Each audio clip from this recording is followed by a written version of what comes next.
Vitality Blast champions 2024, Gloucestershire!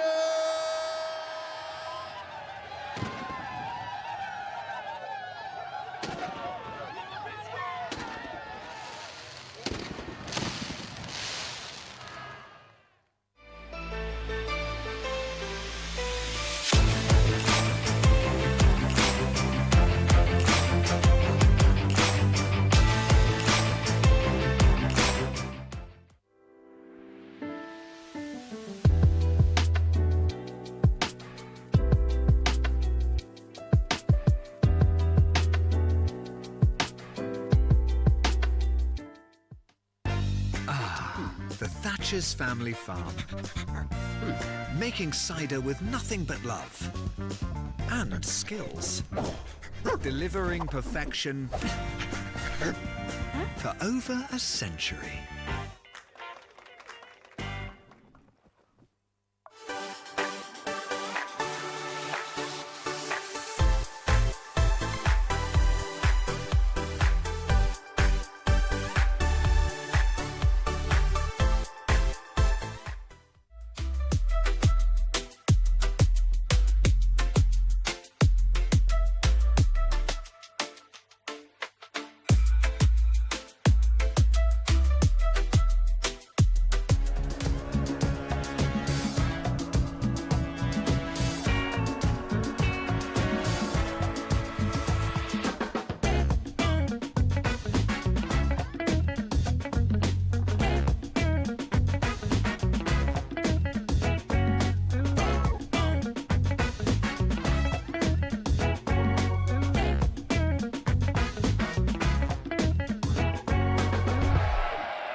Well, a very good morning, and it is wonderful to be back at Bristol. The first home game for Gloucestershire in the 2025 season. Gloucestershire taking on Glamorgan in Division 2 of the Rothesay County Championship. Both these sides coming into this game having been defeated in their opening matches, looking to bounce back today on what is a glorious morning.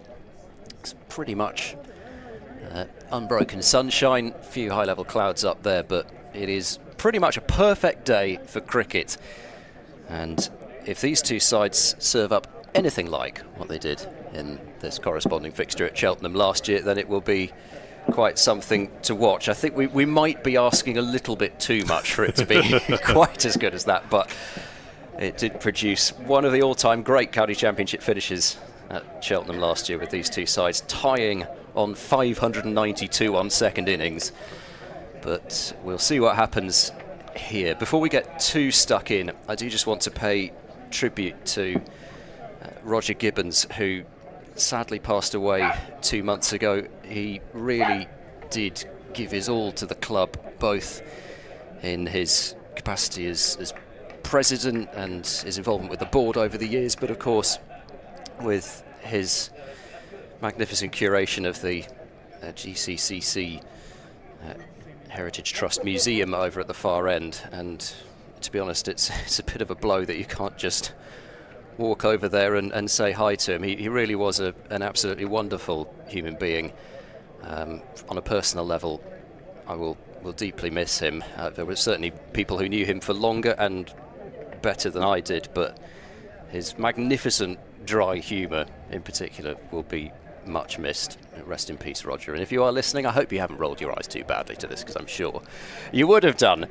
Moving on to the game then, I can tell you that Glamorgan have won the toss. They have elected to field or bowl, depending on your preference.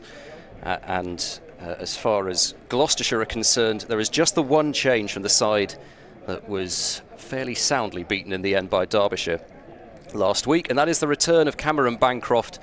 And it is Cameron Bancroft's first game as new Championship skipper for Gloucestershire, and he comes in for the, well, I was going to say injured Marchant de Lange, but it didn't sound as though it was a particularly serious injury, sort of a hamstring tightness or soreness or something like that was mentioned, but nothing seemingly particularly to be concerned about. So that is the one change for Gloucestershire. My name's Ed Seaborn from BBC Radio Bristol and BBC Radio Gloucestershire. Alongside me, delighted to say, Nick Webb from BBC Radio Wales. And Nick, it feels magnificent to be sitting next to you again for a championship match. The last time I think we sat together this side of the border. I'm not quite sure exactly how the words were coming out by the end of that one, but it was extraordinary. It is lovely to be back with you. Yes, thank you very much, Ed. Delight to be here. First Glamorgan Championship game at Gloucestershire headquarters for 6 years. Last couple of years have been in Cheltenham, that magnificent tied match in Cheltenham. And then in Cardiff, last game of the season, where to the credit of both captains, they manufactured a result, and it was in Glamorgan's favour. One change in the Glamorgan side, in that Ned Leonard, the former Somerset man, who has now joined permanently after a spell on loan at the end of last season, he comes in place of Andy Gorvin, and there have been one or two queries about that on social media already. It is just a question of selection, I believe. Didn't have the chance to speak to Sam Northeast at the toss, but believe it's just selection and rotation, despite Gorvin claiming 4 wickets and hitting a maiden half-century last week. But maybe they want a little bit of extra pace on this particular deck. Yeah, so the change meaning for Gloucestershire that they have a slightly different balance to the team that played at Derby, where it was more of a 6-5 split. It's a bit more of a 7-4 split in terms of batting and bowling, although of course Tom Price and Zaman Akhtar in particular would certainly more class themselves as bowling all-rounders, coming in at 8 and 9. So it's a deeper batting lineup. We'll see how it gets on first up, and a man who certainly has enjoyed bowling at Gloucestershire in recent times, in Tim van der Hugten, is going to bowl the first over from the Bristol Pavilion end. Cameron Bancroft and Ben Charlesworth are the opening batters for Gloucestershire. There are 3 slips in place. Paul Baldwin signals play, and Cameron Bancroft pulls away. So that's a good start. Well, he knew it was 10:59, you see. We haven't actually got to 11 o'clock yet. He's a stickler for timing, is Mr. Bancroft. Don't you know I'm captain now? We shall not start until 11 o'clock. Right, attempt 2. Van der Hugten running in over the wicket. Bowls now to Bancroft, who leaves alone. Tight to off stump, but he probably could leave it on length as well. And Bancroft goes for a little wander over towards square leg. Not only Australia now, can't afford to leave on length too often. Well, it's going to be an adjustment for him. He was mic'd up by the club for his net session. Not sure when that was, actually. When was that net session that Bancroft was mic'd up for? Was that yesterday or the day before? Day before. Come back to that as Van der Hugten runs in and bowls to him. It's down the leg side. Bancroft has a brief interaction with the ball, but not a particularly close one, as it goes down the leg side. It's taken by Chris Cook. But he was mentioning that he had his last net session at the Wacker, and you probably wouldn't imagine that there are 2 sets of nets that might be more contrasting in not quite in world cricket, but certainly between Australia and England when you think Wacker and you think Bristol. Here comes Van der Hugten and bowls. Again, it's down the leg side. Might have taken some pad, and the ball's running away fine on the leg side. Gloucestershire will take their first run. I think it's going to be signalled as... Oh, no, it didn't take any pad. It's just a bye. That died. I assume that must have come off pad because it fell way short of Chris Cook. And it's one without loss. Yes, welcome to the game, Chris Cook. far from ideal, and there was a hand of apology from the bowler to Chris Cook after firing 2 balls in a row down leg side, and that one was rather further than the first one. We are rather off the straight here. It was actually much further down the leg side than I thought live. Round the wicket will come Van der Hugten to Ben Charlesworth. His first ball is let go outside the off stump. There's a bit of movement there, but a lot of it after it passed Ben Charlesworth. But you know that you're likely to have some of that first up. You've got 2, really classy operators in Van der Hugten, and then Asitha Fernando, who I'm sure quite likely to see from the Ashley Down Road end, the Sri Lankan. So it's going to be a tricky period to negotiate for Gloucestershire. Van der Hugten bowls, and leading forward to block that one solidly up to mid-on is Ben Charlesworth. There is no run. So Chris Dent's position in the batting order is going to be particularly interesting to watch. There are various outlets listing different positions that they're guessing he might come in. The system that I've got here does have Chris Dent coming in at 7 below Graham van Buren. Van der Hugten bowls, and Charlesworth again leaves, doesn't have to offer a shot, so it's a maiden over from Van der Hugten, but I suspect he'll probably bowl more threatening maiden overs than that. Just the bye coming from it, and it's 1 for no wicket. It might give us some sort of an indication, and there's no guarantee that this will happen anyway, but this will be Gloucestershire's last championship match before Cameron Green arrives. He is due to play his first game at Canterbury in round 3, so whether they decide to keep the batting lineup all the same, apart from Green coming in for somebody, we'll see. It might give us an indication of where he might be likely to bat, it might not. Asitha Fernando charges in for a rehearsal delivery, such is his wont. And he does a man who charges for the benefit of Gloucestershire supporters. Glamorgan followers will have picked up the descriptions or pictures of him last week, and it is nice to be on the county video stream as well here, having not had the benefit of live screens at Cheltenham, which was interesting, particularly in that last over, watching from side on. That's obviously why I gave you the last over. Nothing to do with the fact that Glamorgan were about to pull off the highest successful chase in first-class history. Here comes Fernando into Bancroft, through outside off stump to Chris Cook. No shot played. I think that was signalled. Yes, it was. No ball. Oh dear. So his rehearsal delivery was not effective, as he's overstepped 3 without loss then, here on BBC Sport Online. Ed Seaborn, myself, Nick Webb, with you for the long haul during this game. And let's hope it goes into day 4, really, because we both had 3 days to start with, which was frustrating in the sunshine, not to be able to watch some cricket on the Monday. Fernando in to bowl to Bancroft, deflects it away on the leg side, down to Leonard at fine leg, and he is underway. Another no ball? It was. Oh dear. Well, he didn't have a problem with it in Cardiff, so maybe he hasn't just got his markings on his run-up wrong.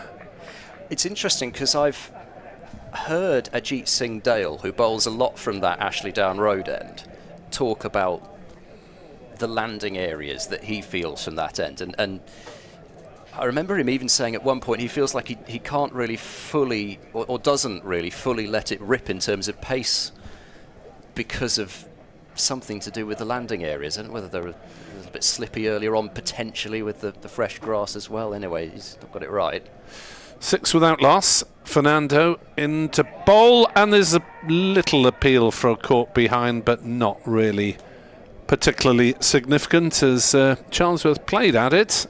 I think had there been anything, it would have been an inside edge, because it did come back a bit, but at least something to encourage Fernando that he has a legitimate delivery. It's a very dangerous shot. That's Actually, Charlesworth was probably beaten on the outside edge looking at the replay. It was a little fiddle, really, trying to run down to third man, which is not recommended when you've got 3 slips.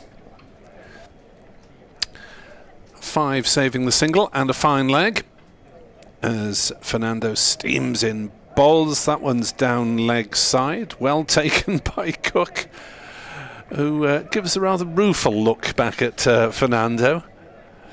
As if to say, are you sure about that? Get your radar right, mate. Also don't want to be bowling down the leg side with this boundary. It's pretty short towards the mound stand, and especially for somebody like Charlesworth, he did pick up I think a couple of 6s into the onside at Derby, and it was a much longer boundary than that is. As Fernando's on his way towards us again in the morning sunshine. Bowls, and Charlesworth leaves that one, and there are a few oohs and ahs from around the Glamorgan infield, as if to make the batter believe that it didn't miss by much. It didn't. That really came back. He's a really classy operator, I see, the Fernando, especially with the new ball. He's got just that hooping swinger, and Charlesworth saw that angling across him and thought, comfortable leave, and he brought it back a fair distance there. It was not far off. Yes, there is movement here. Early doors. 6 without loss. Fernando in to bowl to Charlesworth, who does get a solid bat on that one and plays it out on the offside. And there is no run. It's a slightly disappointing follow-up after that last one. There was kicking at the foot marks again, but he would have loved another full one that just temped outside the off stump. With Charlesworth having not played at 1, he might have felt that the nick was coming the next ball, but then the length was a bit too short to really bother Charlesworth. Who ought to be in good nick, really, after a century in the second innings against Derbyshire. Got 100 in the warm-up game at Taunton as well. As Fernando bowls, and Charlesworth doesn't really time that one, plays it out into the covers. And there is no run. Speaking of warm-up games, the Gloucestershire printer is still stuck on a warm-up game. Where exactly is Bradford? Leeds stroke Bradford's UCCE is above the list of Glamorgan names. Somewhere in northern Sweden, I reckon. Bradford. Serving excellent meatballs, I'm sure. It is Glamorgan, I can assure you of that, as Fernando is into bowl to Charlesworth, who's forward defending, back past the bowler, mopped up at mid-off. There's no run at the end of a Fernando over that started poorly with 2 no balls, but then improved considerably. How's the crowd looking, basking in the sunshine, and a fair few down beneath us. 1 or 2 enjoying coffees and morning snacks and all, but the pitch very much to the right of our commentary position, towards the man stand side of the ground, and hopefully my BBC car won't be any danger in the car park. I have had some cars in danger over the years, but possibly not this time. Van der Hoogten starts his second over, and welcome back Cameron Bancroft. That's a very typical Cameron Bancroft move, that he sees that there's a wide open space between mid-off and point, and just takes a step down the pitch, tap and go, and off strike, 7 without loss. And that's something that he really did bring to the table, that you felt watching Gloucestershire in previous years, before Bancroft's arrival last year. And to be honest, you did see it a little bit at Derby as well. You felt that it was possible to tie them down, just good line and length, and they're not. As Van der Hoogten bowls to Charlesworth, who defends with the inner portion of the bat into the onside, fairly securely enough, but quite out of the middle. It's picked up at mid-wicket. But you felt as though it was possible to tie them down with good bowling, because they weren't the type of players that would just waltz down the pitch and start whacking it. But what Bancroft can do is find those singles in the inner ring, even if there's a cover in place. Just take that step down, just prod and run. He's already a couple of steps down the pitch anyway. Van der Hugten bowls to Charlesworth, who's forward and playing defensively up to mid-on. Still not off the mark yet, Ben Charlesworth. In both his innings at Derby, he was going at around about a run a ball for his first 20-odd runs, so he's been becalmed so far by Messrs Van der Hugten and Fernando. Won't surprise anybody to know that Tim van der Hugten has the most victims against Gloucestershire of any county.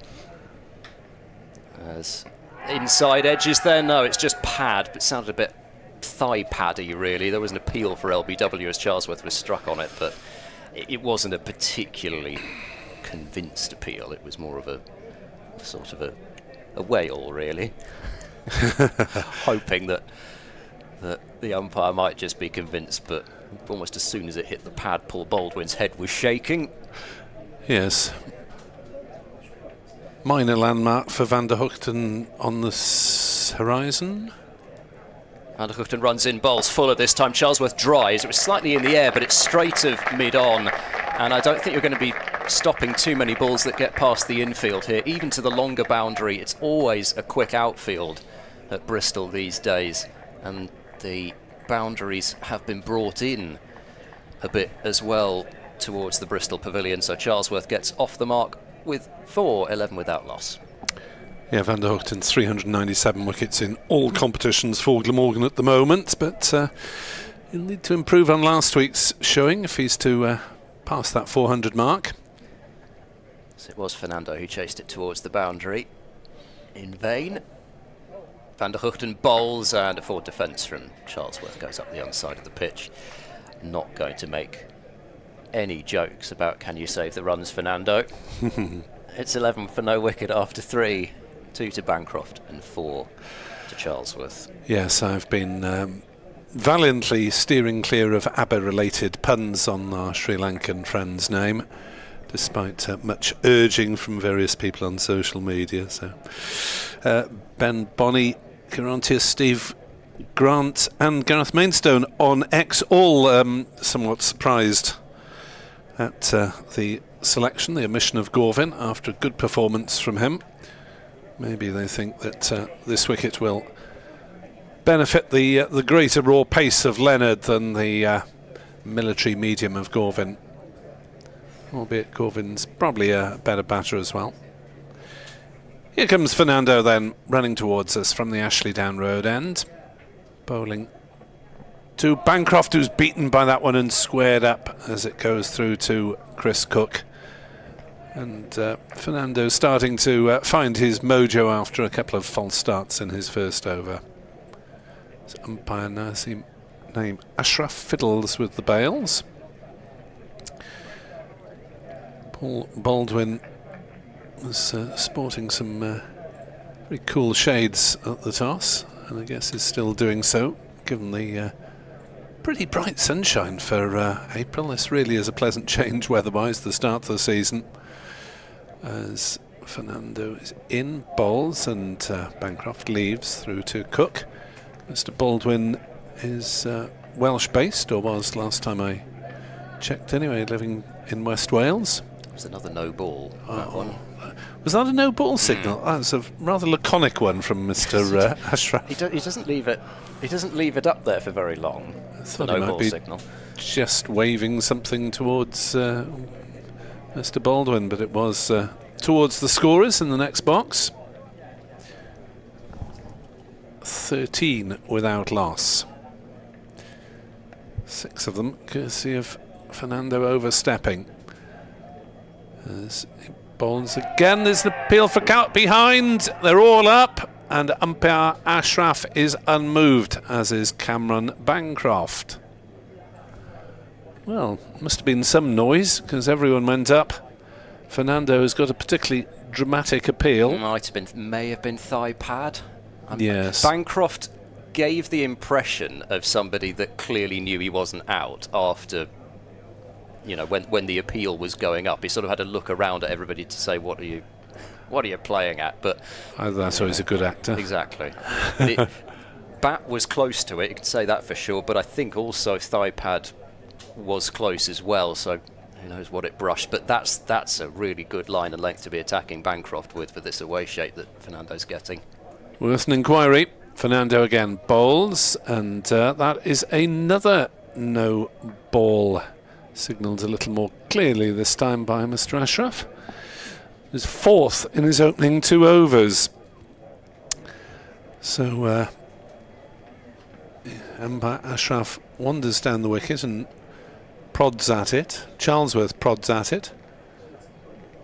Fernando is not particularly checking his line. So looks as though we might have the pleasure of a visit from the Welsh fireman. Oh, yes. In the next hour. David Payne of Gloucestershire, as he's better known. Fernando is in to bowl, and Bancroft is defending that one out on the leg side. Yes, of course, retained for another year. Absolutely. Now, if Somerset do get 100 side in the next couple of years, where will Gloucestershire fans go to support? Will it be Taunton or Cardiff? I think if that is to happen expansion-wise, then the hope around the club would that it would be Bristol that would be chosen anyway. Fernando in bowls, edged, and did that carry to slip? I think it was on the bounce. On the bounce, yes. There's not quite the reaction that there would have been if it had been a chance.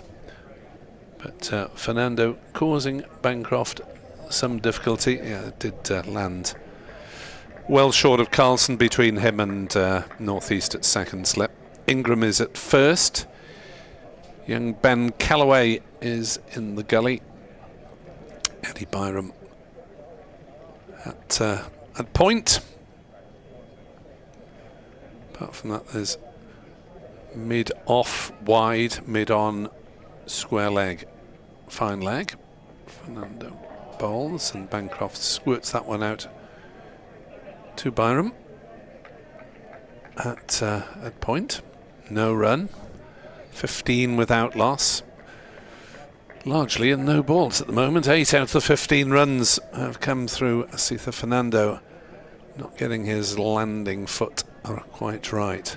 Yes, extras far outstripping anything at the moment with the bye as well. Charles with the one boundary, Bancroft with a couple of singles. Welcome along wherever you're listening or viewing to Bristol headquarters as Fernando is in bowls and Bancroft knocks that into the gap on the leg side between the two fielders. There's a shy by Al Hassan and they'll come back for an overthrow. Al Hassan having a go at the non-striker's end. It couldn't be gathered cleanly. And they take a couple. Well, Glamorgan are giving away runs at the moment. The last thing they want to do, having chosen to bowl first, and after... Hello, what's... they've had the 2 no balls in the over. Have we had the over? I think there was one dot which hasn't made its way right on yet, possibly. There we go. There we are. I was confused by the computerised system. I'm easily confused at this time of the morning. Well, at any time, basically. Don't do it to me, boys. So Van der Huchten, ball in hand. 3 slips and a gully now as he bowls to Charlesworth and passes his outside edge. And, well, that's just the sort of delivery and play and miss actually that you can probably, if you're Charlesworth, just say, well, that's just one of those that's going to happen. He's played right down the line of off stump. The ball has just done enough to leave his outside edge, but Charlesworth hasn't really done anything particularly wrong there. It's just a fantastic delivery. Van der Huchten runs in, bowls again, and opening the face, guiding this one down towards point. It's Charlesworth and there is no run. I'll do my usual plug. If you are watching on the live picture feed, that the BBC's live text service is the best way to keep up to date with all the county championship action. I know that's what I was doing for day 4 last week. I think mentioned that there wasn't any cricket for either of us to watch directly on day 4. Van der Hugten in and bowls, and this is steered into the onside by Charlesworth, just rolling the wrists on it, but no power behind it, and it's picked up at mid-wicket. And I had, well, I did have the pictures from Taunton, but I had the commentary from Lords. All right, yes. All day. Yes. And both of those just bubbled up into magnificent finishes. Of course, Worcestershire's sensational rearguard action to save that game against Somerset, and then Middlesex and Lancashire, just a game that it was one of those pulsating ones that just went back and forth and ended up in a draw, but a thrilling one. Van der Hugten bowls well wide of off stump, and Charlesworth not interested in having a go at that one. So if you go there, you'll find the to the BBC cricket page, that is, you'll find the live text page for the day, and that will keep you up to date with all the wickets as they fall, all the key news stories, etc. Nearly 30 million hits on that particular page last summer in the county championship, so you're in good company. Van der Hugten rounds, does almost a sort of a spinner's style toss of the ball from hand to hand as he runs in past the umpire now and bowls, and again Charlesworth just turning this one up to mid-on this time, where Fernando does the fielding. And you can now listen on most smart speakers. Just ask your smart speaker, or you can order it. You have to say ask, But don't you? yeah, I think yes, ask BBC Sounds to play Gloucestershire versus Glamorgan day 1, and the day 1 is the important bit. You need to tell it which day it is. Van der Hugten's had enough of bowling round the wicket to Charlesworth. He's going to have the last ball of his third over from over the wicket, in and bowls, and Charlesworth taps this one out to point, and still there's no run. So 2 maidens from Van der Hugten, and Charlesworth has faced 20 deliveries for his 4, so he's still only scored off 1 of them. But especially whilst the board is moving in extras, there's not really a great deal of, and in fact there shouldn't be anyway, there's not really any pressure at this stage, especially having been put in to start scoring particularly quickly. It's mostly about seeing off these opening spells, because as we mentioned numerous occasions, well, Van der Hugten has the historical success against Gloucestershire, and Sitha Fernando is a world-class seam bowler. Sri Lanka have been in contention for the World Test Championship final, missing out on it in the end, but Sitha Fernando is a big part of the reason why Sri Lanka were in contention for that showpiece event. Starts a new over, bowling to Bancroft. That's through outside off stump. No shots required on that occasion. Made a good impression on debut, Sitha Fernando, with 4 for 71. Andy Gorvin actually mopped up a couple of late wickets to have the better figures, 4 for 51, but Gorvin replaced by Ned Leonard today in the Glamorgan side. If you have just joined us here on BBC Sport Online, via BBC Sounds and via the county video streams.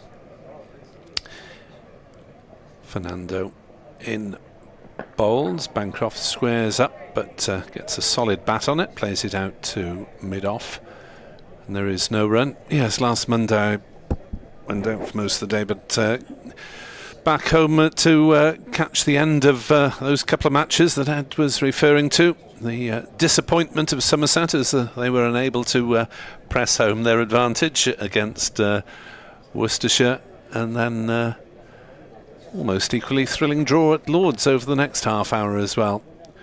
I'll be heading to Lords next week as part of the BBC team for Middlesex v Glamorgan in round 3. Fernando in bowls, lovely shot from Bancroft out through the offside, a dive by Byram, but can't get a finger on it, and that one's reached the ropes at cover point as he leaned into that one. Rare bit of width on offer. Bancroft 8.21 without loss then. Gloucestershire having been inserted by Sam Northeast. Minor scares, but nothing more than you would expect. A couple of muffled LBW appeals and polite inquiries for caught behind. Although even Fernando's polite inquiry is fairly vociferous. And he comes. Bowls. Bancroft again plays it into the offside, but Byram this time blocks it. Misfields slightly, but Shins it. There we are. It's all the same. It's all a dot ball. Not the cleanest piece of fielding. It's probably bounced off an old wicket or something. Yes. Well, he's got that is. It's more actually of a factor, valid excuse on that side of the ground. With the pitch being so far over, you've got those 4 or 5 pitch ends to contend with if you're fielding inside the circle, as it were. As Fernando racing in. Balls to Bancroft, beats him outside off stump. This is a good duel, isn't it? As you say, test quality with ball and bat up against each other, and worth relishing. Yeah, exactly. And you know, they've both struck blows, as it were. But I think even the boundary, I don't think Fernando would be too disappointed because he was driving a fair way away from his body, but he, you know, I suppose at the same time as walking back thinking he had a moral victory. The ball was to the boundary in about 0.4 seconds, so but anyway, he's responded well. Here comes Fernando into ball. Bancroft leaves, bit of a way swing, but starting too wide to trouble Bancroft. That is the end of the over. 21 without loss here on BBC Sport Online. Oh, the drinks cabinet, little trolley for the players is being fiddled with. They're not going to have a drinks break yet, surely, just making sure that the isotonic whatevers are in there for maybe 12 o'clock and a little break midway through the session. Of course, they've all got their own individual mixes now, from what I understand. I mean, some people just like water, but others have various sort of, as you say, isotonic performance type drinks. No doubt some foul colour. In comes Van der Hugten bowling to Charlesworth, who's hoping for a single as he prods it into the offside, but he won't get one as it's fielded by Byram at point. But no, we don't need such things up here. Our performance refreshments are water and coffee. Indeed. I think I'll have to be thoroughly caffeinated during the course of this game. I shall try not to disappear during sessions, though, since the coffee machine is in the written media section. Van der Hugten approaches, bowls. Charlesworth is forward defending. The ball goes straight into the ground, and he has to watch it carefully to make sure that it doesn't just hit his foot or something and go back towards the stumps. In the end, he watched it to safety, but one of those that could have just got caught up if he wasn't careful. Quite a few left-handers around in this match, aren't there? With Gloucestershire having Dent, Charlesworth, Hammond and Bracey in their top order. Glamorgan with Ul Hassan, Byram and Ingram in theirs. So more left than right in the top sixes. There do seem to be a lot of left-handers about in general. That Lancashire versus Middlesex game had a load of them too. Van der Hugten bowls, that's a really good delivery. It's a bit further back of a length actually, but because Van der Hugten's not bowled many on that length and he got some movement off the surface away from Charlesworth, it made it a tricky delivery to play.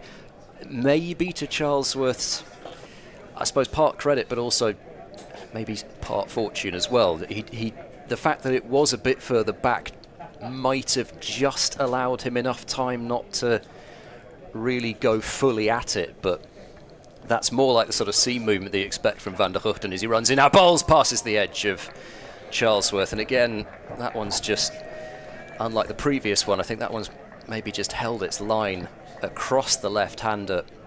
Charlesworth was drawn into the shot by the angle, but doesn't get anything on it. Nice to see all the games underway on time around the country. Middlesex have lost a couple early on against Kent at Canterbury. Middlesex 21 for 2. Northants 28 for 1 away to Lancashire. Van der Hugten runs in now, he's there and bowls. It's come off the pad actually rather than an edge. I thought it was an edge towards the slips to start with, but it's an appeal for LBW in the end, which is turned down by Paul Baldwin. It was a fairly convinced shout that time, and I think that's the first shout where bowlers looking a bit disappointed with pitched outside leg, I think, which is the issue. I think it's one of those where bowlers probably thinking that's hitting the... But that's a bit high as well, actually. I don't think it's got a great deal going for it. That'd be a bit harsh there, Ed. I thought it was going to hit the stumps. I mean, I'll give you pitched outside leg. Fair enough. Anyway, that's enough for Mr. Baldwin. Van der Hugten bowls and Charlesworth plays a delicious drive. Just leant back and put the bat at the right angle to send the ball speeding away through the covers. It goes for 4, and Gloucestershire are 25 for no wicket. Charlesworth's second scoring shot, but that one was a shot of real authority to end the over. 4 overs for 9 for Van der Hugten with a couple of maidens. And in the top of the table match, Leicestershire 29 for 1 against Derbyshire. The man out, Rehan Ahmed, who was promoted to open as he was in the second innings against Glamorgan, but we thought that was just because they wanted to knock him off quickly and earn themselves a day off. But with Rishi Patel having dislocated his thumb and playing a minimal part in the last match, they've promoted Ahmed. Is that what's that, Fonz ball or something? Alfonso Thomas being the coach of the Foxes, as Fernando into bowl, and Bancroft drives back to him, stopped in his follow through. Some North East might be getting a little bit twitchy by now, with half an hour gone and 25 for naught in the 8th over. This could be, I don't want to tempt fate, but with Fernando swinging the ball so much, I'm wondering if there could be almost like a sweet spot once some of the swing has gone but not all of it, where it's just doing enough for him. It may be that he comes back on for a second spell, and that could be where he's more dangerous. We'll see. Fernando in bowls outside off stump, no shot from Bancroft this time. So again, I mean, that it's very pretty, that delivery. It's a real. I mean, there's not many people who can move a ball like that. But as we've said a few times, he has started the ball maybe a bit too wide for it then to really be dangerous, and then it's doing too much. Even if Bancroft probably has a flash at that, he's going to do quite well to get near it. Worth mentioning, Glamorgan women are playing their first match today. It's a friendly down at Taunton against Somerset women. Ouch. That's a tough one. Brave one. As this one is played away through the offside backward of square by Bancroft. Just a matter of timing, really. Found the gap nicely between gully and point and raced away to that shorter side of the ground for 429 without loss. Yes, Somerset being a Tier 1 side and Glamorgan Tier 2. So Somerset batted first by agreement, and they're 34 for naught off 7.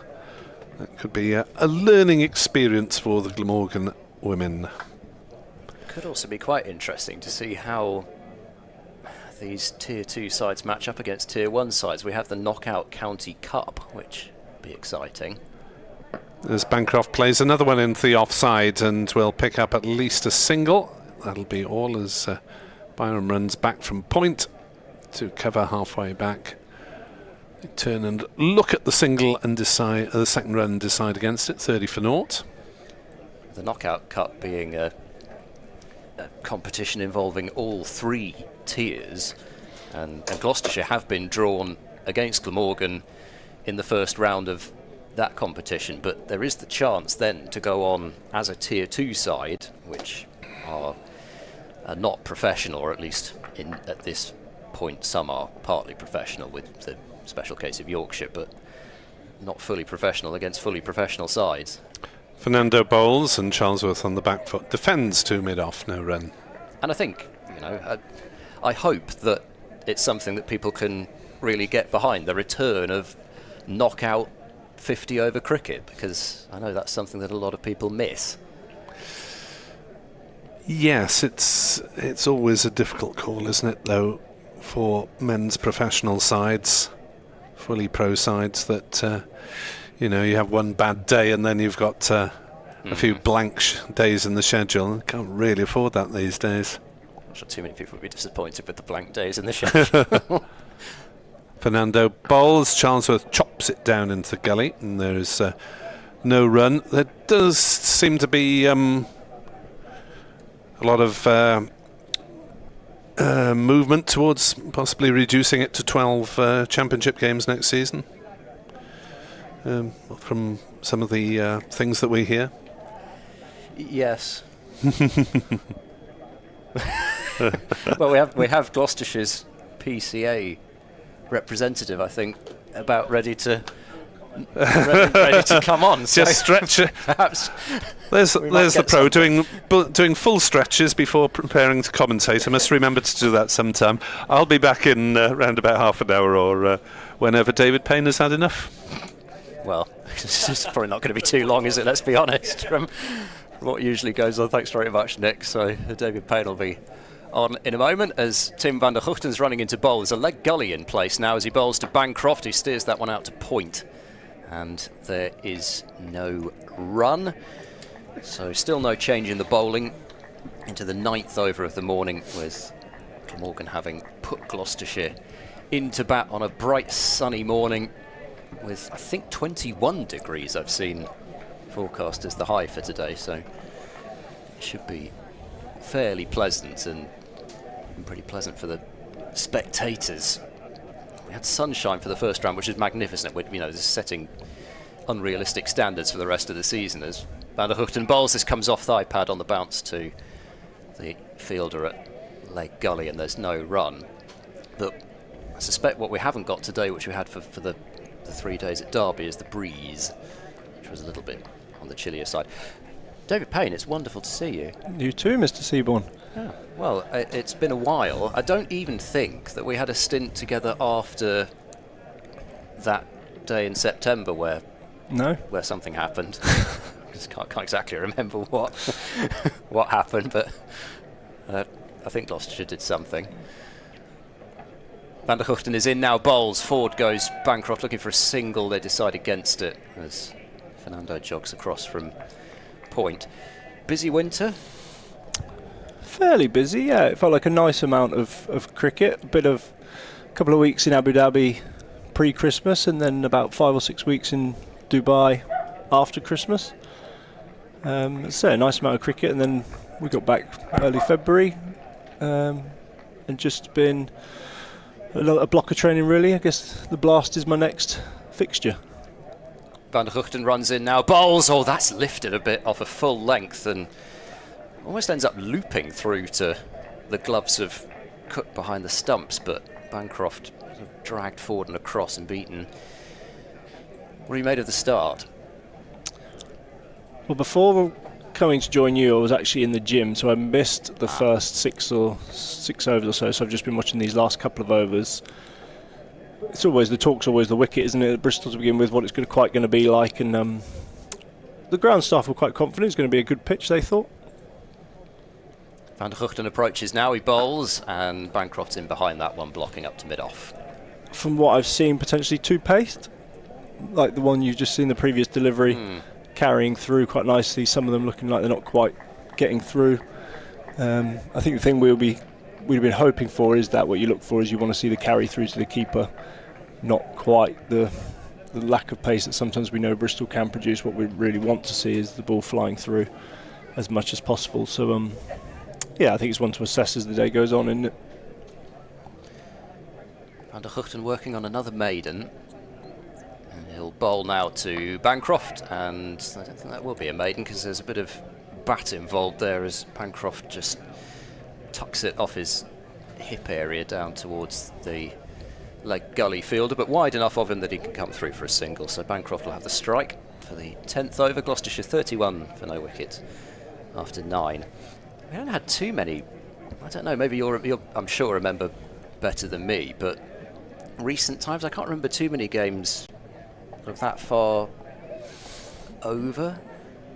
Start in terms of is the time of the year Yeah. or in general? Well, yeah, particularly, I don't know, particularly time of the year maybe. Just I'm not sure. I could be completely wrong, but I don't know.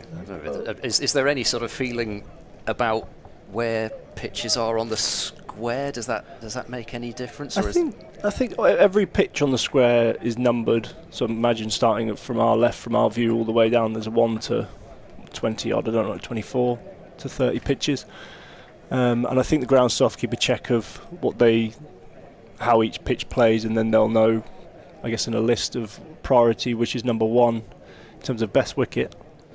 Ned Leonard into the attack. This is the first bowling change. Starts off with a leg stump half volley to Bancroft, which he clips away, but there's the fielder out at deep backward square as well as the fine leg, and Zainul Hassan does the tidying up work. So just a single, 32 without loss. I certainly think that's the desire, to almost understand each wicket as well as you can. To know what you're going to get each time, so you're not almost turning up to the game as feeling like an away team and waiting to see the first half an hour how it's played. But yeah, I'm not sure what number pitch this is, to be honest with you. 2 slips in a wide gully. Leonard bowls very wide outside the off stump. It is signalled a no ball by umpire Ashraf, who's been kept very busy by the bowling from the Ashley Down Road end. Fernando overstepping repeatedly 4 times, and now Leonard's overstepped as well, so 34 without loss. How about your winter? I think probably the less said about that, the better, really. Yes. That good? Yeah. Long COVID. Oh.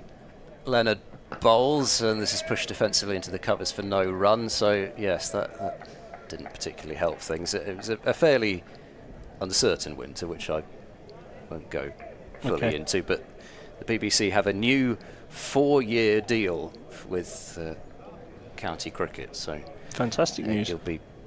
We'll see. You'll be hopefully bored with my company for some of that anyway, but I always enjoy your company, Ed, don't worry. Good. In comes Leonard. Over the wicket to the left-handed Charlesworth, who lays back and tries to cut, and I think it's swung over the top of that as it doesn't bounce a massive amount and goes through to the wicketkeeper.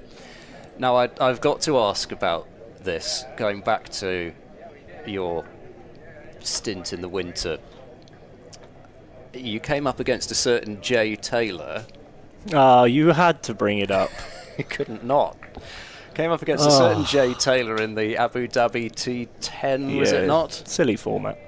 It is. Well, I don't know why you sign up for it. Well, actually, I do know why you sign up for it, but no, it's good fun. It's very. You think T20's crash bang wallop? You should go and watch the T10. Leonard bowls very wide and let go by Charlesworth.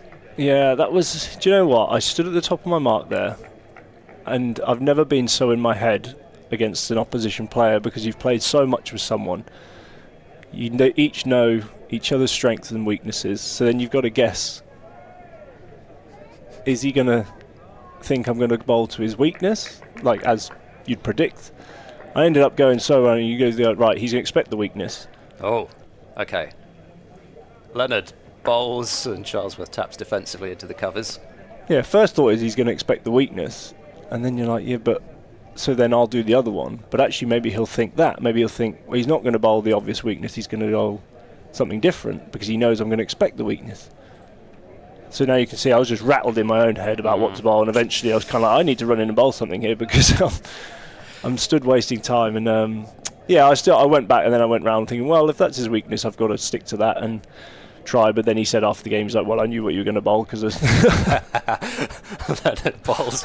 This is off the pad of Charlesworth towards a short fine leg area. It is going to be a run, and in fact it is going to be a run to Ben Charlesworth. There must have been a bit of inside edge on it, so Charlesworth ticks along to 9. 10 overs bowled, 35 without loss, Gloucestershire. But yes, he played well. There was a fairly meaty pull shot, I seem to remember. Yeah, it wasn't my best delivery, and as I say, he was admitted he was very much waiting for that delivery. And unfortunately, he came out on top on that one. He had a fantastic tournament, actually, so I'm always able to take the emotion out of it and think, you know what, I'm really happy for him that he had a great tournament. That didn't sound too much through gritted teeth. No, it was magnificent to see. I mean, just always exciting to keep tabs on what's happening in the winter. And of course, Ben Charlesworth had a stint out in Dubai, was it not? It was. Van der Huchten runs in now, bowls. Charlesworth is forward and just not quite able to beat a sprawling effort in the gully, so there's no run. But he didn't get into an 11, did he? But still, that's got to be a great experience for him. Oh, to rub shoulders with the likes of Purans and Pollards and the best T20 players in the world, it can be nothing but a positive in my eyes, as long as he, picks their brains and gets as much out of it as he possibly can, which I think he did. As an ego boost, if nothing else, as well, to be picked in those sorts of teams. Van der Huchten over the wicket bowls. Charlesworth gets a bit squared up by that one. It does stay down relatively along the floor, and he'll pick up a single as the ball gets between backward point and gully. So 36 for no wicket. Charlesworth into double figures onto 10.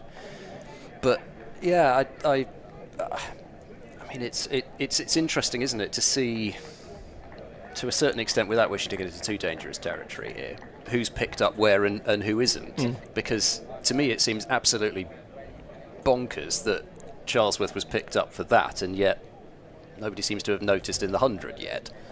Van der Huchten bowls to Bancroft, who's forward defending back up the surface. Well, when I spoke through gritted teeth about Jack Taylor, what was on my mind was that exact. I think there's a sense of frustration in the dressing room, a little bit, that it's great that some players are starting to get recognition, but I think the place we'd love to see some more Gloucesters is the 100. And hopefully there's still some wild cards to come. We're very hopeful that players like Charlesworth and both Taylor brothers really might get a sniff of being picked up in that. Well, it's just curious, really. Van der Huchten runs in, bowls to Bancroft, who has that one come off the shoulder of his bat. It skews towards backward square, but not really particularly close to a fielder. It was in the air for a time, but square leg too deep really to be particularly close to it, and they'll scramble through for another single. 37 for no wicket.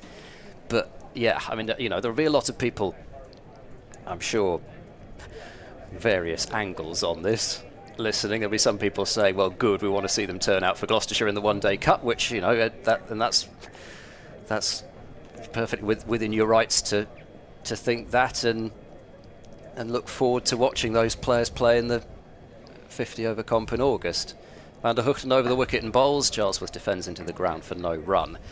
And, there will be some people who say we don't care whatsoever, but ultimately, in terms of recognition and, just also purely financially, you want to be playing in that competition, and you can't blame players for wanting to do that. And the number of players that you think could have been picked up, obviously great for Miles Hammond, who was picked up by the Invincibles, you were retained by Welsh Fire, but you think for the champions of the T20 competition, it seems bizarre that only 2 have been picked. This is down towards fine leg from Charlesworth as he turns it away, and there will be a single as the fielder runs round from fine leg. So 3 singles from the over. Van der Huchten is 6 overs, 38 without loss. So I've done my rant anyway. No, I thought you hit the nail on the head. I think from a player's perspective, with the 100, it is about the recognition. I think if you've got huge aspirations to play for England, I think it very much feels like that's the competition in terms of white ball cricket that sets the standard. And if you want to move up to that next level, that's probably the next stepping stone. So it's, like you say, well within the player's right to be ambitious. And I've never been one to shy away from saying that the financial gains are a huge attraction as well. Certainly for someone at the point of my career, in terms of when I communicate with the family, it's obviously all I think about is looking after my girls now, and being in the hundreds is a huge help for that. Leonard over the wicket, starting his second over. Charlesworth defends out into the offside, and there is no run. But ultimately, when it first came in, I thought the same. It feels like a competition where you could challenge yourself against the best in the world a bit more regularly, and naturally the standard of the competition probably gets pushed up with only 8 teams, and the best in the country, and it feels like it has lifted my game being a part of that competition, and again still hopeful, changing the guard in white ball cricket, that with England I might still have an opportunity to come. Leonard bowls. Charlesworth has a flashing drive at that one and misses it. I'm not sure whether that was frustration or confidence there from Charlesworth, but it was a shot which was rather out of character from the rest of his innings so far.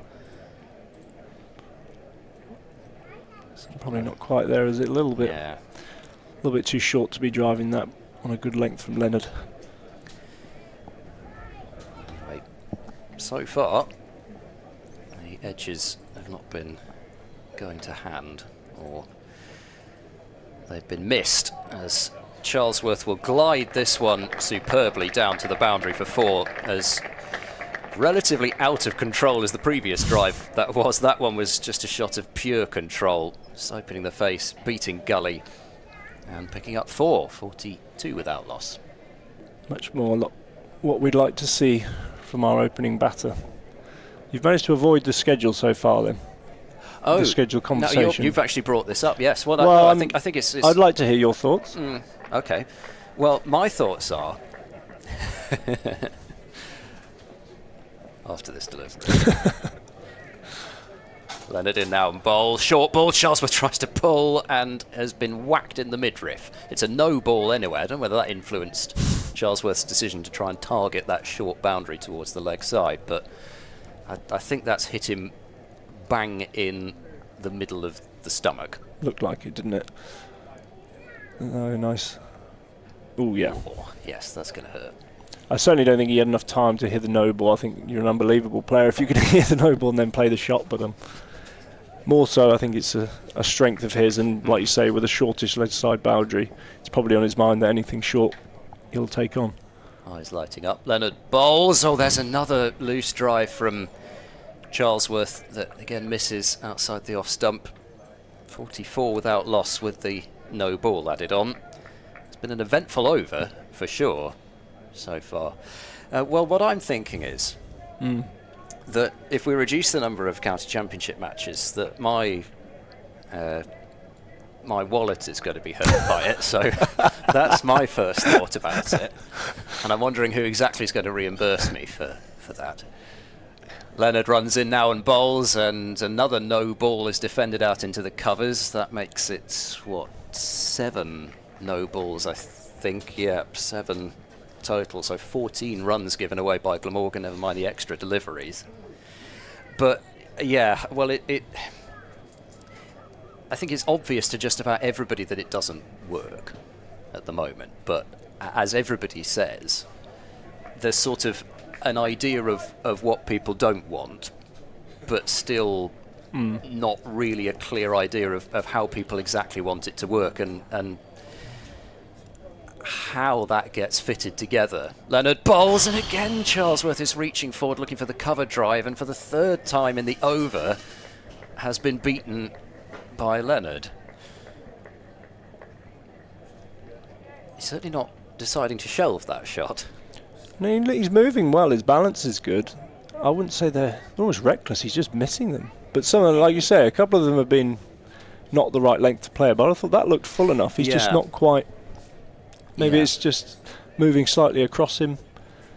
Maybe Leonard's got it to move off the pitch a couple of times, but see, it almost doesn't look reckless. He's got his balance and everything right. They've reinforced the cordon now. 3 slips and a gully. Leonard bowls. Well, he was going to bowl it on that length, wasn't he? But there's no shot this time. So that ends another 8-ball over. I reckon we've had at least 3 8-ball overs from that Ashley Down Road end so far, and it's not going to help Glamorgan's over rate either, apart from anything else. They've only got through 12 overs in 55 minutes. Gloucestershire 46 without loss. So do you have a solution, I guess, is the question? Me? No, I don't have any solutions. You have problems and no solutions. Exactly. I'm fantastic at pointing out problems, but solutions, no. Well, no.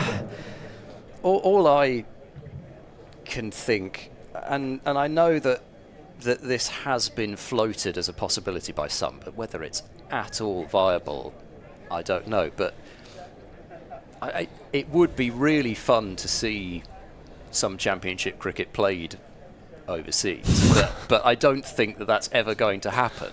I know well, I was hearing the Cowdrey lecture, which was given by a TMS team. You can find it as a podcast on BBC Sounds, actually. He says, doing a bit of a... Nice plug. Yeah. 2-part podcast. But Michael Vaughan floated that as a possibility, which I've heard from other people. But, you know, that actually goes to my point. Fernando switching ends now, bowling to Bancroft, who has just guided this one past the slip cordon and down to the deep third boundary for 4. So Bancroft moves on to 20, and Gloucestershire's 50 comes up after 12.1. It's a particularly typical Bancroft shot, that. It is. It is steered perfectly. No, but I can't see. I've seen obviously the same kind of rumours and wanderings about that. I can't see in a world where financially that works. It would be my thing. Paying for hotels for all 18 teams, for flights, for accommodations. Yeah. Fernando bowls and forward defence from Bancroft. I mean, you know, again, some people will say, well, we're supposed to have this enormous windfall from the 100 now. Perhaps it could, but there's an awful lot that needs to come out of that pot anyway. Yeah, for me, from a personal perspective at the club I'm at, we've all seen the last couple of years of business-wise, it's been a struggle for Gloucester. So I think, for me, that money firstly needs to be prioritised to getting this club running well as a business game, making a profit again, and then from there, look how we can, improve things from there. Fernando bowls, and Bancroft this time steps towards the ball and has a go at a cover drive, misses it, and looks incredibly disappointed. I think the last example we saw of money coming into sport was rugby, was it not? And I think there's a lot of learnings we can take from that, of how that money was spent and what happened to a few teams who weren't so business savvy, I guess, with the money. And I think that's certainly going to be a concern for the ECB of how that money is spent. There's probably going to be some constraints in making sure clubs don't just go and spend willy-nilly. Yeah, I gather that as Fernando is in and bowls, and Bancroft will pick up 4 more here. It's a bit fuller this time, but similar intention from Bancroft to the first boundary of the over, just opens the face of the bat and sends it wide of gully, and Fernando's got the good old-fashioned double teapot out there, and he's glowering towards the vacant region. You shouldn't get 4 for that. 54 without loss. Every bowler's done the double teapot at some point in their career. Surely not you. Absolutely. Far too mild-mannered for that. So you are far too, if you don't mind me saying, you are far too nice to be a fast bowler. I've always thought this. I think you end up thinking there's nothing to gain from the you can't, if it's an umpire's decision you're unhappy with, it can't be changed. It doesn't fire you up McEnroe style. Fernando is in and bowls. Bancroft struck on the pad. It looks pretty high. And again, I don't think Paul Baldwin's entertained that for too long. I'm sure as a young punk I would have been more emotional and fired up, but I think you learn. Well, I don't know about this punk business with that hairdo. So that's how much did that cost? No, this is a DIY job. Really? Yeah, so it cost about £5.50 or something. Oh, okay, that's interesting. I mean, it's obviously you can save a lot of money doing it yourself then. Times are hard, Yeah. Cost of living. Well, I look at my hair and you'd still think it was COVID, so... Last ball of the over. Fernando runs in now, he bowls full, Bancroft drives straight enough of mid-off, and I don't think anything's stopping that. Absolutely out of the middle, but he's hit it more than well enough to find 3 boundaries in the over, And Bancroft moves on to 28, and the run rate for Gloucestershire is now at 4.5 and over. First hour has gone, and it's 58 without loss. Ooh, hello. I reckon that's Jack Taylor's dog, or his parents. Okay. There's one I know that sat down there, as you saw it go on this bench. This is the Taylor family, and I know his mum and dad have got a dog. That sounds like a... You know it from the barking. Yeah. There's the dense Rhodesian Ridgeback as well. That very different bark. Yes, that I was having more meaty. But anyway, let's just get off barks because we haven't finished on the schedule yet. We need to get back to serious business here. Yeah. What? Well, no, I thought that you were about to deliver your solution. Well, I think you've seen, as you stated, I'm part of one of the reps of the PCA, and I think you've seen probably the stance of the PCA for years that it's, like you said, too much cricket. We feel as players, solutions, like you said, they aren't. There is no easy solution, but I think what we've stood strongly by is that there needs to be a solution. Leonard bowls. Charlesworth drives gorgeously. This time he's gone straight of mid-off, similar to the area that Bancroft targeted at the end of the last over. That one really was a half volley, and he didn't have to reach for it at all. 62 without loss. Yeah, it's a beautiful drive, and he's so much fuller delivery, so much easier for Charlesworth to lean on that one. Yeah, I think we've all seen the same thing. The proposed 12 championship, 12 blast, I think is what I hear and understand. Let's say the proposal that will go to the chairs of the counties. From what I gather, it feels like everyone's starting to get on board that the understanding that change is probably required now. Leonard is in, bowls. Charlesworth drives, gets an edge on this one, and he's caught behind. Down low to his left by Chris Cook. And Gloucestershire have lost their first wicket. It has to be said, on the cards. He missed 3 of those shots in the previous over. Went for it again. It was very wide. Can't have got a huge amount of bat on that. Just about carries through to Chris Cook. Charlesworth departs for 19. Ned Leonard has struck for Glamorgan. Maybe even just the toe of the bat. Possibly. He can't have got too much more bat on it than that. It is 62 for 1. Like you say, it felt it almost was coming, wasn't it? The angle across Charlesworth, the drives, the player misses. It looked like that was going to be the way he was going to get him if he was going to get him out. So, number 3, Ollie Price, comes out to the middle. So he will join Cameron Bancroft, 2 right-handers out in the middle for now. There'll be another right-hander coming. Well, in fact, I gather he's already landed. Cameron Green. He is excited here to watch him play. I'm very sure he's a big boy. Yes, we only seem to sign people who are above about 6'3" now. Yeah, he'll be imposing at the crease, certainly. He's I was lucky enough to meet him a couple of years ago out in Perth, and he's the big friendly giant for me. He's a lovely guy. We're very lucky to have him at Gloucestershire for a few weeks. Yeah, but he's managed to land. I think he got here yesterday early morning. But obviously, it's not enough time there for a turnaround to get him out for this fixture. But it gives him a perfect week, really, to get his sleep on track, I reckon, and then do a bit of training, get himself accustomed to the conditions, and yeah, hopefully we should see him out there next week. And well, I suppose Cameron Bancroft's fairly recently had to get over that jet lag as well. He did.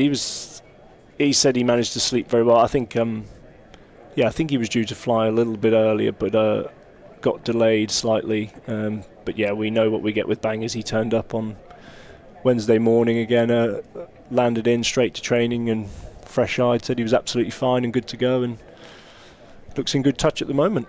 Ollie Price to face his first ball from Ned Leonard, and he comes well forward to that one, plays it out into the onside. New skipper, of course, as well, Cameron Bancroft. What are you expecting from him as a leader? I think he's a very calm head, is what we can expect. Obviously, he's played a lot of cricket, so a lot of experience with that. I think he's just the perfect fit for what we need at the moment in that dressing room, is my feel. He's very well respected as a cricketer, as a human being. and I can imagine nothing but success for him. Leonard into Price, who taps defensively into the covers for no run. I mean, I was hardly expecting you to say, "Well, it's going to be terrible." It's one of those questions, isn't it? But no, I think certainly from an outside perspective, it felt as though there were a few directions that could have been gone in, but for example, giving the captaincy to James Bracey as well as the gloves. Probably it is a lot of work. As Leonard bowls and Price is forward defending into the covers. Yeah, exactly that. I think Ollie Price, looking at him right now, is probably for me a potential future captain of the club. But again, for me, a little bit still young. Be nice for him to just have a 2 or 3 more years of just plying his trade as a batter and still developing his off spin and just becoming a well-rounded cricketer. And at that point, you can then add a bit more onto his plate. But I think I'd say Bangers is for me just the perfect fit at the moment. Leonard completes the over and bowls, and Price works this one away towards mid-on. There is no run, and thank you ever so much once again, David Payne. It's been magnificent to have you with us, and I'm sure it certainly won't be the last time, he says. Absolutely certainly won't be the last time. And we'll get Nick Webb back on, in fact, almost immediately. There you go, there's the professional quick change. Absolutely. And with David Payne exiting stage left, I didn't have time to float my favourite theory. Ooh, okay. To avoid players someone's excited about it being overplayed. Just rotate them a bit more. Give people a week off here and there. Happens in football and rugby. Fernando is in to bowl, played on the offsides, and Bancroft, interested in a quick single, thought better of it. I hear what he says, especially as a bowler, that the schedule is arduous. But, there's surely a bit of room if you've got a first team squad of most clubs have 18 to 20 at least. There's 4 or 5 other guys probably who are dying for a game. Fernando's in, bowls to Bancroft, that keeps low as he leaves it. Fernando has head in hands. He is Mr. Dramatic, is Asitha Fernando, as that one came through low and cut back, but missed Bancroft's off stump. Still feel that this spell might be, and not because of the end, but precisely for that delivery, this spell might be the more dangerous of Fernando's bursts, because that one threatened to swing and then didn't really, whereas probably early on that is fairly consistently shaping away from Bancroft. 62 for 1, Fernando to Bancroft, who's in behind that one defensively, playing it out to Shoaib Bashir, who's at cover come mid-off position, and there's no run. It's I know where players are coming from. I know even from my days of doing all the matches as a commentator, that got very tiring, and that was me sitting on my rear all day. But surely there's room for teams to take the field, even if you have to rest a couple of players every week. As Fernando's in and bowls, handsome drive by Bancroft, but straight to cover. No run, Bashir fields well. And I'm not sure that 10% less cricket to watch would be greeted with enthusiasm by members, unless their costs go down by 10%. I'm not sure the players would enjoy that.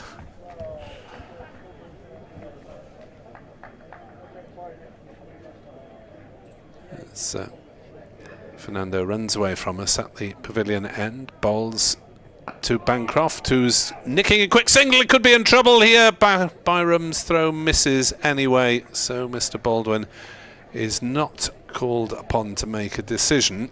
And taking into account even what you said about Bancroft's desire for the quick single, I'm not sure whether that was entirely wise, even if he has got many international appearances and I haven't. Maybe he would have just been in home in time. I reckon he's fairly okay there because of the fact that it's a right. If it were a left arm throw, I think he'd have been toast.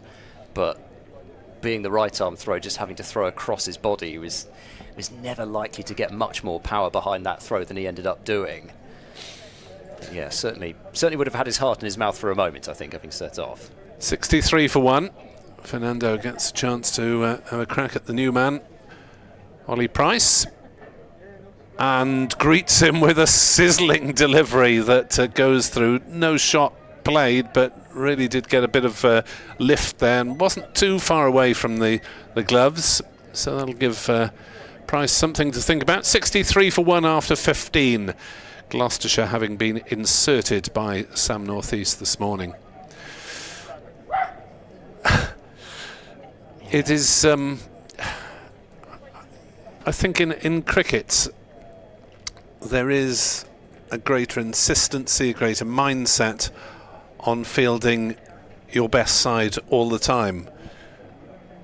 Whereas, you know, there are guys waiting in the wings who are accomplished county cricketers and who would be delighted to get, say, 6 games a season instead of 1 or 2. Yeah, I mean, it's when you look at last season, as Leonard starts his 4th over, now bowling to Bancroft, who tucks this one away towards mid-wicket, and there is no run. Gloucestershire used, 8 different seam bowlers, pure seam bowlers, plus Tom Price, and that was actually down on previous years, where they'd sometimes even had to resort to the loan market actually to supplement their squad. But yeah, no, I certainly take your point that there are the players there. Leonard bowls, Bancroft forward and defending out towards point, and really it's players like Hammond, Bracey, Bancroft even who will have played. In fact, I probably should have really made a full note of this, but I don't think that they missed much. Nobody actually. Well, no, there were 4 players who played in all, as it were, 13 matches at the end for Gloucestershire last year, with the abandonment at Derby. That's what temporarily confused me. Leonard bowls, and Bancroft again, just for the 3rd or 4th time in this innings, just runs the ball away between backward point and gully, and he's scoring a lot of runs through that region. Moves on to 33 now.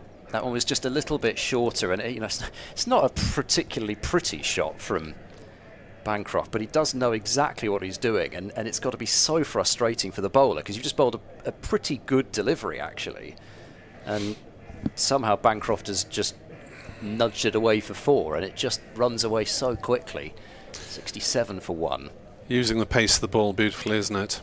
And also, you know, he's played so much at Bristol now to know that you do have to score a lot of your runs through that area, and there's not a massive amount of pace to use a lot of the time, but you still need to use that pace. Point was still moving as Leonard was running in, and in fact I think in the end it wasn't Bancroft who pulled away. I think it was Bashir, who's standing at point, just sort of waved his arms at Leonard and said, "Don't bowl yet." So it's Leonard who has the breakthrough. 67 for 1. Leonard bowls now to Bancroft, who gets a good length ball outside the off stump. Decent pace, decent carry, but Bancroft doesn't offer a shot. Yeah, an email Ian Evans saying hopefully Ned Leonard will justify his selection. Surprised to say the least that Gorvin's been omitted, one of the few bright spots from the Leicestershire game. Indeed, can't argue with that, Ian. Josh Curtis on X getting worked up about the number of no balls.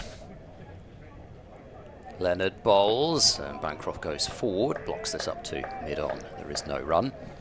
So if you want to contact us on X, he is Ed Cricket 6, and I'm Nick Webb 2017, which is also what I am on Blue Sky and on Gmail.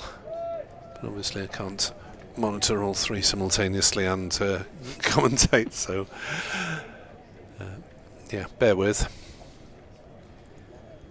Last ball of the 16th over of the morning, as Leonard bowls now to Bancroft, well down the leg side, and a tumbling take from Chris Cook will prevent any addition to the extras column, as it's 67 for 1. I have had a message from John Paul about that, who says that Glamorgan have already conceded more extras than in the whole first innings versus Leicestershire last week.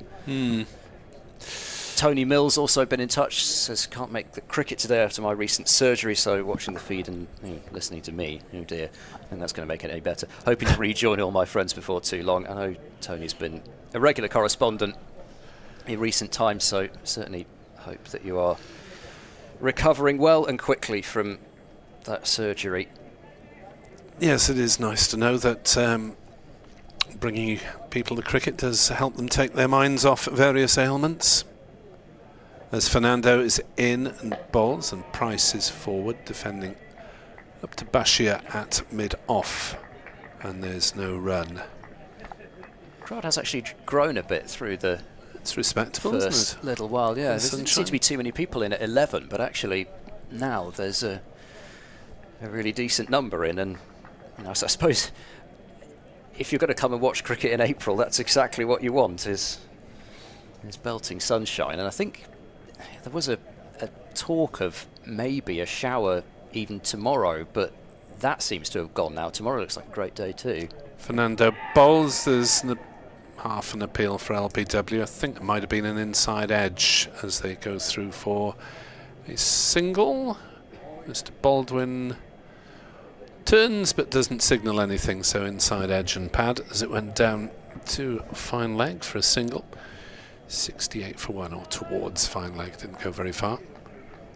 A little bit cloudier as it goes on tomorrow, but still pretty warm, 20 degrees, and Sunday may be a chance of a shower. Monday looks a little bit more showery, but hopefully that will change again. So I mean, overall pretty decent forecast, especially for April. Hopefully this keeps up. We might need a little bit of rain at some point. Fernando bowls edged, and has that carried to slip? It may have done. Yeah, I think that one did. As Bancroft may have got a life there. Looked to be going low down to Kieran Carlson, who's examining his hands ruefully.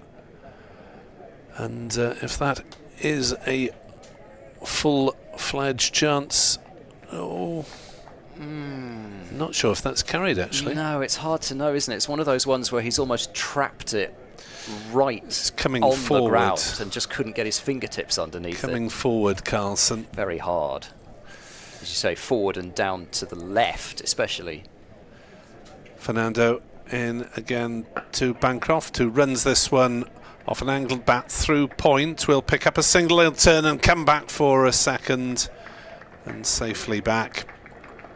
Really well run by Cameron Bancroft, who, as Ed mentioned, has made a virtue of this in the Shire colours. And I think that's half volley going forward at best from Kieran Carlson, as we see another replay of the previous edge. They are taking a couple of steps forward now, though. I noticed the slip cord, and that is particularly hard, I suppose, on the first morning at Bristol to know exactly where to stand. It's been a bit too paced as well, as David Payne mentioned. Fernando bowls, pushed into the offside by Bancroft. No run this time. Yeah, I think there will be a negative response from county members if they're losing 5 days of cricket at each county in the course of the summer. As I say, I think greater willingness to rotate is needed, but it doesn't look like that will be the solution. As Fernando played into the offside, they'll take another quick single, another throw at the stumps, and again it misses, this time from Ben Callaway. at point. And Bancroft enjoying himself, teasing the Glamorgan fielders as he moves on to 36. Price is on 1. Ben Charlesworth is the only man out so far, despite Glamorgan choosing to bowl first. Northamptonshire 66 for 2 against Lancashire. That match taking place at Old Trafford. John Turner, I noticed, signing a 14-day loan agreement with Lancashire, so he is playing. Leonard bowling now to Bancroft, who comes forward and plays defensively towards mid-on. It did seem like slightly an odd move, given that John Turner is somebody who England certainly have high hopes for, and given the fact that they particularly like to select nowadays on height and pace, Turner's somebody who really does fit that mould. It feels, well, here comes Leonard, bowls fuller this time, that can't tempt Bancroft into a shot. When you look at their attack, they've got Sonny Baker, who clearly they think an awful lot of, and he's also been on England's radar. I think he bowled pretty well in the first round. So I think it's interesting to me, given that he's not played very much cricket over the last couple of years. Baker has been out injured and then signed for Hampshire from Somerset. It's interesting that he's already seemingly surpassed John Turner in the pecking order at Hampshire. As forward goes, Bancroft defends out into the covers, there's no run. But you look at the other seamers, you've got Brad Wheel, who is a Scottish international. You've got Kyle Abbott, who is a former South Africa international. You've got Brett Hampton, who is a New Zealand overseas signing. This is where you do start to think something's a little bit wrong with county cricket when you're having these sorts of situations happen. I know a lot of people don't like the loan system at all in the first place if you've got no hopes of signing that player, which Lancashire don't. As Leonard bowls and passes the edge of Bancroft, that's another one of those deliveries that just has a bit of life and a bit of pace about it, just nips away from the outside edge. Bancroft again doesn't nick it though. I'm surprised Turner was let go ahead of Wheel, to be honest. Brad Wheel played one match on loan for Glamorgan last season and took 1 wicket at Northampton. Yes, Brad Wheel also had a one-match loan spell at Gloucestershire back in 2021, which I think possibly the less said about the better as well. Leonard runs in and bowls, and Bancroft is forward, playing defensively back up the strip. Middlesex 55 for 2 against Kent, with Deploy and Holden at the crease. Is that the correct Dutch-South African pronunciation? Better practice that for next week. Messrs Gilchrist and Deploy and Stewart. It's the Clouseau pronunciation. Leicestershire 95 for 1 against Derbyshire, with Sol Budinger scoring a 50 at the sort of rate that you would expect Sol Budinger to score. He does. 57 off 56 balls. Leonard in and bowls. Bancroft looking for a single towards cover point and says no, points the bat at Ollie Price to make sure that he doesn't move. Good over from Ned Leonard. It's a maiden, 1 for 20 from his 5. Gloucestershire 71 for 1 after 18 overs. 18 overs in an hour and 25 minutes.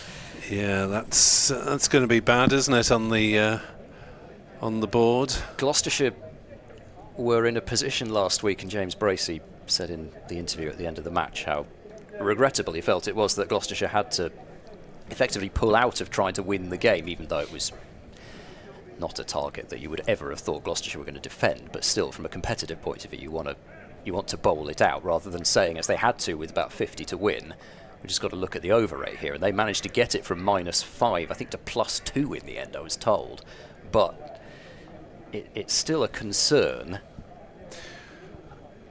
As Cesar Fernando starts a new over from the pavilion end and back of a length, and defended by Price, back down the wicket, no run. Yeah, Glamorgan slipped, I think, to -2 at one point in the Leicestershire game, but I believe they were all right in the end. Didn't see anything about them being docked a point. I think they got back to level. Yes, Graham Wagg, a lovely man, fine cricketer. He was death to Glamorgan over 8s. Took quite a while to get through his overs. I miss Graham Wagg. Always exciting. Yes. As Fernando bowls, and Price plays on the leg side, calls for a single. He's got in his captain's vibe. And there are, when you've got 3 slips in a gully, there are gaps on both sides of the wicket, really. If you play it at about 45 degrees on either side, you can have a good chance of a single. Yeah, and that's, again, a prime example of what the presence of Bancroft brings to the top order, and what we didn't see so much last week in the absence of Bancroft. Actually, Bancroft was almost taken a little bit aback by the fact that Ollie Price wanted the quick single there, even though it was pretty comfortable. 72 for 1. Price gets his second run. Fernando steams in, bowls to Bancroft, who drives through the offside pleasantly. No one will catch that as it races away towards the car park, over the square, and makes it a good 25-30 metres past the boundary, really leaning into that delivery. And he moves to 40 in very decent time. 61 deliveries faced. Run rate 4.11. It's ominous when you choose to bowl and you've only got 1 wicket on the board in the first 85 minutes of play. And what's more, your over rate is rubbish. Maybe we're going to see a lot of Callaway and Bashir later on. Ul Hassan is the 4th seamer if they decide to use him. As Fernando bowls slapped away by Bancroft on the offside, but misses out slightly because he's hit it straight to Callaway at point. So really starting to motor through the gears is Cameron Bancroft. 32-year-old Australian, made his debut for Gloucestershire back in 2016. Yep, on his second go around with the county, but it really was just the, you know, David Payne talked about Bancroft as captain being what Gloucestershire needed. It was exactly what Gloucestershire needed when Bancroft signed last year. Fernando bowls and push and run through the offside again, targeting that gap between point and wide mid-off. An easy single, 77 for 1.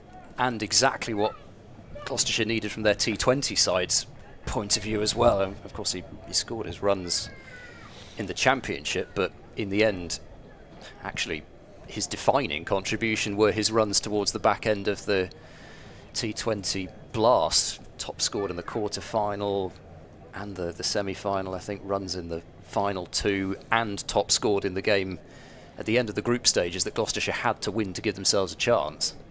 Fernando bowls, Price up on his toes, playing defensively back down the pitch, no run. 77 for 1 at the end of the over. Could make an interesting quiz question in years to come. Why were there 2 finals played in a 20-over format in last season? Yes. Because Glamorgan won the one-day cup with a 2020 match effectively against Somerset at Trent Bridge in some of the oddest circumstances that I've ever witnessed. Yeah, gosh, it was extraordinary. I mean, I think it was like that in a lot of the country, but I mean, in terms of the overall weather conditions, it's just that it was raining in most places. That's short and cut by Bancroft on the bounce to backward point where Byram fields. And again, Bancroft will be slightly cross that he's missed out on one of his favourite shots. He's normally a prolific cutter of the ball, but he's hit 2 of them to backward point. That one was hit a bit harder than the one the previous over. But yeah, I mean, just even looking at the pictures, just the way that low cloud was hanging over the ground. Leonard bowls, Bancroft guides this one away. It's going to take some stopping, and it will not be, or will it be stopped? There's a fielder down on the boundary who's still lying with his back all over the rope, but to be honest, I thought that he was maybe touching the rope, but the first concern is what the fielder's shoulder is like. Is that Bashir down Yeah. there? He dived awkwardly and then appeared to be clutching his shoulder for a bit, but it seems to be okay. Happy with the 2, and Bancroft will move along to 43 then. It's a fantastic bit of work if he's kept that in, because it was travelling at a rate and the angle was against him. There's a ballooning short ball from Leonard. That's going to be signalled a wide by the, well, in the end the bowler's end umpire, but it's the square leg umpire who's advised him to signal it a wide. So that's, well, I think we've completed the set of extras now, apart from penalty runs. Hope we don't have any of those. Oh no, actually no, my apologies, we haven't had any leg byes yet. I thought we had a leg bye at one point, we obviously haven't, so we've still got that excitement to come. It's 80 for 1. Leonard in bowls, and Bancroft for a 3rd time misses out on that. Well, this time it was a bit more of a back foot drive than a cut, but another ball that he would have thought he could have sent packing to the boundary, which is hit straight to Byram, fielding at backward point. So Bancroft 43 of the 80, and extras column is now contributing 16. Ben Charlesworth, the 1 wicket to fall, driving and nicking through to Chris Cook off Ned Leonard for 19. As Leonard bowls, it's a no ball, and it's flicked into the gap wide of long leg. They will take 2 as Fernando has to throw off balance, so that will be 4 more runs onto the total. 84 for 1 as Bancroft is on to 45. He's certainly looking in better touch than he did in his first innings last year, and I suppose it had been a little while since he'd played in England since that stint. I don't think he would have played since 2018. No, tell a lie. Of course he did play for Durham, but it's still been, I think, a couple of years since that stint.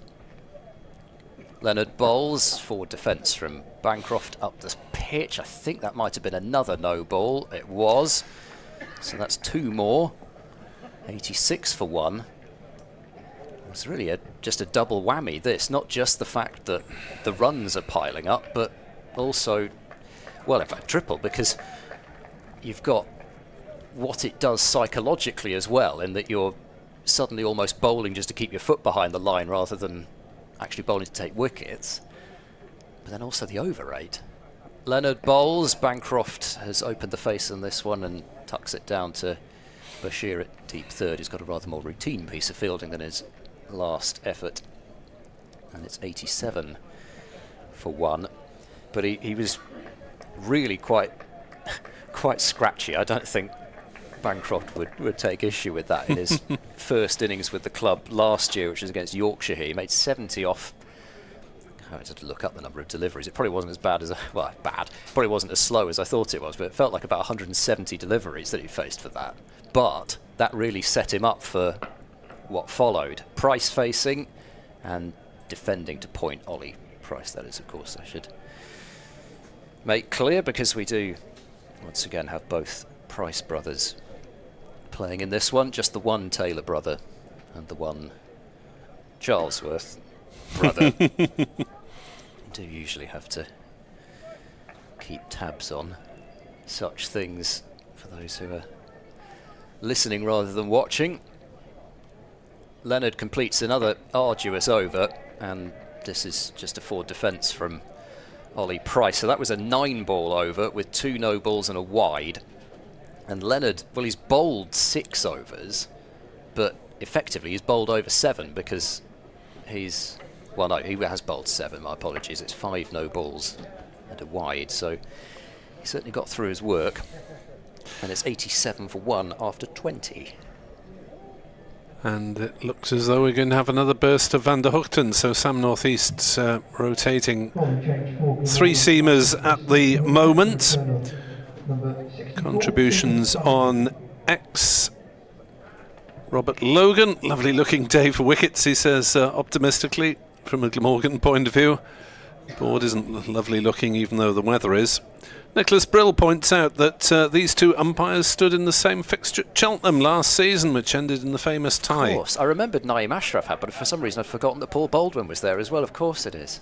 Van der Hoogten bowls to Bancroft, who noodles it away down to fine leg for a single. Yes, and Gloucestershire had the same umpires in the first round that they had for the, I'm sure, equally memorable Gloucestershire versus Glamorgan fixture at Cheltenham the year before. When it rained a lot. And nothing much And particularly, both sides scored quite a lot of runs particularly happened other than for not many wickets. Chris Dent scored 100, but yes, it wasn't a particularly edifying spectacle. I think that was the game where Zafar Gohar thought he'd hit a 6 for a bonus point and it landed short of the rope. Van der Hoogten bowls and no shot played by Price. He smashed. I think it was that game, wasn't it? He smashed the ball down the ground, stood there admiring his shot, thinking that he'd brought up, say, the 400 with a majestic 6, and then the ball just plugged in the ground, and they ran about 2 maximum, might even have been 1. And then they had to face another ball before then running off and declaring. Yes, it was rain afflicted a couple of years ago. Made up for it last year as Van der Hoogten bowls driven into the offside, not quite timed by Price, who remains 2 not out. Nicholas Brill says, wonder if the umpires asked to be appointed as they enjoyed the fixtures so much last time. Freddie and the Mumbles, good afternoon. What are the chances we hear your South African pronunciation of Marnus's surname later in the year? Labaskachne, or thereabouts. I'm guessing, really. As Van der Hoogten bowls and forward comes Price and defends. Ace of Tribe injured or not in thoughts. Had high hopes for him last couple of seasons. Hopefully not another unfulfilled talent. Well, he's not to my knowledge injured because he played against Glamorgan for the Cardiff students in the warm-up. He may have exams around this point of the season which are affecting availability. I'm not sure of that.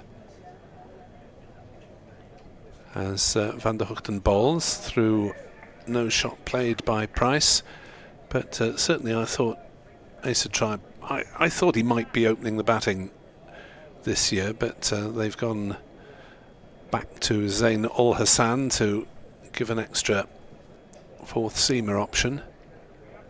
But certainly I'd expect to see Ace of Tribe very much in the mix. Billy Root is the spare batter for this match. Gloucestershire 88 for 1, just the 21st over of proceedings as Van der Hoogten finishes it off and bowls and Price is up on the back foot defending. Well, this is a contrast really, in that Bancroft is going at a strike rate of about 65-70 per 100 balls. Charlesworth was under a run every other ball, and Price is 2 off 17 at the moment, so quite the contrast. Bancroft is playing a different game to everyone else, and all the no balls of course have come with the bowling from the far end, the Ashley Down Road end, with Fernando now switching back to, no, it's Zain Ul Hassan who's coming on.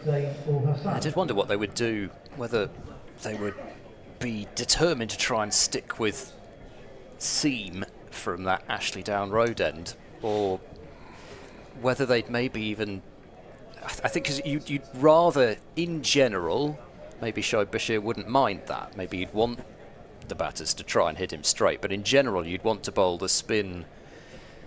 Well, actually, now I'm thinking about it. There's no obvious end to bowl spin with this match, as Zain Ul Hassan bowls, and this is defended pretty much by Bancroft. He did try and steer it into the gap, I think, but he's picked out backward point. Because the problem is, if you bowl Bashir from the Ashley Down Road end, you've got the short straight boundary, but if you bowl him from the pavilion end, then these 2 right-handers will be hitting with the spin to what is a very temptingly short leg side boundary. So which would you rather they're trying to do? Ul Hassan is in, bowls, and Bancroft covers up defensively across his crease. Plays it up to mid-on. This is a bit batter-friendly, bringing the rope in, 8-10 metres in front of the sight screen at this pavilion end? Yeah, I reckon it's definitely closer to what it is at the Ashley Down road end with the ropes brought in. And this is what Gloucestershire did last year as well. Well, Hassan is in. This is tucked off the hip, but straight to mid-wicket, and there is no run. I think the thinking was, and you can absolutely see where Gloucestershire are going with this. Bristol tends to be quite high scoring, but the problem sometimes is the speed of the scoring. So if the boundaries are brought in a little bit, then you can try and get the game moving a little quicker as Bancroft forward defends to mid-on, because even for visiting sides, of course Gloucestershire haven't won at Bristol since September 2022, but even for visiting sides it's been difficult to force results here, because you tend to need most, if not all, of the 4 days to get results here when you do get them. So any way that you can just speed that game up a little bit.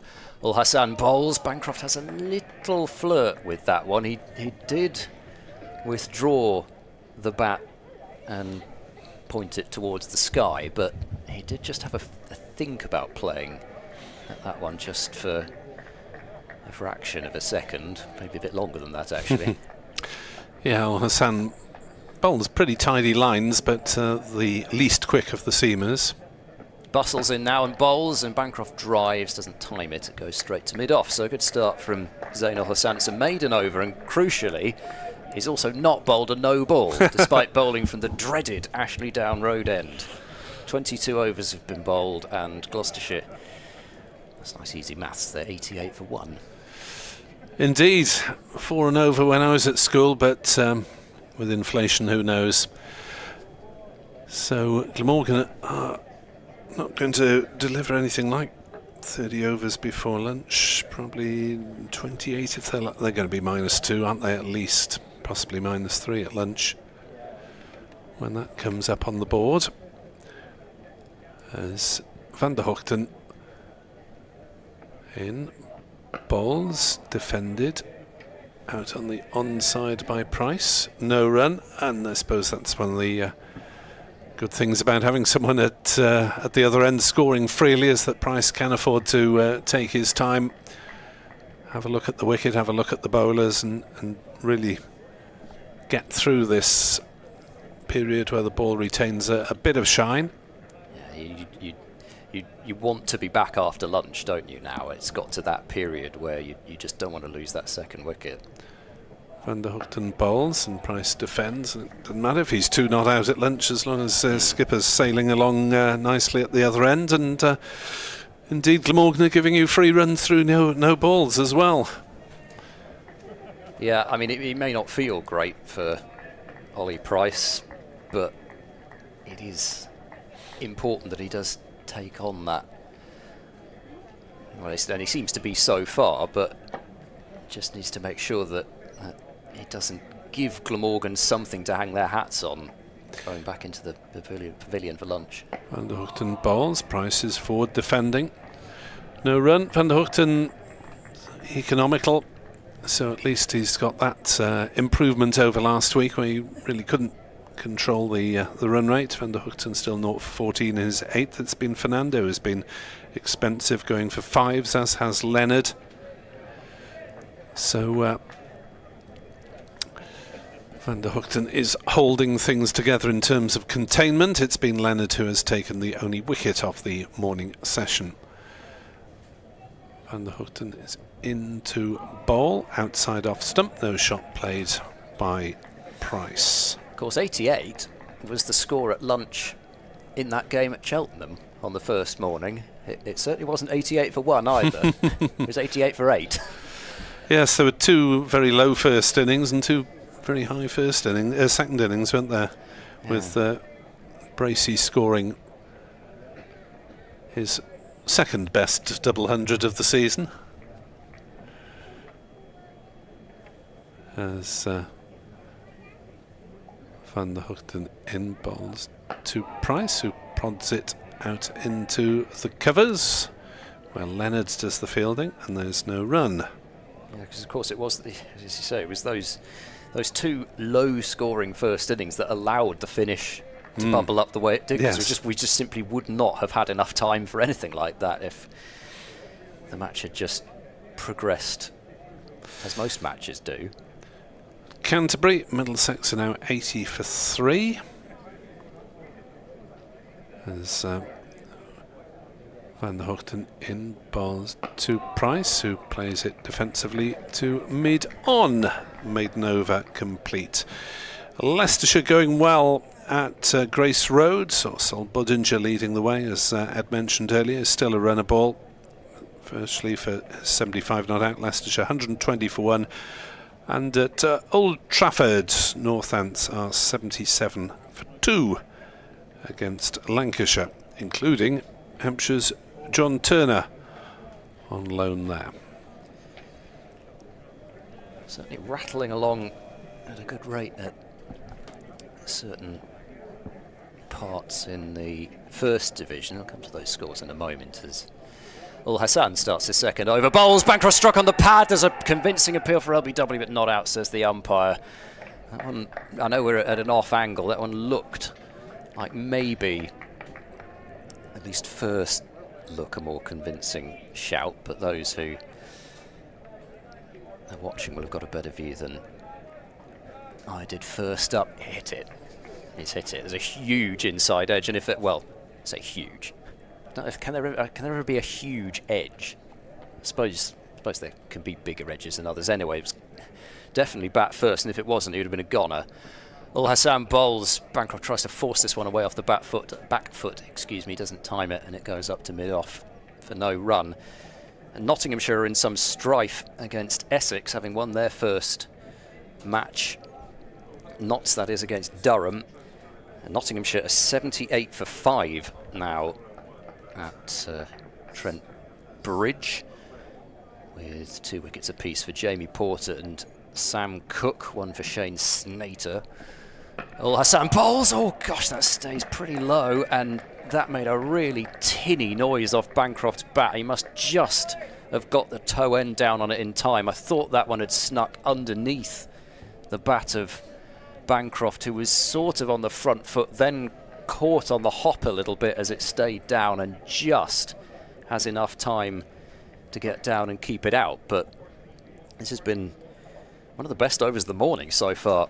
Zain Ul Hassan in his second over. He bowls now, and that's down the leg side. Bancroft misses out as he tries to clip it away through the leg side, but picks out mid-wicket. And he's not completely halted as Bancroft. He's still got some shots away, but he's missed out on a few cut shots. He had that one just to hit away, and I suppose this is the danger maybe a little bit if you do just start to think purely about lunch. Ul Hassan bowls edged, and off the glove of Cook. He got a hand to that. They'll take a single as the ball deflects away, but that was, I'm sure, a half chance at least. And with the way that Chris Cook normally gobbles those up, I was thinking that Bancroft would have been a goner. A very thick edge. He got the tip of the right glove on it as he dived away to his right, but the number of blinders I've seen Chris Cook take over the years, that would have been up there with them, but he couldn't hold on. So Bancroft's had 2 half lives now as Ul Hassan bowls, and Ollie Price stepping way down the pitch, much further down than Bancroft to defend, and that's a terrific over from Zain Ul Hassan. He almost had Bancroft LBW twice, well, maybe bowled LBW and caught behind, but the Australian survives, and Gloucestershire 89 for 1. Yeah, Zain Ul Hassan will be buoyed with that in a way, but Chris Cook, all right, it was a difficult chance, but I think he would expect to have taken that more often than not, and if you're going to give a guy a chance, Bancroft is probably one of the worst people in this match to give a second chance to. 89 for 1. Van der Hoogten is in to bowl, and Bancroft will take a single down towards backward square there, pushing forward. 90 for 1. He is looking very scratchy all of a sudden, Bancroft, having said that you know, he'd missed out on a few scoring opportunities, but you know, it didn't seem to be affecting him too much. But last couple of overs, he's been seriously tested. Very strange. Van der Hoogten, 25th over only of the morning, bowls, and forward comes Price resolutely to defend, his scoring rate dropping by the moment, but it won't matter. I suppose Glamorgan might squeeze in 28 overs if they're lucky, but realistically they've bowled, was it 9 no balls, an extra over and a half. So it's not like they're messing around between overs or anything. Saw Bashir actually doing a little bit of loosening. As the next delivery is again defended, and this will help the over rate if Price is just prodding them straight to the fielders.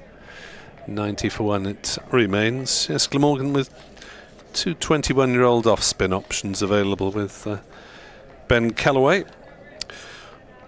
Neither of them sadly was in the wickets in the first game. Bashir 0 for 92 off 22, Callaway 0 for 39 off 13, so Callaway was the more economical. As Van der Hoogten bowls, and straight drive by Price, but straight to the aforementioned Bashir. A lanky young man, 6'4" of him.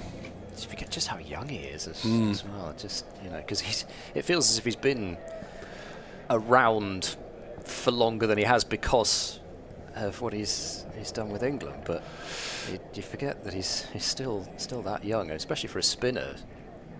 So it often takes him a bit longer to develop. Van der Hoogten bowls, nurdled away through the slips. First boundary for Ollie Price off the 28th ball that he's received. Just angled the bat, pushed it down wide of the diving slip cordon for 4 runs to the vacant third man boundary. Just felt they needed something a bit like that, particularly Ollie Price, just without really putting too much effort in, just pick up a boundary, just start to feel as though you're not just purely playing for the interval. 94 for 1.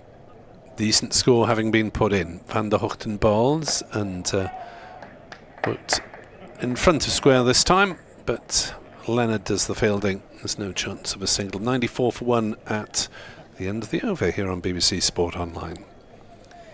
Elsewhere in Division 1, Durham have just brought up their 100 for the loss of 2 against Warwickshire. Alex Lees was out in the first over of the morning, and Emilio Gay, the other man to go for 41, with Ben McKinney and David Beddingham at the crease. Surrey 117 for 3 against Hampshire, with Burns, Pope and Smith 3 men out, as Zainul Hassan starts a new over, and he's carved gloriously by Bancroft through cover point for 4, and that is 50 for Gloucestershire's new Championship captain in his first innings. 83 balls, 8 fours.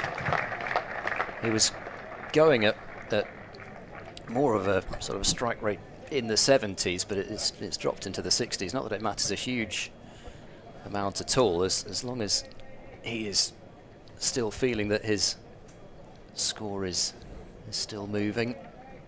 And he goes to 50 in fine style. An old-fashioned handshake with Ollie Price. Ul Hassan bowls, and forward goes Bancroft to defend up to mid-on. And there's no run. So the form of Messrs Pope and Smith so far has been magnificent for Surrey. Dom Sibley 29 not out from 78 balls. That's more like it. Get him back in the England team. Fast moving in, yeah. Well, justice for Burns and Sibley. Ben Folkes at the crease as well on 14, another man often overlooked by the current think tank, as Bancroft steers this one defensively towards backward point, and there's no run. And to be honest, particularly with the emergence of Jamie Smith, Ben Folkes' position to get back into the side looks rather more tricky because of the way that Jamie Smith has kept, apart from just the runs that he's scored. He's been really impressive behind the stumps. It's Jamie Smith. Ul Hassan scuttles in, bowls, and it's one of those shots that Bancroft plays, which he just has a habit of doing that, and it must be so frustrating. He's played with a vertical bat, almost a perfectly vertical bat, and the ball just seems to fly off his inside edge down to fine leg, and he picks up a single. But he does this so often. If it's not deliberate, it's a magnificent habit to have, because not only are you not getting out to it, but it also gets you off strike. It's 99 for 1. Chris Cook takes delivery of a helmet, so he'll be standing up to the wicket. Ollie Price is batting so far down the pitch as a way of combating Ul Hassan. I think he probably doesn't have any choice but to stand up, does Cook. I'm also going to take out the third slip, and they're going to know. I thought they were going to put in the leg gully, because the first ball Derbyshire did that last round, Ollie Price flicked one straight to leg gully. Yeah, Callaway's on the drive, short mid-wicket. Ul Hassan runs in now, bowls to Price, who leaves outside the off stump. Oh, that was tight. I know there's some histrionics from Ul Hassan and from Cook, but that, I just about had time to flick my head to look at the monitor that we've got next to us, and that is coat of varnish, absolute coat of varnish. You could see off stump as well. I'm not sure how that missed. Wow. So it's as you can say, it's very good judgment. It's the tightest of tight leaves. Last ball of this over. Ul Hassan bowls to Price, who's forward defending this time, and it's a good job that he was, because that one would have hit off stump. He was hit for 4 first ball of the over to bring up Bancroft's 50, but this has still been a really searching spell from Zain Ul Hassan. 3 overs for 6, and Gloucestershire 99 for 1. Yes, it's a welcome start for a young man who was sadly devoid of wickets in the Championship last season, and Glamorgan do look to him to be the fourth seamer, in addition to opening the batting. Didn't make much impression in round 1 with either discipline. So they thought about giving this over to spin, but I think they might. Perhaps they've decided that they're just not going to get an extra over in anyway, so might as well keep Van der Hugten going. Yeah, it'll be 28 overs. No, 27 overs, sorry. By the time they've set the field and all that, I don't think they'd get through the over anyway before time's up. Van der Hugten in to Bancroft, who's playing that one out on the onside. No run. So Ned Leonard with the only wicket of the morning. Ben Charlesworth edging a drive at a wide one. He was out for 19 with the score on 62 for 1 in the 14th over, but Bancroft has anchored things magnificently and allowed Price to play himself in at his own pace. Bancroft reaching his half century off 83 deliveries. So food for thought for Glamorgan over luncheon, as Van der Hugten bowls a quarter of an appeal for LBW as he pushed forward. They must have decided there was a bit of bat involved, I think, as it died away very quickly.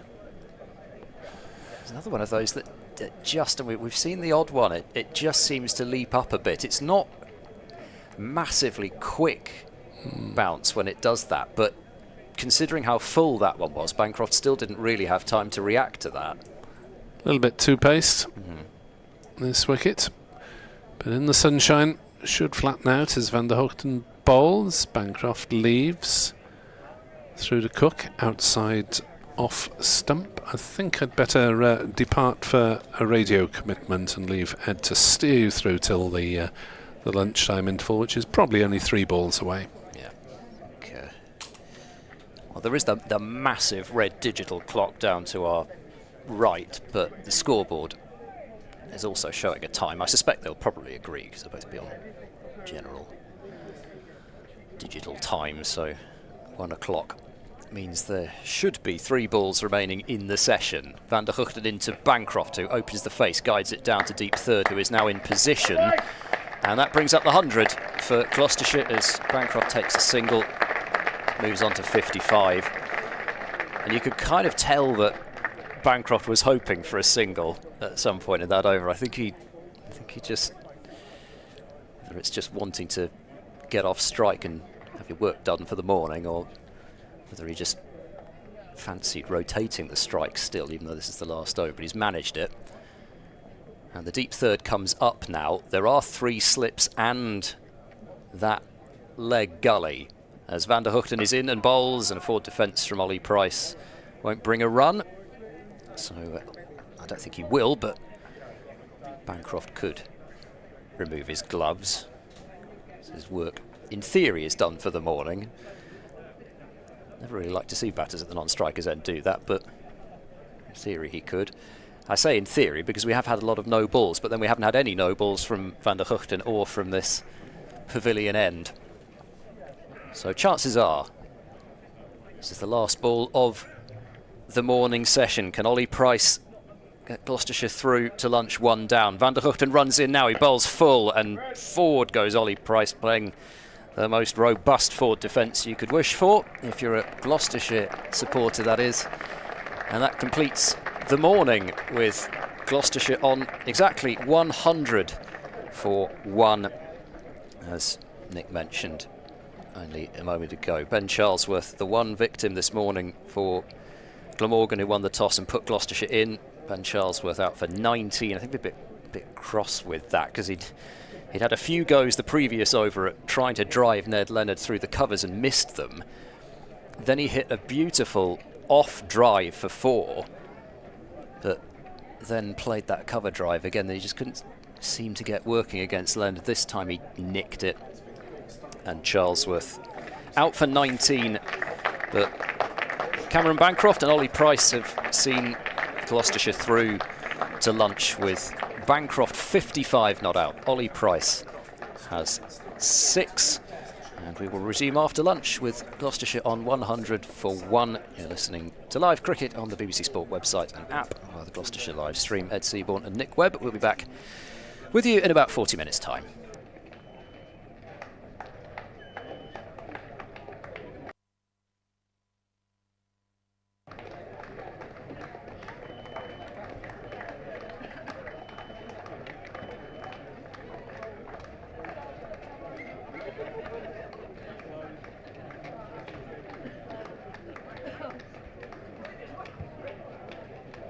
As the players leave the field for lunch, just some images on the main screen of Sean Williams, who before play today was presented with a ceremonial Gloucestershire cap to mark 25 years as the head of the ground staff here at the St Unique Stadium.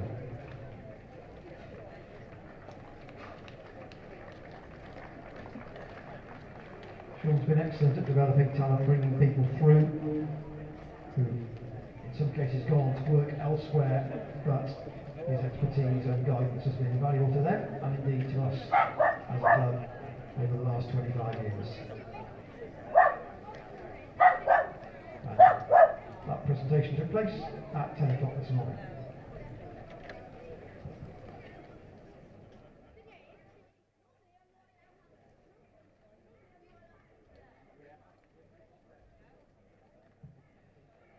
It's also lunch elsewhere around the country as well. Here are the scores in the first division at Chester Street. Durham 104 for 2 against Warwickshire. At Trentbridge, Nottinghamshire 78 for 5 against Essex. At the Oval, Surrey 122 for 4 against Hampshire. At home, Sussex 122 for 1 against Somerset. And at Headingley, Yorkshire 103 for 1 against Worcestershire. Elsewhere in Division 2 at Canterbury, Middlesex 89 for 3 against Kent. At Old Trafford, Northants 89 for 2 against Lancashire. And at Grace Road, Leicestershire 138 for 2 against Derbyshire.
registration for events here at the St Unique Stadium in April.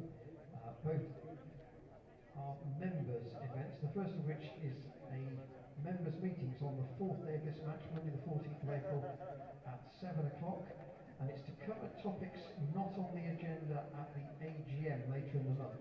So only open to members, either in person or online. A meeting link will be sent out to members who wish to join online closer to the date. So that is Monday the 14th of April at 7 o'clock. And then the AGM itself is on Monday the 28th of April, also at 7 o'clock. Again, it can be attended in person, but also online as well. Via a link that will be sent out on the day. So those two events, the club AGM, Monday the 28th of April, 7 o'clock, for members only, either here at the St Unique Stadium or available online. And then ahead of that, for non-AGM matters, a members meeting on Monday the 14th of April here at the St Unique, also at 7 o'clock.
Vitality Blast champions 2024 Gloucestershire!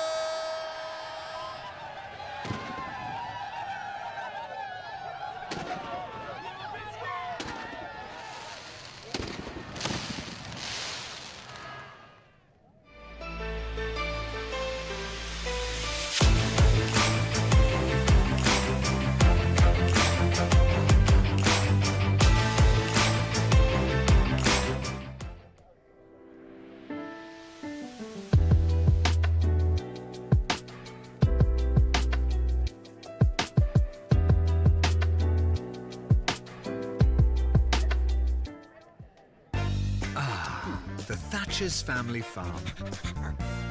Making cider with nothing but love and skills. Delivering perfection for over a century.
of the afternoon session. Please welcome back our umpires Paul Morgan and Naeem Ashraf.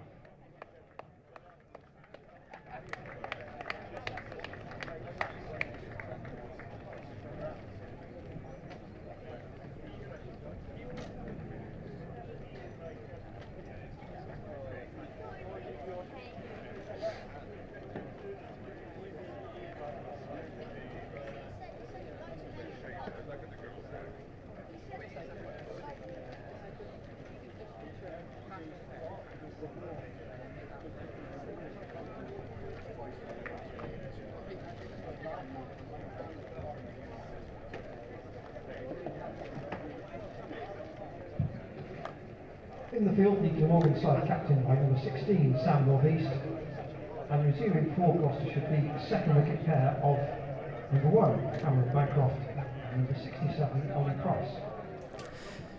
Well, you've already had most of the details from Ian Randall over the PA. I don't think I really need to add too much more. It's 100 for 1 is the score after 27 overs in the morning session, with Gloucestershire having been stuck into bat, so a good morning session for the home side. However, there are still potentially plenty of perils awaiting them this afternoon, with Zainul Hassan looking as though he's going to resume the bowling from the Ashley down road end. Yes, all righty, and that's what I was saying. 27, Zainul Hassan. Yeah, Zainul Hassan from the Ashley down road end for the third time. No, he's going to bowl to Cameron Bancroft. Seaborn and Nick Webb with you on the BBC Sport website and the app and on the Gloucestershire live stream. There are 2 slips for Zainul Hassan. He's doing some extraordinary high leg kicks, getting ready to bowl. His foot's almost going above head height there. Here is first ball of the afternoon, is forward defended by Bancroft up to mid-off, and we're back underway with the Gloucestershire captain resuming on 55 not out. Had a couple of one definite half-life, or maybe greater than that, and another which we weren't so sure about, low down to Carlson at third slip on 33, and then on 47 he was definitely put down one-handed by Cook behind the stumps. Zainul Hassan bowls forward, goes Bancroft looking for a single, but he won't find it because they've put a cover in place. It was off the bowling of Zainul Hassan, whose 3 overs were as searching as we had from Glamorgan this morning. Yeah, pleasing start from Zainul Hassan, really. Looking to justify his place in the side as an all-rounder. Ollie Price at the non-strikers end on 6, as Zainul Hassan bowls and forward defended by Bancroft towards mid-on. And there is no run. Ben Charlesworth, the one casualty this morning. Caught Cook bowled Leonard for 19. And as far as the team news, if you weren't with us for the morning session, just the one change for Gloucestershire with Cameron Bancroft's return and Marchant de Lange dropping out due to a slight niggle. In comes Ul Hassan bowls, and well down the pitch, Bancroft to defend this one up to mid-off. Steve Grant has obviously listened to me before.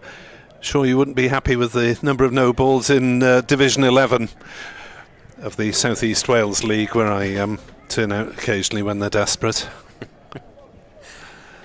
18 runs conceded in no balls.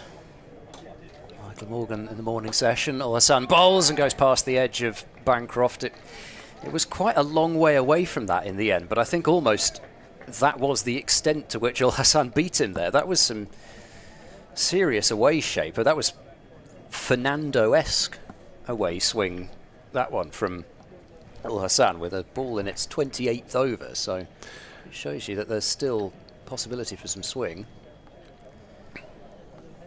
Working on a maiden over to start the afternoon. Ul Hassan bowls and Bancroft's well forward, but all he can do is defend it away back up the surface, and Ul Hassan picks it up. So 4 overs, 2 maidens, 0 for 6. And Gloucestershire, who were on a bit of a go slow towards the back end of the morning session, their run rate was, admittedly helped by extras, was I think in excess of 4.5 and over, but it's close to 3.5 now. Ul Hassan, similar sort of height to Fernando, similar sort of beard. Obviously Not as quick, but not suffering from the same overstepping problem that the faster bowlers did at that Ashley Down Road end, at least not yet. Hopefully it won't be the case. Liam on X says, nice to see you back, thank you. Too many samey paces with lack of variety and lack of an experienced opener. Going to cost us again. Why do they never learn? There we are. If I knew that, I'd run a cricket club. Leonard is in to bowl from the pavilion end, and forward comes Price, resuming his watchful vigil in partnership with Cameron Bancroft. Well, you've got what you've got. There are few domestic signings available, I suppose. They've signed Leonard to try and mould him into something. Well, he is naturally a little bit quicker than some. As he's in and bowls, that one was a fairly gentle delivery though, and it's played easily on the onside by Price. Find Welsh fast bowlers. That's been the issue for some years now. I think it was unfortunate that Roman Walker, who started promisingly with Glamorgan, went off to Leicestershire and hasn't had too regular cricket in the championship format. Leonard bowls, driven on the leg side, half fielded at mid-wicket, but no run is taken. Rob Williams says bowling unit looks a little bit toothless, even given a couple of injuries, and it's very early. Do you think they truly believe this is a bowling unit that can win promotion? Well, it's certainly not as formidable as it was a couple of seasons ago when they had Hogan and Nisa, as well as Van der Hoogten, leading the way. It's driven nicely by Price on the leg side, stopped by Fernando at mid-on. Sure you can't tempt Michael Hogan out of retirement. Yeah, he had one last season with Kent before returning to his native Australia. Hope he's well. As Leonard is in to bowl. It's nicely driven by Price, and he's timed and placed that one well back past the bowler, and it will race away to this shortish pavilion boundary for 4 runs. I say shortish pavilion boundary. If you have just joined us, you might wonder what I'm talking about, because you think, well, it's always the same lengthways, but it isn't. The rope is well in from the pavilion today. As a member of the crowd lobs the ball back to Asitha Fernando, examines it suspiciously.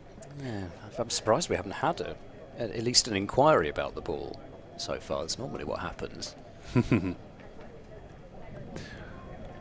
And Price making sure fielders were back in place before he faced up to Leonard. 104 for 1 as Price plays that one down into the gully. So a nice boundary to get Gloucestershire going after lunch. 104 for 1. Oh dear, our Sussex colleague Adrian Harms is one up on us, posting a picture of a fine chocolate cake that's arrived in the commentary box at Hove. Oh gosh. Lucky chaps. I always seem to know when I'm coming to Hove and there's no cake. Pretty much every time I go there, they seem to be short on it. Never mind. It looks extraordinary. No, sadly we may have to provide our own. In comes Ul Hassan bowling to Bancroft, who's forward, tapping the ball towards point and having to shriek no. A couple of hopeful steps down the pitch, both from Bancroft and from Ollie Price at the non-strikers end. As the usual feature of Bancroft's innings in the morning session, yes, he scored 8 fours, but the usual rotating the strike one way or another just keeps everybody moving out there. Well, Hassan bowls. This is pushed along the floor down to long on. I think he was looking for the gap between what is, yeah, maybe more of a forward square leg than a mid-wicket. Certainly a pretty square mid-wicket and a mid-on, so there is a decent amount of space on the leg side. Bancroft to try and access, just couldn't do so then. Reese Hatton has emailed with regard to no balls. The cricket podcast. In comes Al Hassan and bowls, and forward goes Bancroft. Defends up to mid-off. I've been plugging BBC Sound things Right. accidentally in the morning anyway, so I might as well get another one in. Glamorgan also involved in the record of most no balls in a first-class innings at their game v Somerset at St Helens in 1994. And they conceded 65 runs in no balls. Unfortunately, I'm not entitled to go into that website, so I can't name the guilty parties. Al Hassan in and bowls, and this is squidged down to a wide-ish backward square by Bancroft. He'll take a single and move up to 56. Chris Westphal has tossed an idea into the debate about format of future seasons. Why not go to 16 three-day games, same number of days as 12 four-day games? And obviously that would be home and away possible if they had nine sides in each division. There are certainly a lot of people who are fans of three-day cricket. There's a short mid-wicket in place now for Al Hassan as he bowls to Price, who turns it away to that fielder on a couple of bounces, and there is no run. He suggests with the way cricket is currently played, I suppose, tendency to try and increase scoring rates in comparison to previous years in the red ball game. This could be a viable option with some restriction on first innings batting time, or use 8-ball overs to reduce turnaround time. Wow, we've had a long session for some bowlers this morning with the 8-ball. We had a fair few 8-ball overs this morning anyway. Oh, that's out in and bowls wide of off stump and let go by Ollie Price. A little bit of a way movement there, but nothing too perturbing for Price, having decided not to play a shot. So 105 for 1. We've had 3 overs since lunch. But yeah, I don't know. You see a good 4-day game and you think, how could you? I know it would increase scoring rate and you have more declarations, you potentially have more going on in the game. Even on flatter surfaces there'd be the need to move the game along, but you see a 4-day finish like at for example at Lord's last week between Middlesex and Lancashire, and you just think, well, sometimes you just need that 4th day really to have a proper narrative, something really to get your teeth into. Yeah, it needs to be greater contrivance, I suppose, between the two captains if it's a 3-day game. As Leonard starts a new over, and it's run away towards third man for a single by Bancroft. But of course you can counter that by saying, well, some of the 4-day games, has to be said, particularly in the second division that we've had over the last few years with 400 plays 500, and okay, it's batters spending time out in the middle, okay, it's bowlers working hard for wickets, but spectators are working quite hard as well.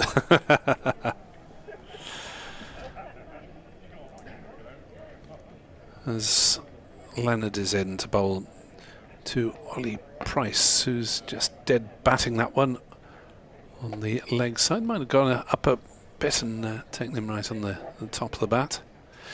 Wanders down for a little prod, does the tall figure of Ollie Price. Yeah, you can't rule out a return to 3-day first-class cricket, given the amount of change that there has been in the game. As Leonard is in and slashed away, but straight to backward point. It is a no ball, so even though Price doesn't add to his 10 runs, 2 more runs are added to the Gloucestershire tally. And stuck a bit, I think, for Ben Kellaway at backward point. Missed out on a few cut shots so far, these two. 108 for 1. Leonard bowls. Price drives, doesn't time it, straight to mid-on. And there's no run. So nice vista here at the County Ground, Bristol still. And reasonable number of spectators in. I think they're basking at the far end. I think you could actually say the word basking. Sunning themselves. It is really warm sitting at the far end. I don't know if you've ever done it, but not only does it catch the sun, but you've also got seemingly more heat being reflected off the flats at you.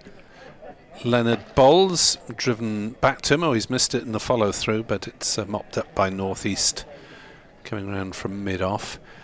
It's the same at Sophia Gardens, is it then, that it's hotter in the far end from the commentary box at the river end in the case of Cardiff, It's and amazing the how many flats places end? that's the case, isn't it? I think it's the case at Grace Road, and definitely at Northampton, where you're in that shaded box.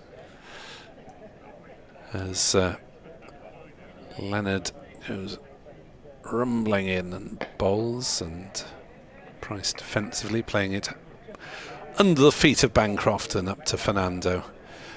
Mind you, we'd grumble anyway, wouldn't we? Because at Canterbury, when we occasionally get the sun directly into the commentary box, and then it gets too hot on the rare occasions when our visits there coincide with the British summer.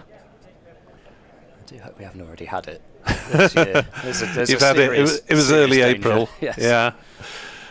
Here goes Leonard again, past umpire Baldwin. Bowles straight, played straight. Another dot ball to end at 7 ball over. Is that possibly the first ball from this pavilion end? I think the 9 previous ones were all the Ashley Down Road end.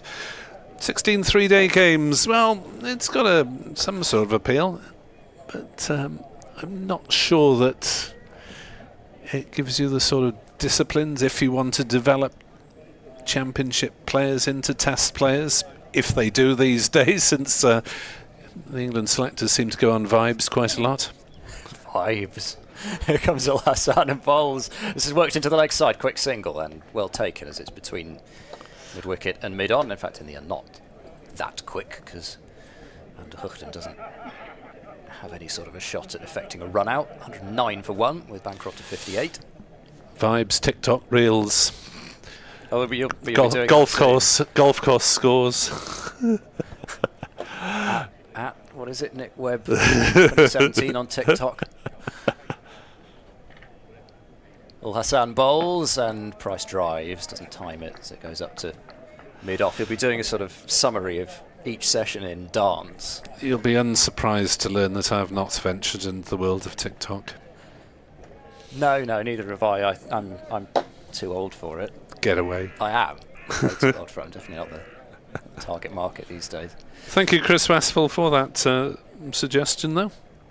You'd have to have a 90 or 100 over limit on first innings, I guess, as he mentions.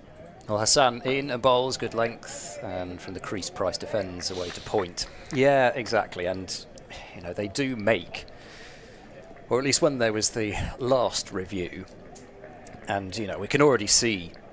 Let's be honest, we can already see the next review coming in January, next January, even probably on top of the review that's ongoing about the county schedule.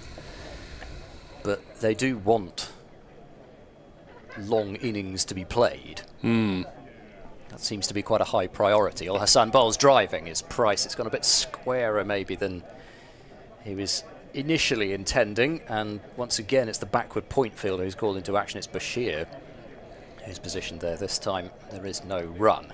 But no, I think we may even have touched on this at Derby last week, to be honest, and perhaps in flippancy as much as anything else, but the fact that they're not picking players particularly based on outcomes in championship cricket, as Al Hassan bowls driving his Price, high elbow, but again not really timing it or getting it straight enough to beat mid-off. There is definitely the argument to be made that, well, counties sort of do their own thing, and actually if you're just watching purely based on seeing what you like, then you can do that whatever format is being played. Yep. Anyway, Al Hassan to complete this 6th over of his. Again, Ollie Price in behind and defending. So just the one from that over. And Al Hassan's doing a very tidy job for Glamorgan here for multiple reasons. He's also getting through the overs pretty quickly. The over rate was at -3 at lunch. I know it's sort of requiring binoculars to see that particular number, but it's -3. Whereabouts is it on the board? I can't underneath the even pick it time. up. All right. Oh, you'll have to help me out on that. I mean, maybe it's time for a visit to the former sponsors, but I can't see it from here. Yes, I rather missed that when the umpires had that particular sponsor on their backs, especially. It did give rise to a very easy joke, didn't it? Pension insurers, the current sponsors, Rothesay, as Leonard lopes in and bowls, played nicely off the back foot by Bancroft, too wide third man for a single. I was going to say Nelson's on the board, but no, it was the single was already on then. It's 110 for 1. Morgan having put Gloucestershire into bat, and Sam North East left pondering whether it was entirely correct. Mind you, if they'd taken the catch to get rid of Bancroft and they hadn't bowled any no balls, it would be 90 for 2, which would be more respectable. Leonard in to bowl, driven by Price, straight to Fernando at mid-off. Sounds there's a busy professional photographer, I would imagine, somewhere beneath us by the clicking of the lens. Yes, the club have got a new photographer this year. He's got a lot to live up to, because the club's photographer last year, Robbie Stevenson, was nominated for the ECB Photograph of the Year. All right. For his picture of Zafar Gohar, who was appealing with 4 arms, because there was somebody standing directly behind him. It was magnificent. As Leonard bowls, again defended with the aforementioned high elbow by Ollie Price, mind you, since he's 6'3" or thereabouts. I suppose everything is going to look that way. 110 for 1. Nary a cloud in the sky, just a few gradually dissolving vapour trails from passing aircraft. 110 for 1. Leonard in bowls, and Charles Price plays that one down to wide third man comfortably enough. A single is taken, and now it is Nelson on the board. 111 for 1. Double Nelson struck in Gloucestershire's opening game, bowled out for 2-2-2 in their first innings. Thank you, Richie. Yes, I'm not going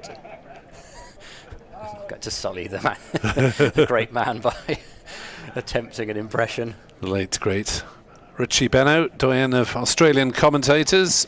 There's big appeal for LBW. Not out, says umpire Baldwin. Leonard, arms upraised. I think he fancied his chances there, but Bancroft remains implacably at the crease. Replay shows doing a bit too much. Maybe, yeah. I can imagine that. That's probably why it wasn't given. It's certainly worth a shout.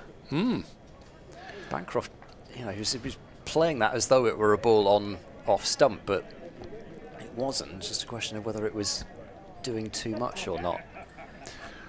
Leonard may be encouraged into bowl on leg stump. Is that a no ball? Is that umpire Baldwin getting out the way? That's a no ball again. Oh dear, and he's got in the way of Leonard as he's walking by him as well. There's a bit of a coming together. I think it was just careless on the bowler's part as he looks to get back to his mark quickly so that the over 8 doesn't suffer too much. But Leonard overstepping at both ends. Fernando just at the far end. Leonard is into bowl, and that's nurdled away down to third man. Third single that we've seen in the over via that means. Bancroft moves on to 60 in the total, on to 114 for 1, and Leonard trudges rather dejectedly back to his mark at fine leg for the bowling from the far end. And he's young, but really he should have learnt his lesson by now in this innings anyway. I suppose it's almost also only a matter of time until, with the sheer number of them, you end up taking a wicket off one. Whilst it's, of course, a problem to be conceding the runs, you just don't want to be taking a wicket off a no ball. Ul Hassan into Bancroft, who's across his crease and defending away. He certainly brought that delivery that struck Bancroft on the pad back into him. There was some considerable in movement, so yeah, I could sort of imagine that was possibly in umpire Baldwin's mind, just like right down really to see, but he certainly did him with the swing, say that much.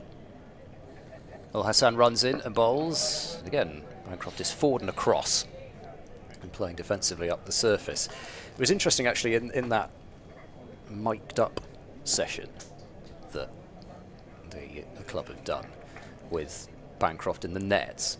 He was talking about how he was walking at the bowler and pretty much saying that one of the things he'd been doing quite a lot had been walking forward and across, and it's something that Bancroft does a lot.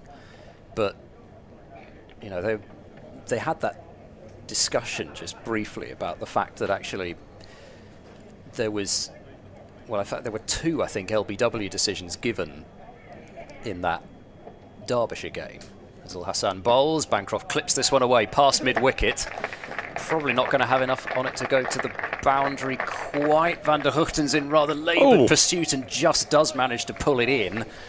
It didn't look as if he was actually at the last minute winning the race. I thought maybe I'd called it wrong and it wasn't going to the boundary, but at the last minute he stooped down rather athletically and pulled the ball back in, and they've taken 3. I'm not sure if a fast bowler needs to be going head over heels in the outfield at this stage of the season. I'd settle for giving away the run, to be honest, and having Van der Hugten fit. But he's in one piece. Hard outfields to be diving on. 117 for 1. Ul Hassan to Ollie Price, who inside edges onto his boot, I think, and it trickles out into the offside. He hasn't faced a great deal of Ul Hassan, I don't think, as Ollie Price since lunch. They've switched back around.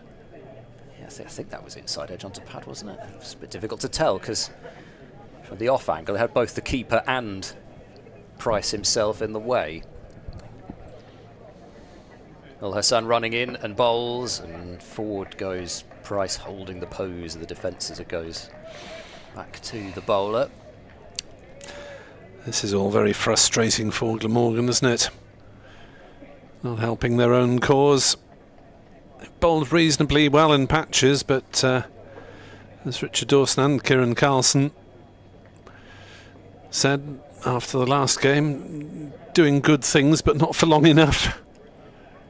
I think that was similar to Gloucestershire with the bat last game.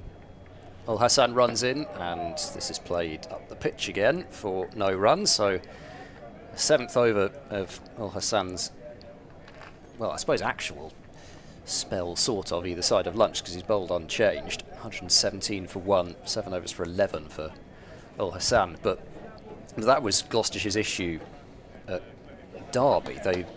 The partnerships would get to about 20 or 30, and batters would be, I mean, whether they'd get into the 20s or so, they'd spend some time out in the middle. It wasn't as though there was a massive collapse at any point. It's just that the partnerships didn't kick on. Actually, this partnership has quietly gone past 50 as well, but it almost doesn't feel that way because Ollie Price is on 11. It's Bancroft who's holding things together at this point. 63 to his name, and no other batters past 20. Leonard is in to bowl, and that's down leg side. Cook takes it with a flourish.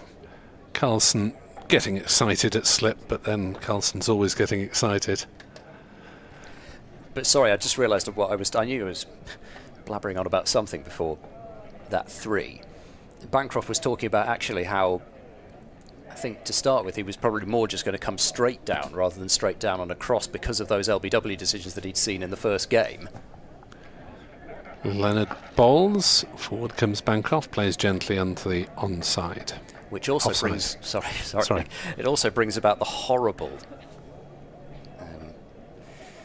possibility that he might have been listening in that first game, which you just always hope isn't the case, but he might have been.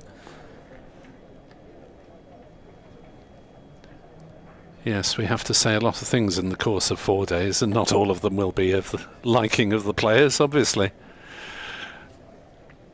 Leonard in to Bancroft, plays it off the back foot, down to third man, single taken. All the time in the world, Cameron Bancroft to play those shots on the offside. Square of the wicket, just in front of square, just back of square. Really has been his favoured scoring arc in this game.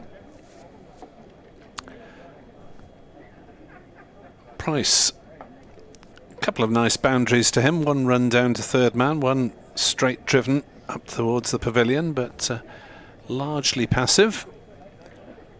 As Leonard is in, bowls a short pitch delivery that Price tries to hook, and oh dear, it's another no ball. Just putting a bit of extra vim and vigour into that one, but overstepping yet again. And how did Glamorgan expect to keep the scoreboard under control if they're giving away runs left, right and centre in no balls? 120 for one as Leonard bowls. Legitimate delivery, Price defence. Could even tell from here that one was okay. Just thought I'll watch the front foot for this one. So that's now 24 given away in no balls, 12 oversteps in the course of 35 overs. And it also proves that it's not just Naeem Ashraf who's watching the front foot as well. No. The fact that we've had these no balls from this end as well. So Leonard has now bowled 8 and Fernando 4 as that ball is driven or prodded back to Leonard. Now, I'm not suggesting that a first-class umpire would never watch the front foot, but it is interesting how sometimes you go entire matches without a no ball, or almost no balls at all, and other matches there's an awful lot of them.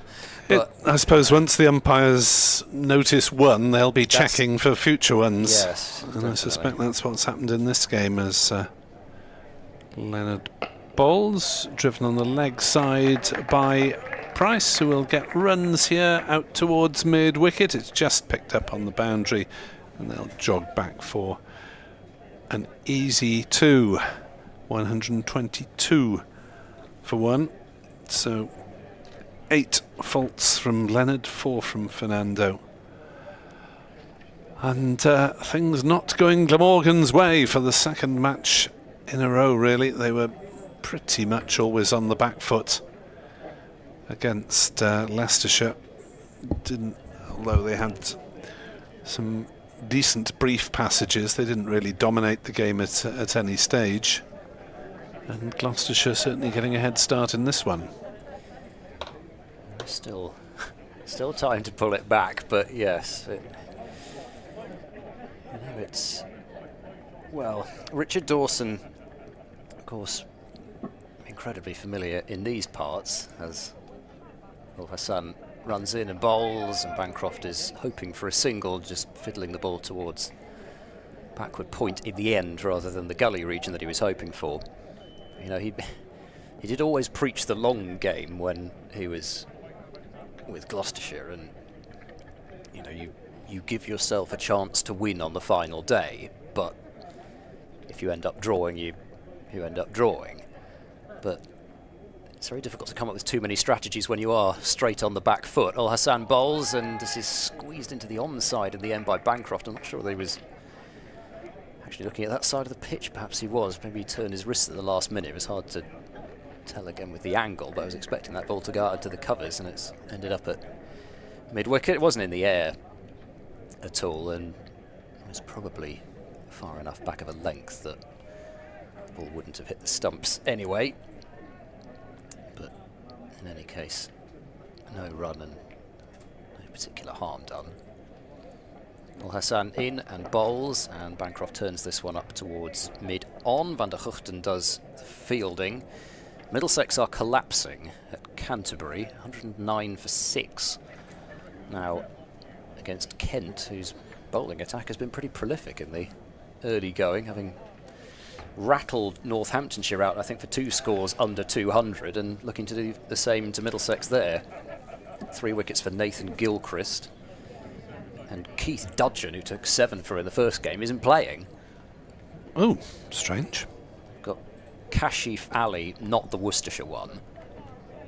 Full and very wide from Al-Hassan. It's smartly taken by Cook up to the stumps. So, yeah, I'm not quite sure if it's resting or rotation or whatever, but anyway, Kashif Ali, the Pakistan overseas, instead of Keith Dudgeon, the South African one, but Middlesex in some trouble. Leicestershire still going strongly against Derbyshire, 173 for 2. Budinger out for 81 from only 82 balls. Al-Hassan is in, and this is steered away and very well fielded at point. Who's that there? Callaway. Callaway.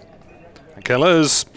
For some reason, I Bill thought Killers. for some reason I thought it said 18. It was just 8.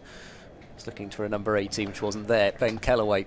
Don't think there is a number 18 at the moment. No, that's why I was thinking it was a substitute fielder, but it's not. He's done well there, because if that goes by, that's to the short side, and there's absolutely no catching it. Al-Hassan completes the over. Bancroft forces that away. No chance this time for Kellaway, excuse me, or indeed for Byram running back from cover as he splits the gap to perfection and picks up a boundary. 126 for 1. There have been many boundaries off the bowling of Zain Al-Hassan, but that one just forced off the back foot with good power from Bancroft, a solid punch. And it travels quickly across the outfield anyway, but it's not a long way through the covers from that end. 126 for 1, 36 overs bowled. Looks like we're going to get some spin. Huzzah! Ian Holland has a 50 for Leicestershire, so in the wickets and in the runs. And he had a good game last week against Glamorgan with the ball. See that. And Northamptonshire 121 for 2 against Lancashire with Luke Proctor, former Lancashire man. Well, I suppose he's always a Lancashire man, but playing for Northamptonshire, opening the batting, he's got a half century. James Sales is at the crease with him. Quite a few wickets in the first division. Nottinghamshire 99 for 5 against Essex. Surrey 142 for 5 against Hampshire. And Sussex now also 142 for 5 against Somerset. That's a collapse from Sussex. They were 127 for 1. But now 142 for 5. Durham and Yorkshire, both 138 for 2. Shoaib Bashir to bowl his first over of the game. To Price, who's forward, defending. So Bashir's found life tough in Cardiff. He claimed 1 wicket in the warm-up against the students and was wicketless against Leicestershire. As this one's swept away by Price, down towards backward square. Single will be taken. And in a way you feel sorry for the young man having to learn on the job, as it were. He's still played more test matches than other first-class games. I think if he plays in the next one he'll be level if my stats are right. Bashir bowls, plenty of flight and dispatched through the covers by Bancroft for 4 runs. Just a little too much loop and Bancroft tucked into it, and well, the way he's been so prolific in that area, you wonder whether Glamorgan might be advised to have a deep point on the boundary. Especially if he's going to bowl that full. Cover point. Tossed up and dispatched, and that is nearly the case for the next ball as well, but Colin Ingram, the veteran at cover, makes a tumbling stop to his left. 131 for 1. Ah, there we go. Thank you. Captain where borders and gets. As Bashir drags that one down, and it is played away towards Van der Hoogten, who is that deep point sweeper. Single taken, 132 for 1. And Van der Hoogten will come in now for the Ollie Price. He's hit a couple of nice boundaries, but been generally less proactive. Oh, he tries sweeping again though, and plays it nicely down towards backward square for another single. Throw forces Chris Cook to leap, but he takes it in. And, well, a fruitless first over for Shoaib Bashir. 133 for 1, I believe, as the graphic ticks over on our screen. And the batter's just getting a little drink and a towel down in this pleasantly warm afternoon out there, I presume. Yes. It's the same temperature all year in this box, I guess.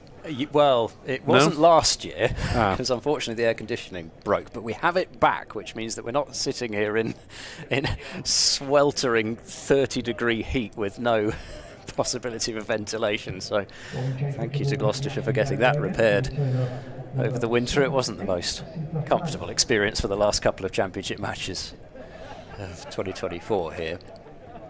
But yes, it does look lovely out there, and there's, as I mentioned earlier, there's not that cold breeze by the looks of things.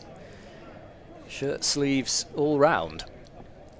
Change of bowling. Asitha Fernando replaces Zainul Hassan and forces Ollie Price to use his height to get on top of that and defend it. You could almost imagine the interest in Australia with watching Shoaib Bashir bowling to Cameron Bancroft, and the glee with which it would be met if Bancroft is able to continue just hitting some boundaries and knocking singles about. They love that sort of thing. I was hearing about how they were taking great delight in Jofra Archer's figures in the IPL the other day as Fernando bowls, and a leave from Price, just had a little flinch at it, but it wasn't particularly close to it as it goes through behind the stumps. Jofra Archer having the unwanted record of the most expensive figures in IPL history. He does seem to have got a little better since that opening match, but I don't think that the Australian publications and podcasts were particularly pointing that out somehow. Or the fact that Mitchell Starc was going about the park yesterday when I was watching, but maybe he pulled it back, I don't know. 133 for 1. As Fernando runs in with 2 slips and bowls. It's a good delivery, a skiddy away swinger, which is Fernando's bread and butter. But Price was not drawn into the shot. He's been disciplined so far in his 15 from 68. He's not really offered up, well, he's not offered up anything resembling a chance, and what appeals there have been, I think, have all been against Bancroft since he's come out. But the question is, will there come a point when Price just feels he wants to get his scoring rate moving, or is he happy just to wait for that bad ball? Fernando is in bowls, and again, just watching that one go by, it's very pleasing the way that Fernando just gets this ball to shape away. Is just something so kind of, well, I don't know, it's not late swing, it's just, you know, continues on its way. There's no sort of wobbling about or anything like that. It just shapes away, tempts the batter, and then leaves them. Fernando in and bowls, and Price wants a single hit towards backward point. This could be out with a hit. It would have been out with a hit. Bancroft gave it up, And now they're thinking about an overthrow, and that better not go for that, or there'll be 2 chances of a run out off the same delivery. But Bancroft was a goner by a mile. Kellaway, the fielder, at backward point, and that'll have to go down as a 3rd life, or at least certainly a 2nd life for Cameron Bancroft, possibly a 3rd. Never a single there. Kellaway's too quick, and Bancroft didn't even bother to ground his back because he was that far short. It's not often you see that, is it? If a batter is diving full length, then you've got half a chance maybe of putting off the fielder. He responded quickly to the call, Bancroft, as he comes forward and takes a couple of steps down the pitch. Unsurprisingly, Ollie Price is pretty much leaning on his bat at the non-striker's end that time. There's no run. That ends the over, 134 for 1. And that's just... They're really fortunate there, and that's exactly the kind of thing that can just really gee up a fielding side. Never mind the fact that it would be Bancroft who's getting out as well, who at the moment is the prize wicket. But when things are not going great for you at 134 for 1, having decided to be in the field today, that's just the sort of thing that can turn a day. Yeah, he had about, a 45-degree angle, maybe 30-degree angle, but a stump and a bit to aim at Kellaway, and be disappointed he hasn't hit from that. 134 for 1 in the Bristol sunshine. Bashir starting a new over. Reverse sweep coming out from Price. Well, there's your answer. He's not just satisfied to wait for the bad ball. He's dispatched that one to the backward point boundary for 4.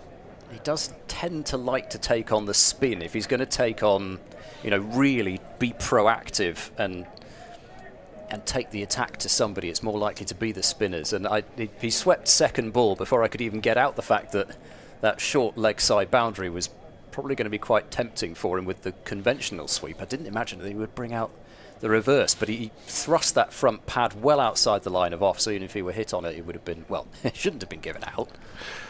Bashir in again. Bowls. Price drives back to the bowler on the bounce. No run.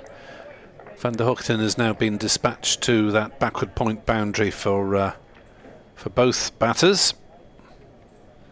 So there's an easy single there if Price wants it.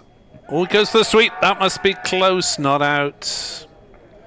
The appeal died away fairly quickly.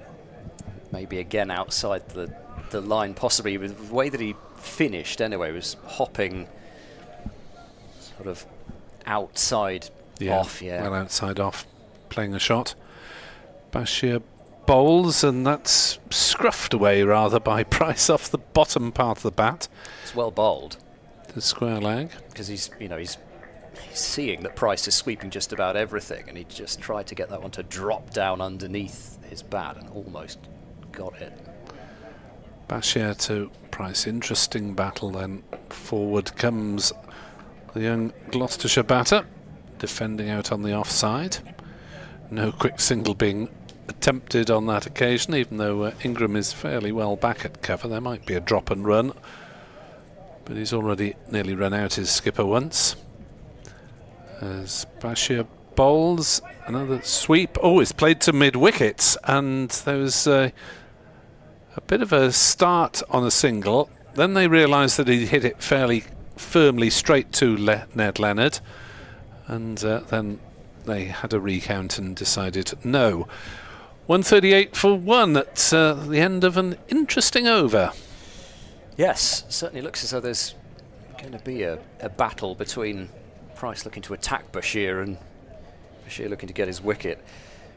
I'd forgotten, actually, I was going to mention with Bashir that I think the last time he played on this ground was not a game that neither he nor, as it turns out, Ned Leonard would look back on with a great deal of fondness. It was the 50-over game between Gloucestershire and Somerset, which was played even further over towards the other side of the ground, towards the car park side. All right. Than this pitch is. Miss-hitting sixes, were they? Well, chipping them, certainly. Fernando into Bancroft, who's forward looking for a single. It's not there towards cover, and there's no mix-up. But that was the game when Gloucestershire racked up 454 for 3 in their 50 overs against Somerset, with James Bracey finishing 224 not out. So I think that will have been the last time that either Bashir or Leonard played here. Bashir's figure's actually 8 overs, 1 for 62, which is pretty respectable in the context of that innings. Fernando in and bowls, and that's left go by Bancroft. Again, there's a bit of away movement, but not quite so much, but also that could have just forced Bancroft into playing a shot, and also especially if that were the one where he did decide to walk across to the offside, then you know it's a game of patience, isn't it, rather than really always thinking, well, I'm just going to bring every single mode of dismissal into play every ball. Fernando's just waiting for that lapse in judgment from Bancroft outside his off stump. Fernando bowls, Bancroft's forward, just push driving to cover, but there's no chance of a run with Glamorgan having plugged some of those gaps on the offside for him to try and take singles. There are plenty of singles on the leg side, but Fernando's not bowling a line that really allows Bancroft to play many shots on the leg side. The square leg and mid-on are almost fairly redundant until Fernando decides he wants to change things up. I said the square leg. Decided to move the fielder more towards mid-wicket now, so does that just put it in Bancroft's mind that this is the straight one? Fernando bowls and goes past the edge of Bancroft, who really did have a wander and a fish at that one outside the off stump. It was, well, you can't really hear the nicks always from up here, but that was exactly the sort of delivery that I was expecting to hear the outside edge to. He got what he was looking for, he just didn't get the edge. Been some good battles this afternoon, haven't there? Yeah, we've got a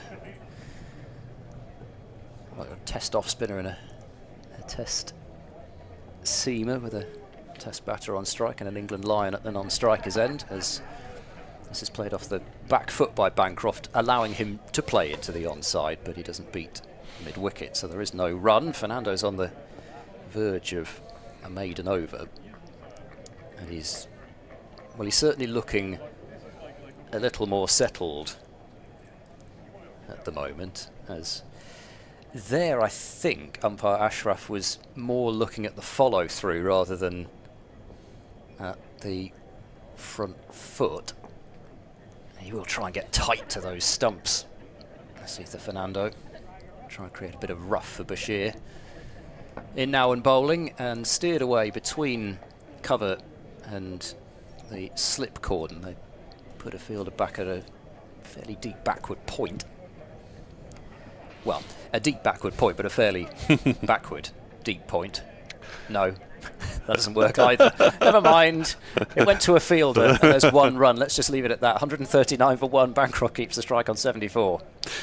Events down at Taunton, where Glamorgan women are playing their first match. And the new brand, Somerset, made 232 for 10 in their 50 overs. I say for 10 because it's one of those matches where you can use up the overs by the look of it. Glamorgan women used 10 bowlers, so presumably that's everyone who can bowl pretty much in the squad. As Bashir starts a new over, and forward comes Price defensively. So Jess Hazel made 69, Chloe Skelton retired out 50. Morgan's most successful bowlers, Nicole Reid, 3 for 25. As Bashir is in to bowl, back on his stumps goes Bancroft, defending watchfully. And Gemma Porter, 2 for 17. It's Morgan's first official game against Sussex at Sapphire Gardens, Easter Saturday. Reverse sweep comes out again, this time from Bancroft, and he's got it away for 4 runs down to third man. Once it's beaten the infield, it's racing away of this dry turf, and Bancroft moves to 78 in the total to 143 for 1. He does have all the shots, does Bancroft. He's not always known for his sort of ramps and flicks and scoops so much, but he's got all of them. Bashir in bowls, and there's a big shot back over his head. Over long on, and that's the first maximum of the game as Bancroft lent into that one, and the young spinner Shoaib Bashir is suffering again, I'm afraid, as he's hit 4 successive boundaries by Cameron Bancroft. Sort of simultaneously a strength and a weakness, isn't it? The number of, the amount of drop that he gets from that height, and he's happy to bowl it fairly slowly, but it does also mean that he's going to get hit back over his head a lot. Bashir in bowls. Bancroft clips to short mid-wicket, 149 for 1. It remains.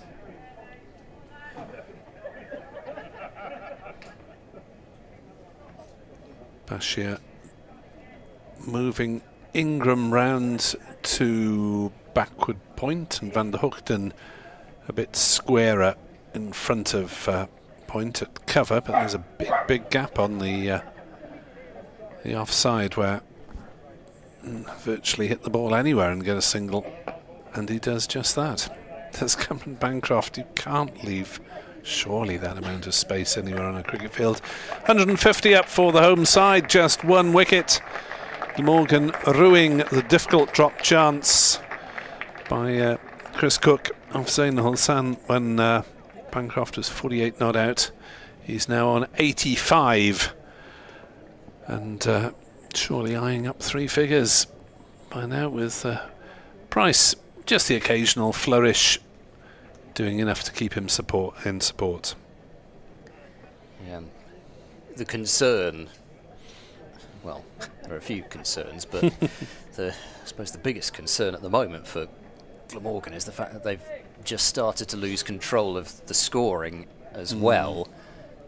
Just, okay, it's mostly off the spinner, but they're going to have to go somewhere if Bashir is going to get hit about. But I suppose for now they've just got to hope that he can supplement going for runs with taking wickets. Fernando will continue to Bancroft, who's forward and looking for a single as he just nudges the ball into the offside, but there's no run this time as Al Hassan comes across from cover point.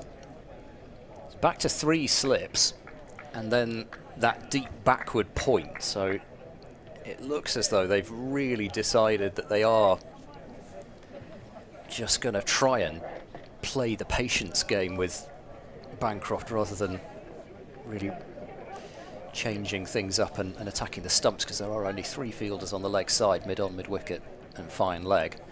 Fernando races in, bowls to Bancroft and beats him, and that's why they're continuing to do this. He's come well down the pitch, he's played at a ball which is, well, it's maybe 4-5 stumps width outside off stump. It's a long way out there. Let's try and gauge from here. Yeah, that's another set and a bit of stump outside off. A nibble though. Yeah, second time in 2 overs, so does just give Fernando the reason to keep persisting here. Running in again and bowling straighter this time. He got a little bit greedy and Bancroft tucks him away for 1 towards wide mid-on and gets off strike. I would imagine that Bancroft would be fairly happy to get up the other end with Fernando looking in far better order than in the morning session. 151 for 1. I don't think he's overstepped yet this spell.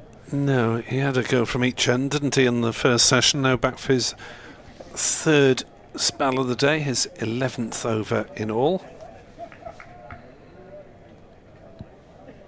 Ollie Price back on strike on 20.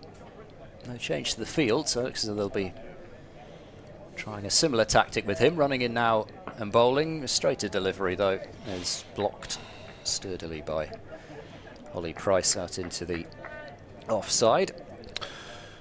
He was a Gloucester second 11. They're down at Sidmouth. Very nice too. Playing University of Exeter, it's just a 2-day game with some sort of contrivance. The Gloucestershire 74 for no wicket in their second innings, needing another 257 to beat the Students. Joe Phillips and Ed Middleton are the opening batters for Gloucestershire seconds. Both up at Derby last week. Fernando bowls a full ball, which scuds on through to Chris Cook. Bounces way in front of him. That one was pitched up a lot fuller. I mean, he's not a tall man, is Fernando, so it's going to be skiddy. And I suppose, you know, what you would normally say is, well, he's quite skiddy, and once the pitches get a bit slower, it'd be harder for him to take wickets. But then applies his trade in Sri Lanka, and he's got a first-class bowling average of 24, so it shows you his quality, the fact that he still takes wickets even there. Fernando bowls and passes the edge of Price. That's a really good ball, and he's starting to cut a slightly frustrated figure, is Sitha Fernando. He feels he's that close to taking a wicket, he just hasn't done so yet. It's 151 for 1. Oh, that's a really good ball. I said it wasn't moving late, but that one really was moving a lot later, and it wasn't Price going at the ball so much as it was just a perfect line and length. Just still can't grab that edge. 151 for 1. Yes, I was laughing in the background there because Kieran Carlson fell over in mock drama at second slip before wandering up to administer a low 5 to Fernando in passing. But here goes Bashir again. And, well, as you say, Australian listeners will be relishing this innings, in particular by Bancroft, against a man who could be facing them in the Ashes, Bashir. And that's turned on the leg side for a single down to forward square. 152 for 1. But Bashir, as last season when he went to Worcestershire on loan, hasn't played an awful lot of first-class cricket for his host county, Somerset. Surrey-born. Dragged down and lapped away by Price, and they'll get 4 runs down to fine leg. I thought for a moment he might have scooped it up in the air, but got plenty on it, and away it ran towards the flats for 4. As every slip tries to do now, just anticipate that shot. As soon as they see that little scoop, paddle sweep, whatever you want to call it, come out, the slip's off immediately. Well, you've got to give yourself a chance, haven't you? Yeah, I mean, you see them taken. It's a good job for Price that he got as much bat on that as he did. 156 for 1. Price to 24. Bashir bowls again, knocked away into the gap on the leg side for a single, very comfortably indeed. Glamorgan had posted a man at a shortish fine leg for Price, but it's Glamorgan being reactive in the field. They're plugging a gap somewhere and then opening up a hole somewhere else. Bashir bowls. Bancroft on the back foot, plays it up to mid-on. Callaway is the fielder, long on, really. This is a very comfortable single there. 158 for 1. Bashir 0 for 29, and he's only in his 4th over. Not pleasant reading. As forward comes Price. Defends back down the wicket. Bashir, by the way, was signed as a stand-in for Mason Crane, the leg spinner, who has picked up a shoulder injury in pre-season. Bashir bowls, swept hard by Price, but it's well stopped on the boundary, and there'll just be the single taken, even though it was hit nearly to the ropes. So runs off 5 of the 6 balls in that over. 159 for 1 after 43 overs are Gloucestershire, having been inserted by Sam Northeast this morning. And Bashir's other game on loan is scheduled to be at Lord's next week. And well, if you look at the Glamorgan scores in the first game last season, when it was 600 plays 600, and Mason Crane didn't even get a game in that. So one fears for young Shoaib at Lord's next week as well. He hasn't picked the easiest well, April's never the easiest of times for spinners, is it? But particularly on wickets at Cardiff, Bristol and Lords, none of which offering much to the spinner. No, exactly. I was just going to say that really here. At Bristol, it's not in recent times tended to be a surface that has been particularly kind to the spinners, and I think, you look even at the record of somebody like Zafar Gohar, who Gloucestershire had recently, I think certainly would bear out the fact that even later season it's not always the easiest place to bowl spin. Asitha Fernando continues to bowl to Price, who I think had a thought about trying to work that one through the onside and ends up leaving the bat face open, and it's played back to the bowler. I suppose more historically, spinner's paradise, going back to the heady days of 100 years ago, but then I suppose quite a lot of places were, if there'd been any sort of rain about. Rather different. Still 3 hopeful slips as Fernando runs into Price. It's on a good length and it's knocked away up towards mid-on. Again, there is no run. So Gloucestershire still just a loss of Charlesworth for 19 in the morning session. They've got through the first hour and a bit now of the afternoon session. And this is Bancroft and Price. Not exactly been racing along, but had their flurries, particularly when Bashir first came on. They're just doing the sort of job that Gloucestershire need them to do at the moment. There's a short mid-wicket in place now for Fernando as well, as he bowls to Price, who nudges away, and it's stopped well by Carlson across from second slip. There was a little bit of circus act going on there for a moment as the juggling was attempted by Kieran Carlson. One-handed juggling. Can you juggler? Can you do that? I can't even master it with. I can't juggle with 3 hands, mate. some people can do that, Juggling on three balls, 1 hand kind of thing. Actually, since this is an audio-only service, yeah, I'm brilliant at juggling. Oh yeah, thought you were. In goes Fernando past the umpire and bowls. Full ball, it's driven rather unconvincingly by Price of a thick outside edge. And it goes to Bashir, who's fielding it deep backward point. I was expecting the slips to be brought into play there, but it went well wide of them in the end. 160 for 1. The only juggling I'm doing is between commentary, the odd radio update, a few text updates, social media, and writing a close of play report. That's enough juggling for me, mate. Yeah. Fernando's rather trudging back to the end of his mark here. But it has been a good tussle with Bancroft, who he's now got back in his sights. 2 balls left in the over. Fernando bowls a short ball, and Bancroft just really just watches it go by. He dropped his hands on it, but to be honest, he rather had time to just give the ball a bit of a stare as it went there by. it is. Yes, okay. Next.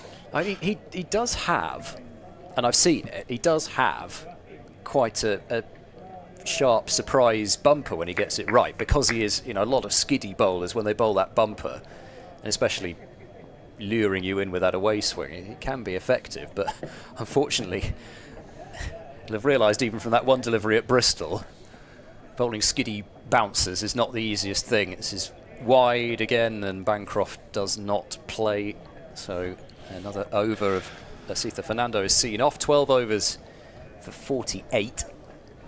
Gloucestershire 160 for 1. I tell you what, although Fernando may be enjoying the English and the Welsh sunshine in the first couple of weeks after arrival, you get the feeling that he might be waiting professionally for the clouds to come over, a bit of damp in the air, and he'll be really piling into the wickets column, I suspect.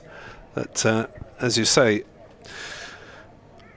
plying his trade in Sri Lanka, not known for its favourability to fast bowlers or seam bowlers, but in UK seam-friendly conditions, he might be devilishly difficult to play. He's got 7 matches scheduled with Glamorgan, and who knows, maybe we'll have one played under grey skies when the ball's hooping around even more than he's making it today. We're not going to see the sun go in all summer. Zain ul Hassan is going to come back. He's been tidy. Paul Shoaib was not. So he's been removed from the attack, and Zain ul Hassan will purvey his military medium from the pavilion end. And Glamorgan have now used all 4 seamers from both ends of the ground in a bid to find the breakthrough. It has not come apart from Charlesworth Court bowled Leonard 19, the 14th over. We're now in the 45th, so good couple of hours these two have been together. As Ul Hassan bowls, and it's chopped down into the gully area by Price. No run. So for Ul Hassan, we've got the keeper standing back. We've got a slip. 3rd man on the ropes. Backward points, cover and mid-off, all just about saving the single, as is mid-on. Mid-wicket, Eddie Byram's in a close catching position as Ul Hassan bowls, and not quite sure he withdrew his bat at the last moment from that Ollie Price, but he didn't make contact anyway, and it went through to Cook standing up. And then square leg is back on the ropes, just backward of square, and fine leg is back on the ropes as well. So Glamorgan, not really a holding job at the moment because the run rate is 3.6. Ul Hassan bowls, and that's lobbed up off something. It's been taken by Chris Cook and given not out. It's a good take by Cook anyway. Must have just bounced off the pad, taken athletically by the veteran keeper, just out on the offside. Lobbing up off on top of the pad, thigh pad. Yeah, so Price is adjusting his thigh pad, so yes. that's clearly where he would like the umpire to believe it came off. We can all do that, Sunshine, even if we've middled it. Ul Hassan bowls, chopped away down to points. Kellaway parries it, and it's picked up by Ingram. Actually, in fairness to Price, he did do that after he'd been given not out, or at least that was when the major piece of adjustment went on. Yes, you want. If you have hit it, you need to rub your leg more quickly than that. In my nasty, cynical opinions, 160 for 1. Ul Hassan into bowl, poked down in front of him. Cook retrieves it. No run. Bounced up a bit again though, and we saw this at day 1 at Derby when Anuj Dal and Lewis Rees ran through Gloucestershire on that opening day, taking all 10 wickets. It was actually at that pace that you saw the slightly, bizarre, but at that pace that you actually saw the troubling extra bounce rather than from the quicker bowlers. Strange. Ul Hassan away from us, and again Price forward. Steering it to backward point. No run. 160 for 1. Nice tight maiden over by Ul Hassan, who is really putting the brakes on, but Glamorgan need the breakthrough rather than the brakes on. Yeah, maybe it's just a little bit grabby rather than, because it's not massively quick extra bounce, but Just needing that extra, well, not extra, needing that lack of pace sometimes just to grab into the surface and pop up a bit more. We've got another change of bowling. You rather got the impression that Fernando's spell was coming to an end because of his body language as much as anything else. He was looking more and more frustrated. And he has now been replaced, and Tim van der Huchten will have a go from the Ashley Down Road end. Has he bowled from that end yet? He certainly hasn't bowled too much. I think he did. So, Yeah, I think they've all had spells from both ends of the seamers. Anyway, van der Huchten is going to have another go from Ashley Down Road end. There's just a pretty defensive field now for Glamorgan with only the one slip in place. They've still only got 2 out on the boundary, but it's really a field for saving runs in front of square. Van der Huchten runs in and bowls to Bancroft, who is stepping down the pitch. He played that one really on the walk as this is played out into the offside. Yes, there isn't really a backup seam option to the 4 that they've used in this team for Glamorgan, who brought in Ned Leonard to replace Andy Gorvin. So all the occasional bowlers are spinners, really. So plenty of spin options. Yes. Van der Huchten trots in and bowls to Bancroft, who's done that thing again, where he's pretty much played with a vertical bat, but the ball is scooped off down to fine leg. And, well, there's immediate points from, I think, Kieran Carlson especially. He should get a leg gully in there, but Bancroft probably won't do it if there's a leg gully. 89 he's on to now with that single, 161 for 1. So 5 bowlers used so far. Callaway's off breaks, Carlson's off breaks, and that's about it, really. It's Colin Ingram not bowling much these days. Very little. Shame, really, because it's been quite a good partnership breaker, but not maybe the best for his physical condition. Ollie Price faces, Van der Huchten is into him, and this is played respectfully out into the offside, and there's no run. Used to be a regular occasional Colin Ingram, if you see what I mean. Yeah. Last season, yeah, 2 for 77 in the championship last season. There we go. But bowled 152 balls, what's that, 25 overs. Have I seen Eddie Byron bowl before? I'm sure I have. Leg breaks, is it? Van der Huchten bowls, and this is squeezed down to deep third by Ollie Price. He'll take 162 for 1. Sure, I've seen him bowl before. Anyway, that's the 100-run partnership between Bancroft and Price, with Ollie Price.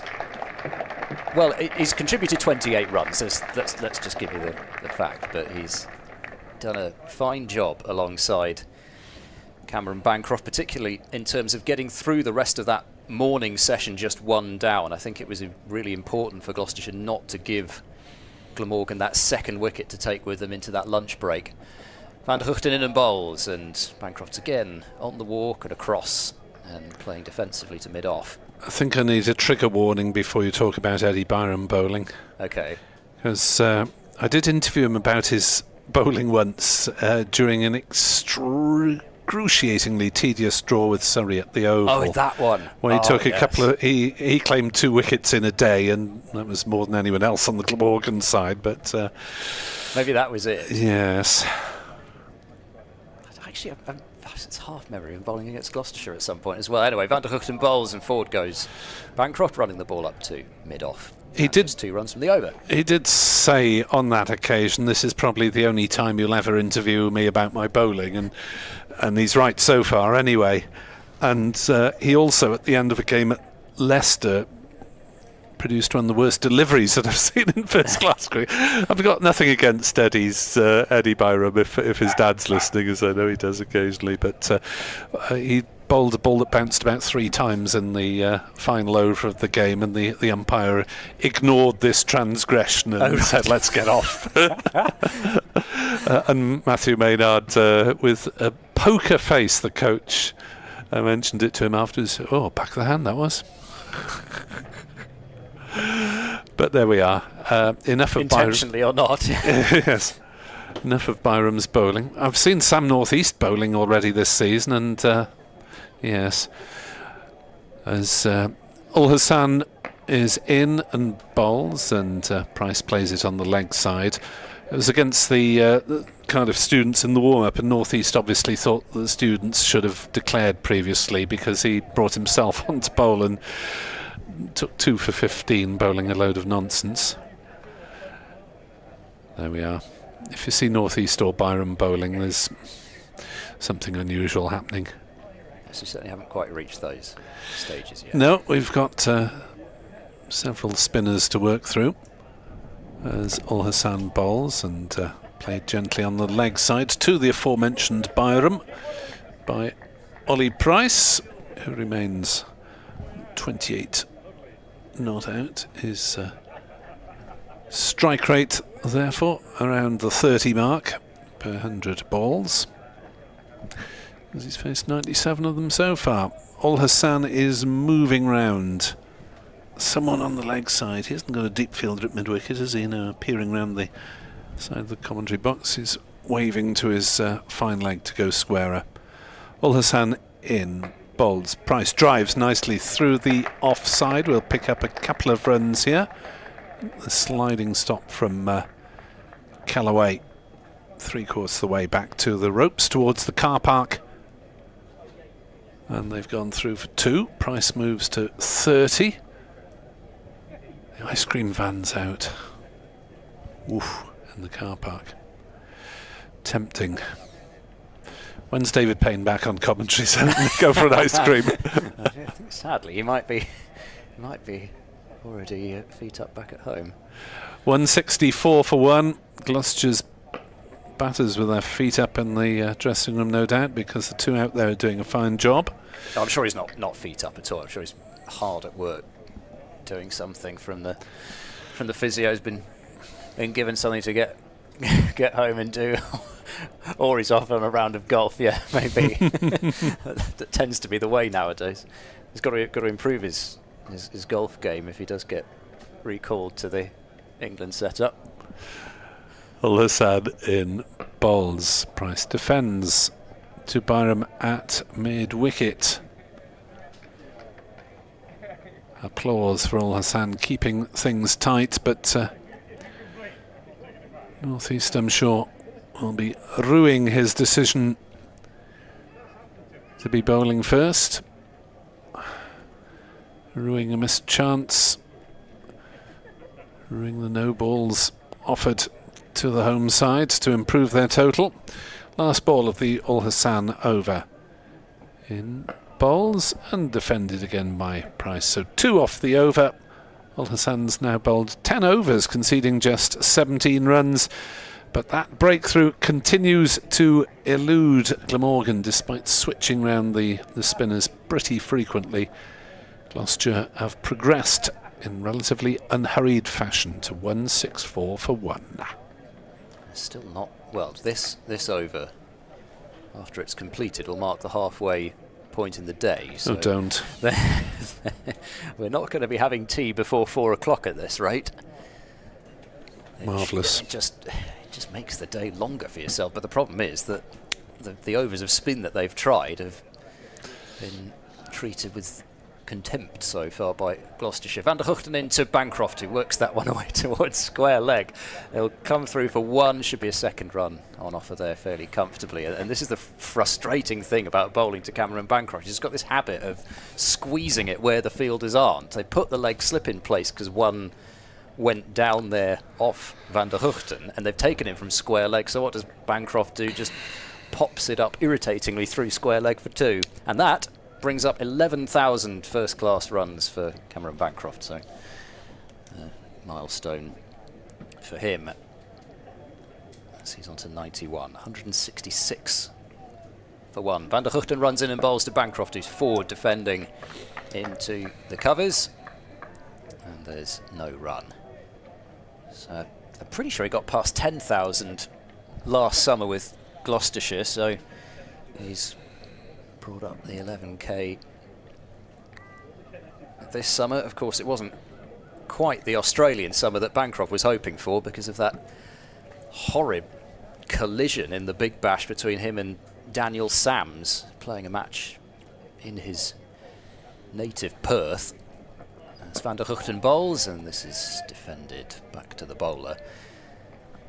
Not quite the homecoming that he was hoping for. It was really horrible. I mean, sadly, you're seeing it more and more as fielders are just so committed in T20 to taking these catches come what may. And if you don't hear the call, loud crowd, big stadium, him and Sams went crashing into each other. And initially, it looked as though it was Sams who was the worse off. He was on the ground for quite some time, being attended to by the physios, as Bancroft leaves that one on possibly line and length, although it was pretty tight on both. But Bancroft ended up getting, I think, well, if he didn't break his nose, he certainly had blood pouring from his nose. I think he broke his nose. Then there was shoulder fracture and also a concussion. So that's a pretty comprehensive set of injuries. In the end, he actually came off worse than Sams, who I think had to miss a couple of matches for the concussion, but came back. Van der Huchten is in, bowls Bancroft, squared up by that one. There's a loud shout for leg before wicket. That looked very close, and Van der Huchten standing statuesque, staring back at Naeem Ashraf. He doesn't get the decision that he was after. Bancroft was certainly squared up by that, playing across. Maybe just outside the line. Yeah, he's done well there, Bancroft, to get the pirouette in very quickly so that it's difficult for the umpire to decide whether the impact is in line. I think it has hit the back leg, but I don't know if that's any better than umpire's call on impact anyway. Van der Huchten bowls left by Bancroft, and Chris Cook is already taking deliveries on the bounce back there. And whilst this ball is old, this is day one, and you wouldn't really anticipate the Bristol surface getting too much quicker as the game goes on, so it doesn't bode amazingly well, but we'll see. It's 166 for one. They've had some good shouts against Bancroft, some close ones. The low maybe chance at third slip, it maybe he certainly trapped it. Kieran Carlson, the one-handed catch off Cook when he was on 47, and then the missed run out when he was on 73. So they've had chances, but he remains there, and whilst he remains there, he's that steady, solid presence that can just guide Gloucestershire through. Yeah, 10 test matches played by Cameron Bancroft, most recently back in 2019, as Ul Hassan starts a new over to Price, who's on the defensive on the leg side. And he also played one T20 international, which I think he was called up as a wicket-keeper, basically, rather than as... Okay. Yeah, he obviously still does keep wicket at times, hasn't needed to do so for Gloucestershire with James Bracey, but in Gloucestershire's current squad, lots of keepers. Unless they sign somebody else, he is the backup keeper. Right. Defensive shot from Price on the offside. Carlson retrieves some cover. No run. That's unusual, because most teams seem to boast several players who can keep wicket. Yeah, exactly. Well, Gloucestershire had George Lavelle, who was let go by Lancashire at the end of last summer on as a tryout during one of their pre-season matches played here, actually against Leeds Bradford University. As Ul Hassan is in, and Price drives gently on the offside. If you have just tuned in and you think that Ed has gone a bit Steve McLaren on us, then the scorecard is misprinted not only as Leeds Bradford University, but they've misspelt Bradford with an S on it instead of the D, which is on top of the Glamorgan list of names on the card. Also says Gloucestershire won the toss and is elected to field, which is what Glamorgan did. Ul Hassan bowls, and Price is forward driving but not timing it. Ball trickling to Bashir at mid-on, no run. Yes, I'm sure that Sam Northeast might want to walk up to Cameron Bancroft. So do you want to start again with the you in the scorecard field? says that you won the toss and decided to field. So this has always been a horrible mistake. Let's start again, and we'll go to the lunchtime on Tuesday to make up for it. As Ul Hassan pegging away, plugging away, and that one is the first runs of the over. As Price has forced that one through mid-wicket, and he's timed it well enough to get to the boundary. Price moves to 34. The total to 170 for one. A rare boundary taken off Zain Ul Hassan. He's done well to get that through. I mean, he's timed it well enough, given the fact that it's a short boundary. It probably would only have been 2 to the other side, but that's all you've got to do is...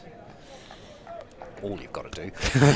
I couldn't do it. Yeah, well, exactly, and then place it as well between a short mid-wicket and a mid-wicket.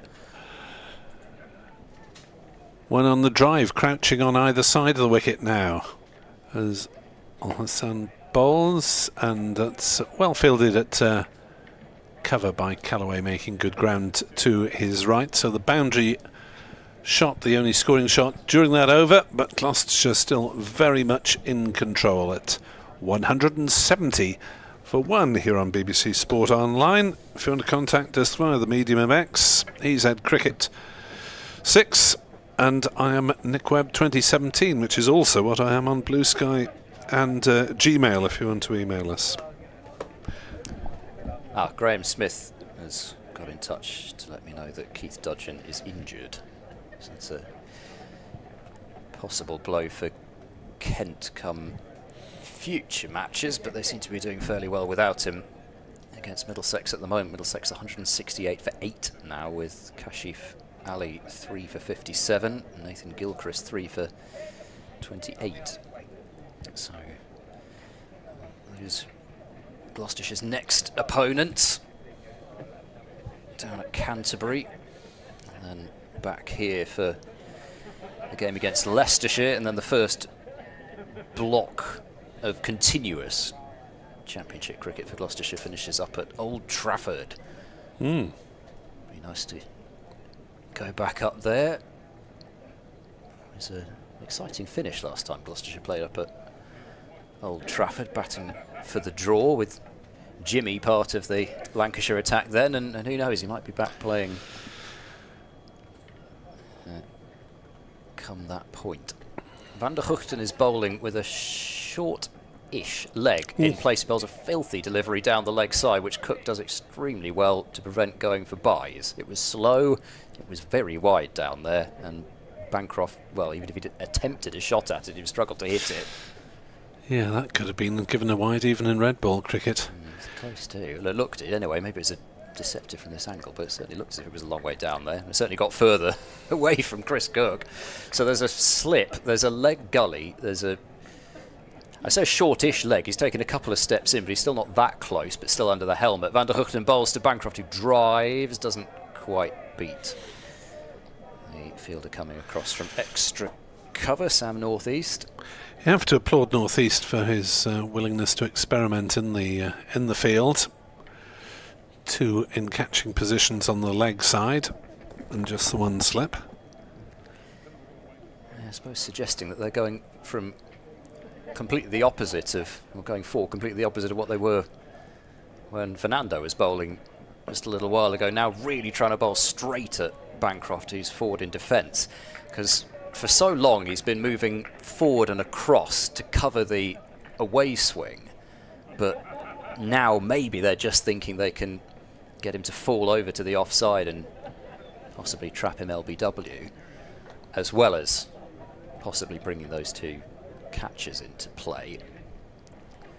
Fielder up at mid-on and mid-wicket, as well as those 2 in close. Van der Huchten bowls. Bancroft is forward, looking to find the gap between point and mid-off. Doesn't do so to enough of an extent that they could come through for a single. And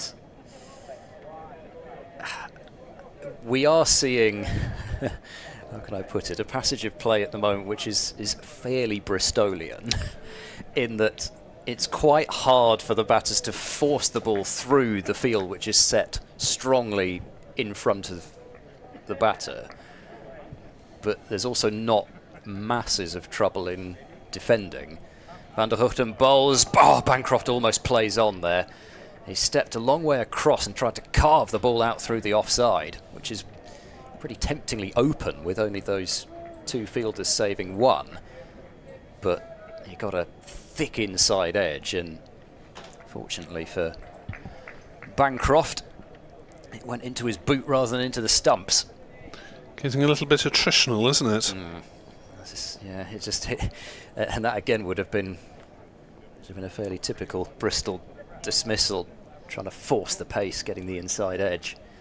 Last ball of the over. Van der Hugten bowls, and Bancroft's done the same thing again there, but this time it's gone, I think, into the ground and squirts off towards point. So it's a maiden from Van der Hugten, and yeah, well, it is a game of patience, and nearly won by Van der Hugten. 170 for 1. We've had 50 overs today. Yes, and obviously matches can change in the space of a few deliveries, and pitches can change, but just getting some worrying feelings about the course of this match. I mean, Gloucestershire will probably get enough on the board to put scoreboard pressure off on Glamorgan, if nothing else. Glamorgan really need a good passage of play as Van der Hugten Ul-Hassan bowls to Price, who drives on the offside, and there's no run. They need not just a bang bang, but a bang bang bang to get a toe hold back in this game, you suspect. Well, they need a banger's bang bang. Yes. That's Bancroft's nickname. That's enough bangs, Ed. 170 for 1, and Price on the defensive, pushing it out on the onside. No run. I mean, in some ways, 1 down, Gloucestershire can just sit in there and, you know, at some point they're going to have to change the bowling. At some point, probably they're going to have to bring spin back into the attack, Glamorgan. Ul-Hassan bowls, and is defended again by Price. No run. Well, they've got Callaway, who they haven't used yet, who's a genuine all-rounder. He must be itching to get that spinning finger going. Carlson as a decent stand-breaking option. Claimed 10 wickets last season, a bit expensive, but he was bowling at bad times, to be fair.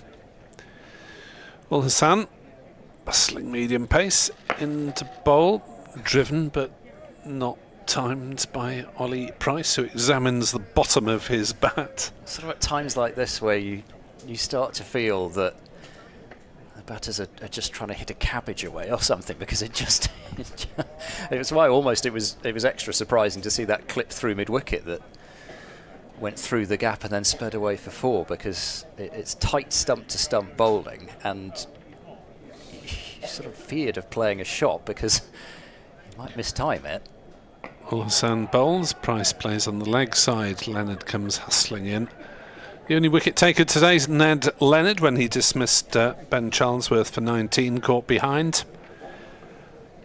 But you get the feeling that Andy Gorvin must be really ruing being 12th man, because he might have enjoyed himself at this stage, bowling tight wicket to wicket and trying to tie the batters down. Glamorgan bring another man in, yes. Sam Northeast on the drive on the offside. They've got 2 crouching now. Starting to resemble the Brumbrella. Ul-Hassan bowls and turned on the leg side, maybe inside edge onto pad. It's no run anyway. And another Zain Ul-Hassan maiden over ticks by. 51 overs gone. When are we going to get to tea? That's 19 overs away. Oh dear, my caffeine levels will have dropped dangerously at that stage. I'm maybe in a coma. So we're going to take tea. Symptoms. We're going to take tea. I mean, it's 3:80. It's going to be at least an hour away, isn't it? Unless there's an awful lot of spin. Probably tea. Oh right. Sorry, my maths are. Still, it's going to be. It's going to be gone late. 4. Yeah, gone 4. Anyway, we've got all day. Van der Hochten bowls to Bancroft, who's nudged this one very fine. And has he got bat on that? I think he must have done from that. Oh no, it's a dead ball. Dead ball? Okay.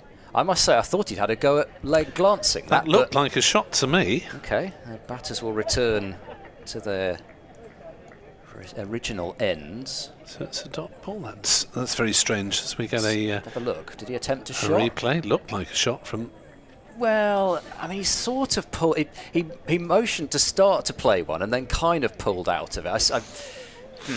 Most umpires, I suspect, would probably say he had played a shot. Yeah. But I can see why the decision was made. Van der Hochten bowls short and cut away by Bancroft. There's no fielder out at deep backward point anymore, so that'll go for 4. So the shackles are broken by Bancroft as he gets one that's just a little bit too short and too wide from Van der Hochten. And as Nick mentioned earlier, he's scored a lot of his runs out through that region. It's more of a square back foot drive again, that one, rather than a cut shot, but doesn't matter really what you call it. It's 4 runs in the book. Yeah, I was looking up to see if umpire Ashraf was a batter or a bowler. He's got a decent record as both, slightly towards the bowling side, I guess. I say in the book. Nobody uses a book anymore. Van der Hochten bowls, forward goes Bancroft, and won't get a run out to point. You're entirely sure of that? Well, I don't know, actually. I think Adrian Bull uses... They've got books. Oh, they both got books? They've both got books next door. Okay. I thought he did both, but I thought Adrian, the Gloucestershire scorer, did a line score rather than a book, but obviously not. Both got books as well as laptops in front of them. Perfect. Nice to see the old traditions don't die. Van der Hochten is in bowls. Bancroft steers that one away, past point for 4 more. We'll move to 99. It was a drive where he opened the face of the bat on it. I can see why Van der Hochten's sort of covering his mouth with his hands after that, thinking that he's just got Bancroft reaching a bit, but actually it was a really quite an authentic shot looking at the replay. I wondered whether he just skewed it a bit to start with, but no. He knew exactly what he was doing there, and that's caused them to have to rethink this leg side strategy and move the short leg over into the offside. Bancroft on 99. Van der Hochten bowls to him, and forward he goes, just defending this one. Still 1 ball left in the over. Off for one of his wanders is Bancroft. 5 saving the single plus leg slip and slip. So they'll be looking to prevent the push and run for the 100. He's thought patient enough, Bancroft, that unless he gets a ball that he really thinks he can lay into, just defend. This time it is sort of a push drive, but he wasn't really looking for anything too expansive, and the over is at an end. 178 for 1. He does have a fantastic conversion rate, does Bancroft. Almost every other 50 that he reaches, he'll go on to score 100. I thought you were going to say into double hundreds. He's probably got that as well. I think he's got a couple of first-class double hundreds, but he's at the moment, as the records are kept, got 39 50s and 30 hundreds, which, you know, I suppose, especially as an opening bat, that tends to be what you have to do, because especially opening the batting, as he has done now quite a lot in English conditions, you know that you're going to get occasions where you just get a ball that is that good up front. Hassan bowls, Price drives, but on the bounce back to the bowler. And there's no run. Where's the umbrella field going now?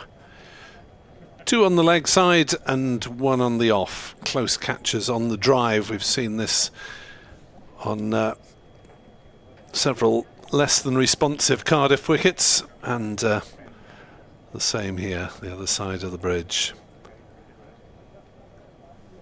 As Rothesay bowls pushed away on the offside by Ollie Price, fielded by Ben Callaway.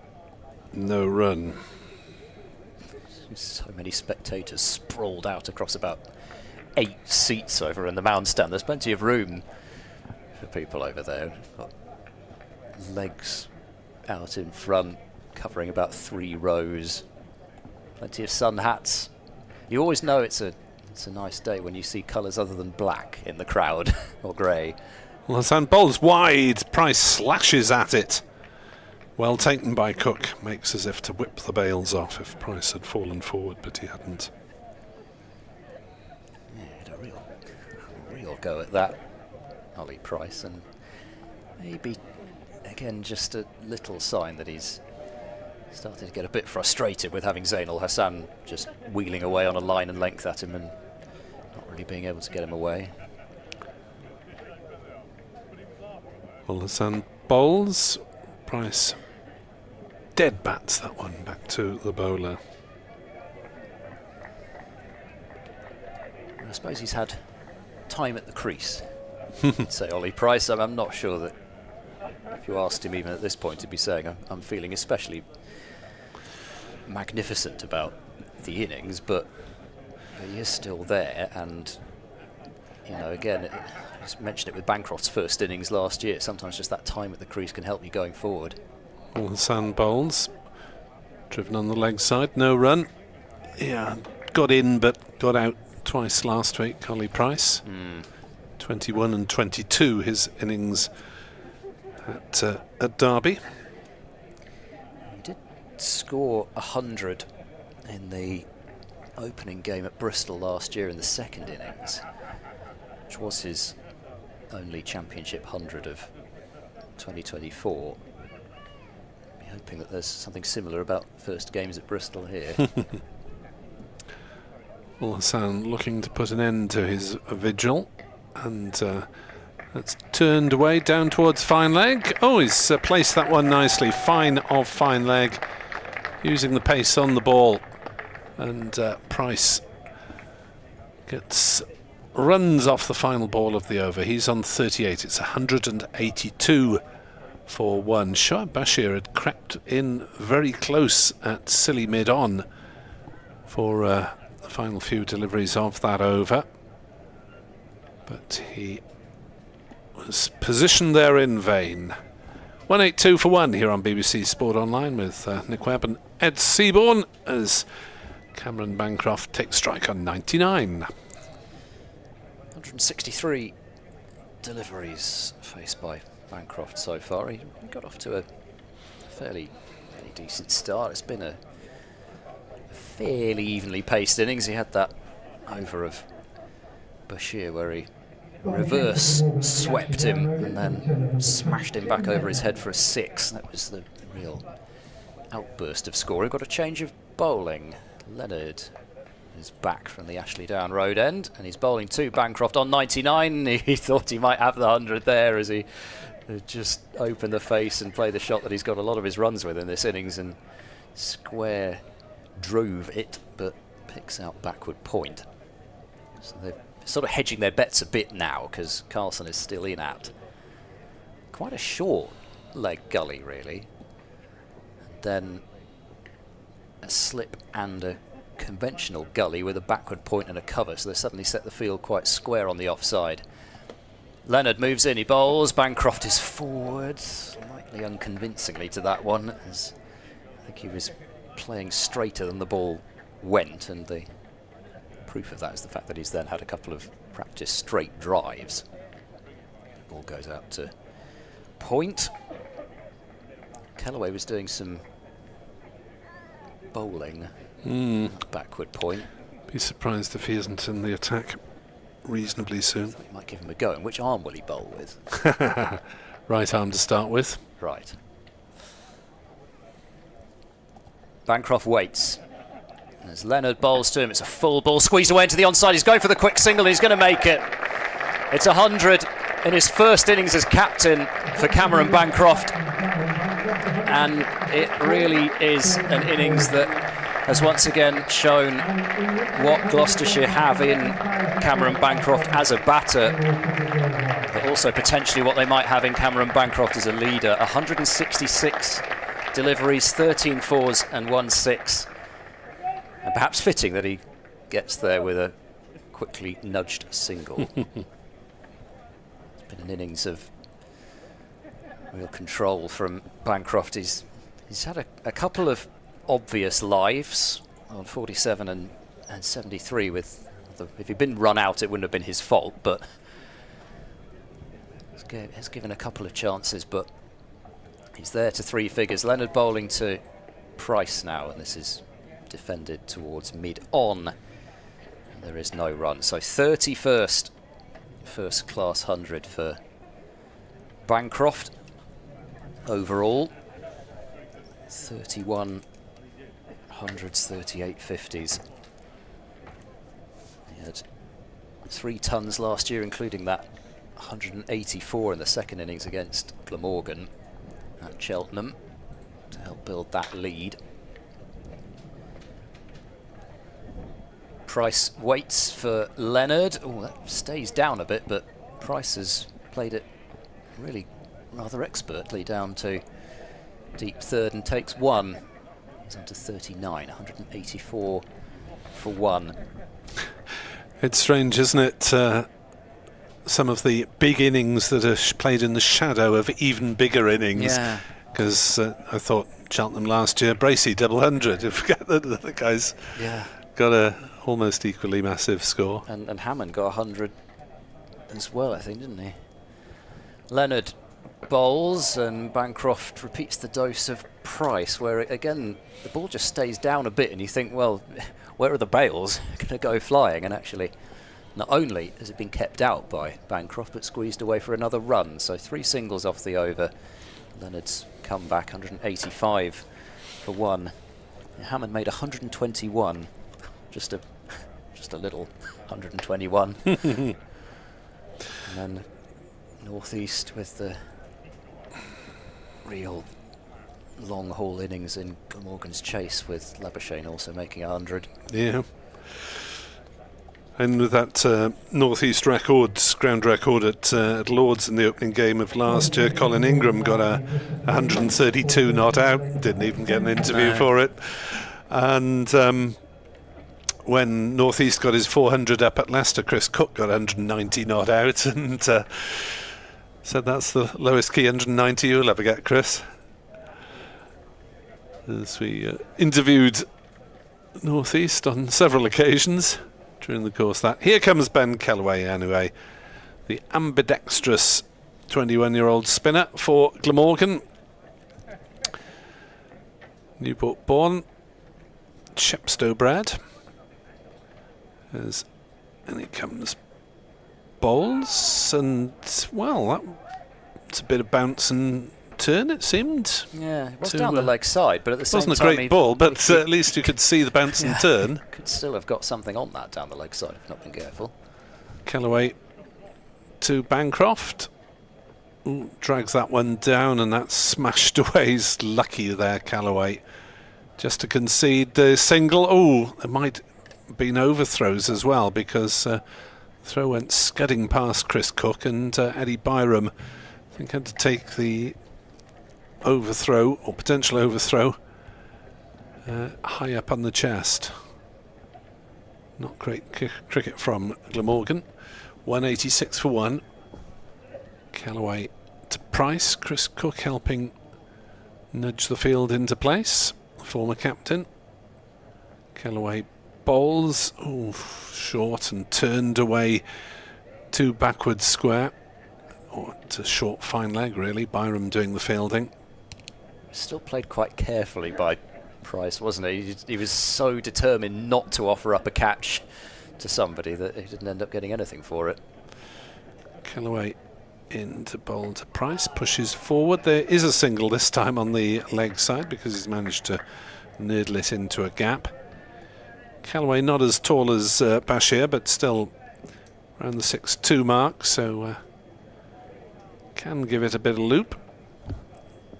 187 for 1. Callaway bowls. Bancroft opens his shoulders, drives into the offside, but it's well half stopped at cover. And it is a dot ball as the ball ricocheted from northeast to Ul Hassan at mid-off. Needed that hand. Wouldn't have been stopped at mid-off. Callaway in bowls. Back on his stumps goes Bancroft. Plays it carefully on the leg side, so a bit of a mixed bag from Callaway in his first over. There were a couple that were far too short, but maybe posing the batters one or two questions when they'd got used to seeing lots of seam being bowled. Just a bit of bounce, and Bancroft had possibly got rather camped on that back foot and almost wasn't in a position to deal with that delivery from Callaway to end the over. Leonard continuing 1 for 50, the only bowler so far who's got their name in the wickets column. There's more theories going on about the field. It looks as though they're now trying to tempt Price into driving because there's nobody between point and mid-off, and some close catches on the leg side. Is he going to bang it in short? No, it's full, and Price comes forward to block once again. It's been the hallmark of Price's innings, the forward defence, discipline. Bancroft's innings sort of punctuated by slice drives and nudge and runs. It's had that really good tempo throughout. Leonard to Price. He does dig in a short one, but it's outside the off stump, and Price just has a look at that one for now.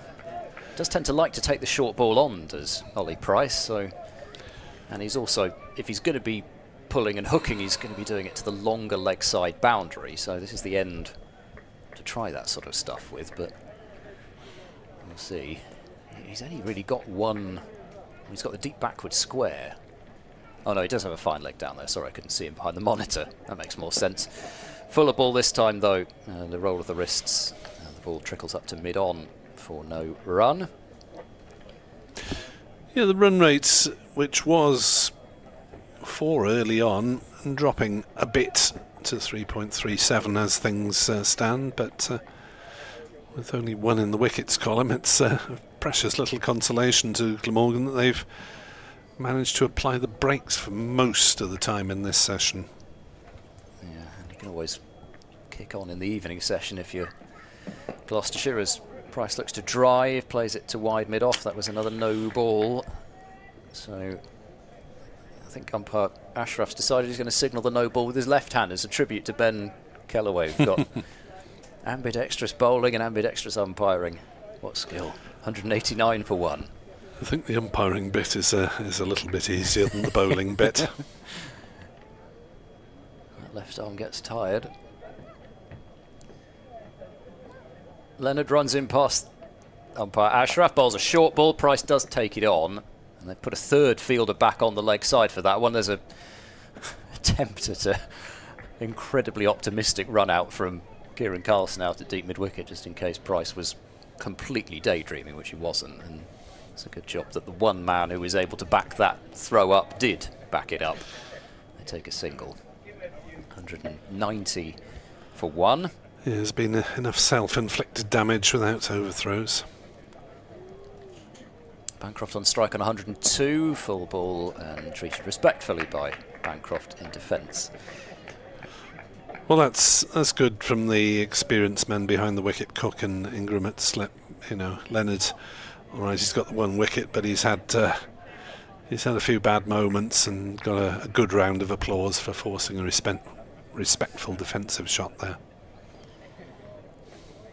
Still a sort of a field which Leonard could bowl the short ball to Bancroft with, but we'll see. Suspected not.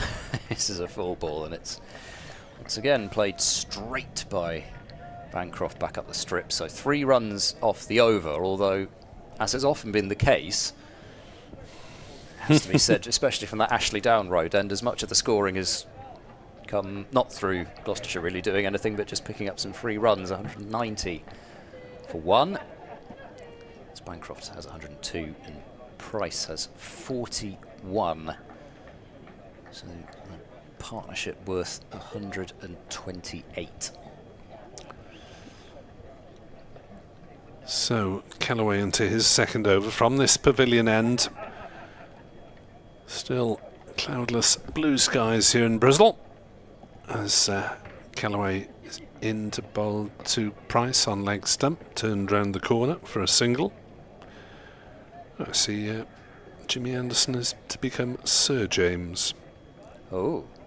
He's been given a knighthood in Rishi Sunak's resignation honours list, remember him?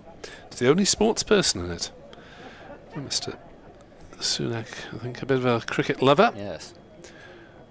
As back on his stumps goes Bancroft and steers it away on the offside for another single. Northeast does the fielding there. As I was listening in that Cowdrey lecture that was delivered about Rishi Sunak being irate about the run out of Johnny Bairstow last Ashes series. Callaway bowls, nudged away on the leg sides. Single to Price, 193 for 1. Certainly a few of red and yellowy orange feathers ruffled about that perfectly legitimate dismissal. Yes, it's not the playground, you can't shout in. Callaway in, bowls, Bancroft turns that one on the leg side for a single. I was lucky enough to be given some free tickets, he says, mentioning this to as many people as possible to day one of the Headingley Test match. Following that, there were some Australian supporters who brought with them a few signs to do with that, and yes, don't worry, it is broadcastable. Callaway to Price on 43. Tosses it up, driven back to the bowler, no run. Involving a well-known brand of spirit. Right. To do with Johnny Bairstow. Ah, yes. Callaway is in to bowl, and it's played to mid-wicket by Price. No run. And the over, 4 singles off at 194 for 1. All good humour in the Western Terrace during an Ashes match. We weren't quite at the business end of the White Rose stand. It's not the Western Terrace anymore. But no, that was rather amusing anyway. We've had some international cricket today. The Women's World Cup qualifier is taking place in Lahore, which is producing rather entertaining games so far. I was watching the first round of matches where Hayley Matthews couldn't quite get West Indies over the line against Scotland single-handedly. Full name, please. Welsh Fire's Hayley Matthews. Okay. Go on then. Why not? Hayley is a taffette. Is that what they're called? Probably not. Anyway, back here for a moment, because we've got some more funky fields going on. Leonard looks like he's going to bowl round the wicket to Bancroft, or if he's not, he's going to attempt something extraordinary. And there's a ring field, but it's as though it's been pushed our way a bit. I'll try and describe it in a moment, as Leonard bowls a short ball that doesn't get up very much and loops over Cameron Bancroft's backside. Goes through to the keeper. He wouldn't be the first Gloucestershire batter to be given out backside before wicket. We had one on commentary earlier on. BBW? Mr. Payne. David Payne was given out. Payne in the backside. No. David Payne was given out backside before wicket in the 2015 one-day cup final to complete Jade Dernbach's hat-trick. Leonard in round the wicket, bowls. Bancroft takes on the short ball, miscues it towards backward square, and it's another no ball. Oh, this is horrible for Leonard now. That's the problem, isn't it? It's almost... He didn't bowl one the previous ball, but you almost think now that he's really trying to bang every delivery in, he's more likely just to overstretch and overstep. 196 for 1, 2 more onto the total.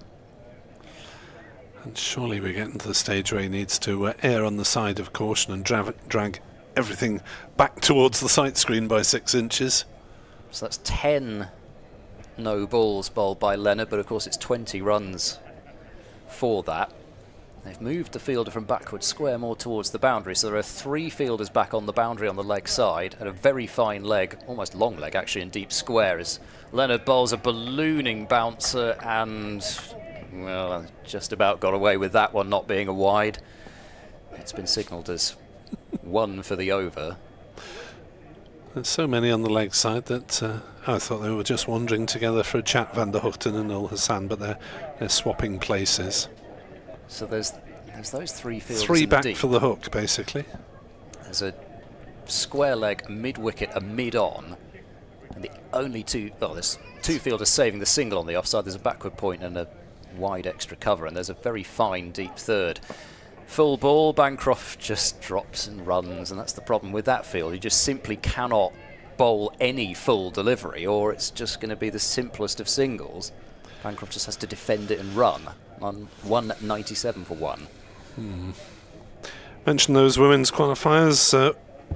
Scotland lost to Pakistan by 6 wickets, and Ireland lost to West Indies by 6 runs. Yeah, both of them reduced games by the looks of things, which must have had some rain in Lahore. So that sort of opens things up really. And Pakistan, who actually weren't really massively tipped even to qualify. I think people had West Indies and Bangladesh as the 2 favourites to come out of that, but Pakistan now 2 wins from 2 on home soil. Round the wicket goes Leonard, bowls a short ball, pulled away by Price to the fielder at a deepish mid-wicket. There's a shy at the stumps. I don't think that Price was in any real trouble there, although you wouldn't know it from the oohs and ahs in the field. Leonard was getting jolly excited about it. Perhaps it was closer than I thought, but I must say I just thought that Price was making his ground fairly comfortably. He's just deep enough, that fielder, at a straighter mid-wicket to allow the single. 198 for 1. Round the wicket, Leonard again, bowls on a good length, tucked into the onside. Square leg can come across and do the fielding. So Scotland, 1 win, 1 loss. West Indies, 1 win, 1 loss. That World Cup taking place in October in India. Although, as has been pointed out, if Pakistan make it, it won't be entirely in India. Another one of those situations like we had at the Champions Trophy. Well, if India can play away, then not play away. Running in Leonard and swivelling on the pull shot and trying to pull it away is Bancroft. I think he must have either hit it into his body or it's just come off his body and trickles away just out in front of him. 4 runs off the over, 198 for 1. Bancroft. I don't know whether that didn't just get up as much as he thought or what, but anyway, he didn't get it away. And to be honest, with the field set as it was, be doing pretty well to get more than a single for it anyway. 6 overs to go until tea. Callaway is starting a new over from the pavilion end, running away from us, bowling to Ollie Price, who turns it around the corner, no run. Middlesex's batting race is almost run. They're 208 for 8 against Kent. A bit of a revival though from Davis and Cullen for the 9th wicket. On the sweep goes Price. Hits it cleanly, but straight down to backward square leg in the deep, and it is nout but a single. Northants 193 for 4 against Lancashire at Old Trafford. Sale 63 not out. Proctor made 60. As Kellaway is into Bancroft, drives off the inside part of the bat to mid-wicket, no run. And Leicestershire 249 for 5 against Derbyshire. Budinger made 81, Ian Holland 74. Kellaway in bowls, and Bancroft drives it back to him. There's no run. Derbyshire got through 7 bowlers already in the first 60 overs. Kellaway bowls, met on the full by Bancroft, sweeping it gently around the corner to bring the 200 up for the glorious Gloucesters in the glorious Bristol sunshine. It has certainly been an altogether more glorious batting performance so far, and again it does show you the introduction of Bancroft, just what it can do. Leading the way, Kellaway bowls. Price plays defensively on the leg side, northeast fields, no run. 200 for 1 then off 59 overs, run rate of 3.39. And it's healthy enough. They will have plenty of wickets in hand should they need to accelerate towards bonus points in the latter stages of the 110 overs, during which bonus points can be accumulated. Yeah, and plenty of people to come in who could accelerate the scoring if that's what is decided. Miles Hammond due in next, being certainly one of them. No Marchant de Lange, what a shame. No, well that's a great shame. It's almost, you just need one of those impact sub type things. Yeah. Just have de Lange bat. Should have Marchant de Lange bat every game. Leonard continuing this round the wicket attack, and Bancroft top edges it, and he's going to get 6 for it. Well, that's flown away. And, well, this shows you there's possibly is mileage in this line of attack from Leonard. He got some life out of the pitch with that bumper, and although they had a really fine fielder at deep 30, wasn't quite the long stop. If he had been, even though it went for 6, I think that could have been a chance of a catch. You do see them, that sort of Mark Wood to Travis Head type field that was employed a lot in that series. You see fielders back there, but he's just not quite that fine. So Bancroft gets his second 6, albeit almost in an identical area, just completely from the other way. end. Yeah, 206 for 1. Leonard bowls, Bancroft backs away and tries to slam this one through the offside. It was Harry Brook-esque from Cameron Bancroft, which is not something I think I ever thought I would see. Just stepped away to leg, tried to open up the offside, which is absolutely vacant, and hit it to the one fielder who's saving the single in front of square. That was very flippant, that shot.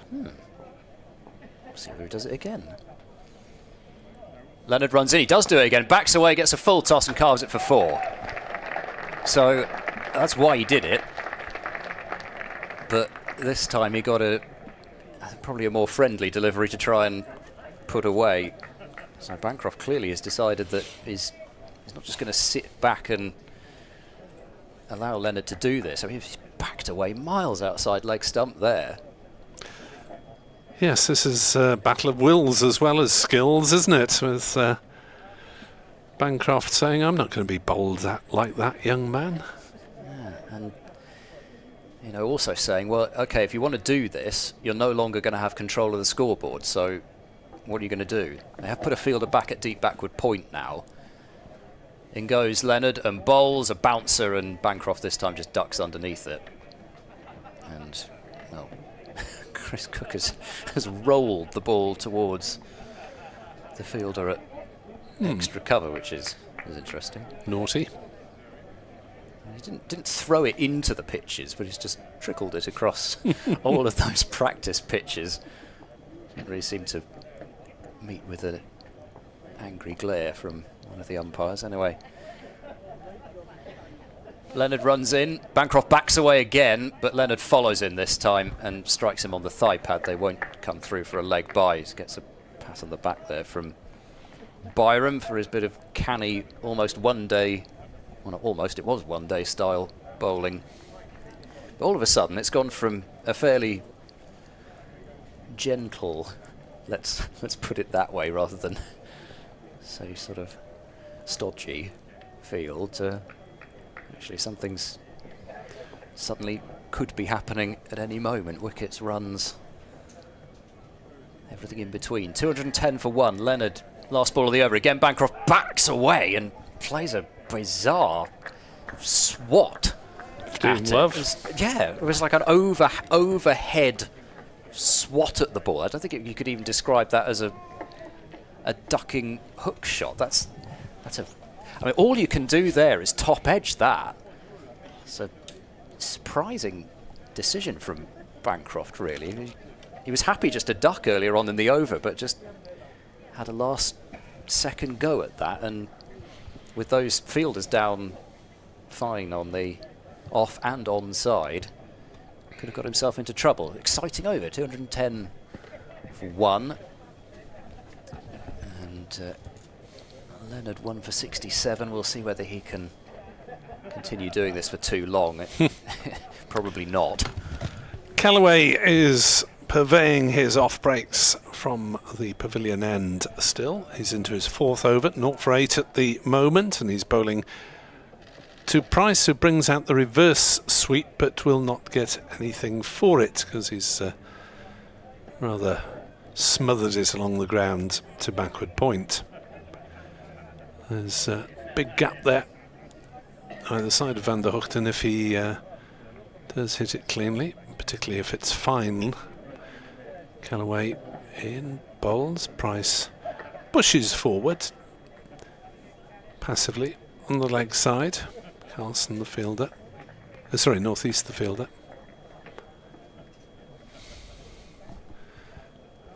As Callaway bowls flatter and quicker, and there could be 2 as they've run that one well. Played it out towards deep cover. Fernando was the fielder, and the 150-run partnership is up. Bancroft has 80 of them. Price has 47. Taking 2 there into the big gap on the offside, which is there for both ends, both seamer and spinner. Oh, he's bowled a full toss that's dispatched duly by Ollie Price for 4 runs to reach his half century. It's taken him 140 balls, but he's stuck in there. 7 fours, 140 deliveries. Well batted, Ollie Price. Yeah, it's been a bit of a grind for him against the seamers. He's actually done quite a lot of his scoring against the spinners, but he's seen out those testing spells from the seam bowlers in order to get to the spinners where he can try and cash in, and gets there with a 2 and a 4 off spin, perhaps fittingly. See where he can go from here. 216 for 1. Callaway bowls. Price defends. This is starting to look quite horrible from the Glamorgan point of view. Having decided to bowl first, really haven't made the most of it at all. Relatively few chances, caught behind, difficult caught behind to be fair, and a run out offered by Bancroft, neither accepted. Callaway bowls and Price drives back to him, so 6 runs off the over. And Price, well, closest Glamorgan have got to getting rid of him, I think, was when Zainul Hassan fizzed one just over his off bail that Price don't think played a shot to early on, but since then hasn't always been spectacular entertainment, but it's certainly been doing a very solid job for his side. Okay, well, we've got another another change. I suspected Leonard, well, maximum was going to be able to go one more over with the short pitch barrage, and we're going to get some spin from the Ashley Down Road end as well. So Bashir will have his first go from the Ashley Down Road end. And it is the short boundary to the offside, but also, as usual at Bristol, it's a fairly tempting hit towards the flats, especially nowadays with the sight screen and the advertising boards being in from the edge of the grass as well. It's quite a short straight boundary. They're putting a fielder back at long on though, and mid off quite straight. Just the two fielders out in the deep at deep cover and deep backward square. Bashir bowls to Bancroft. It's back of a length. Bancroft hops back and almost plays French cricket with that one, just keeping it down, keeping it out. That defensive shot has seen a scattering deep mid-wicket. Bashir bowls. There's a bit of bounce there, but Bancroft rides the bounce and drives it through the offside and picks up another single, 217 for one. So, if nothing else, Glamorgan are going to just try and rattle through a few overs seemingly of spin before the tea break. Can't imagine we'll see Kellaway come off, given that there's only one over left from the Pavilion end before the interval. And Gloucestershire make it a wicketless session for Glamorgan. Bashir bowls, and a forward defence from Price. He might have had a brief think about trying to run that one away through the offside, but doesn't really get a great deal of bat on it as the clock ticks to 4 o'clock. Still a couple of overs left before tea after this one. Bashir is in and turned into the onside wide of the short mid-wicket. They'll scramble through for a single. As Price moves up to 52, 218 for one. Picnic tables, some of them are in shade now down below us, but well populated, and some lucky spectators have got the prime spot over towards the bar area, which is in the sunshine, as Bancroft taps and goes into the offside for one more. 219 for one. And it is, well, it's a day for the, possibly for the cooler beverages rather than the warmer ones today. Nod of approval to my left-hand side. Bashir is in. This is swept by Price into the gap between deep mid-wicket and deep backward square. They didn't particularly fancy coming through for a second. They were always pretty happy with the one. So 4 singles from the over. Bashir didn't really got any tap in that over, but it's a pretty straightforward 4 runs from it. It's 220 for one with 2 overs left until the break. And Bancroft and Price perhaps just happy to milk what they can and make sure that they're there the other side of the interval. You suspect they'll probably have to face another bit of the likes of Fernando and Van der Guchten at some point after that break. They'll be wanting to be there for that. As Kellaway starts a new over, and Price won't get a run as he tries to tuck it through the onside. Still bowling his off breaks rather than the slow left armers, and again it's a pretty packed onside field that Price can't squeeze the ball through. Fielded at square leg.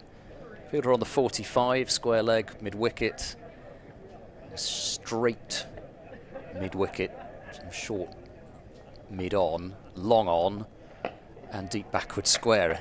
As if that weren't enough. Seems to be about 50 fielders on the onside. This is defending, there's no run. I was thinking there's got to be only 2 on the offside. Looked up and there were 3. Where are they getting all these fielders from? Kellaway bowls and a forward defence from Price once more. Just run back up the surface. So this is helping the Glamorgan over rate. It almost feel as though they might just walk off now for tea and both sides would be pretty happy. Kellaway in, back of a length, punched off the back foot. Just not really particularly forceful one, but he will take a single, will Ollie Price into the gap of the covers. 221 for 1. Price 54, that was his 150th delivery face, so it has been quite a vigil. There's a leg slip in place now for Bancroft, last ball of the over. Kellaway in and bowls down the leg side, and Bancroft sort of looks at the leg slip as if to say, did you really think I was going to fall for that one? And just lets it go.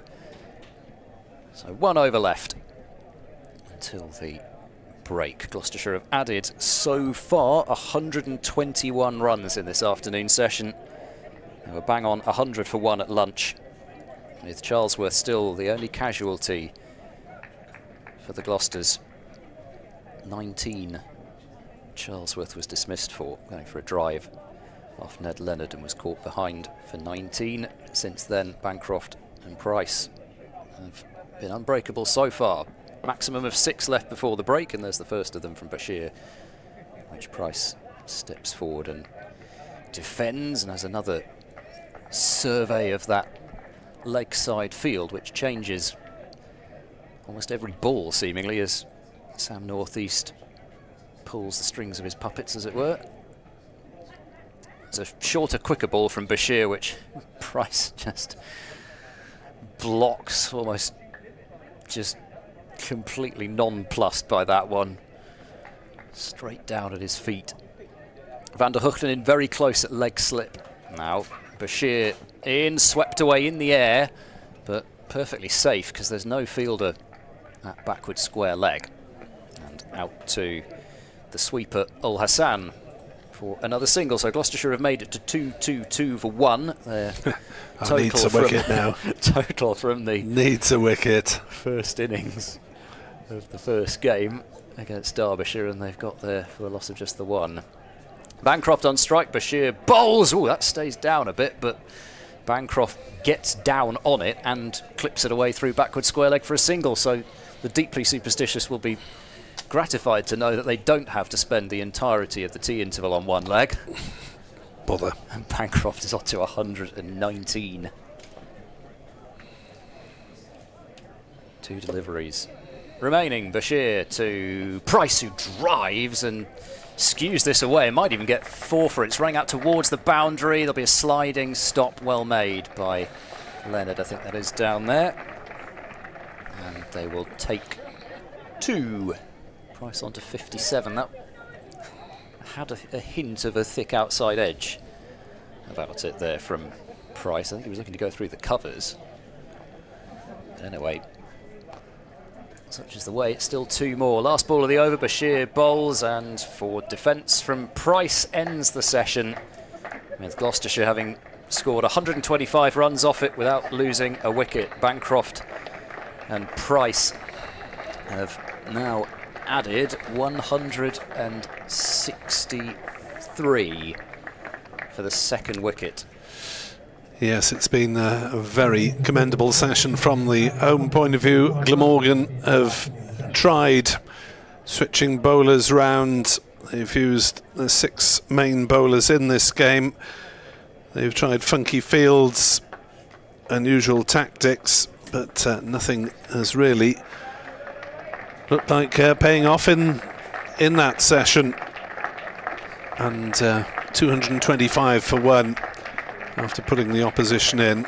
It's really a cricketing nightmare for a captain, I think, as Glamorgan ponder how they can possibly buy a few wickets in the evening session if they're not to slip irrevocably out of contention in this game.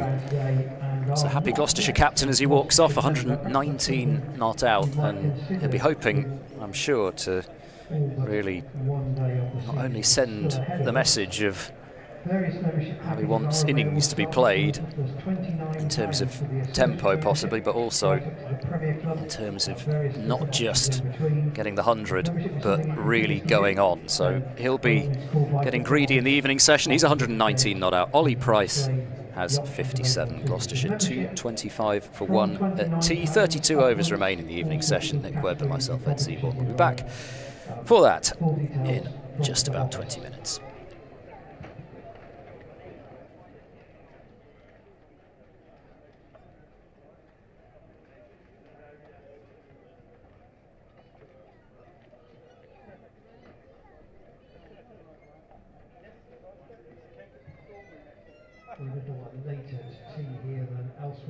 country, so these are the latest scores from the other grounds.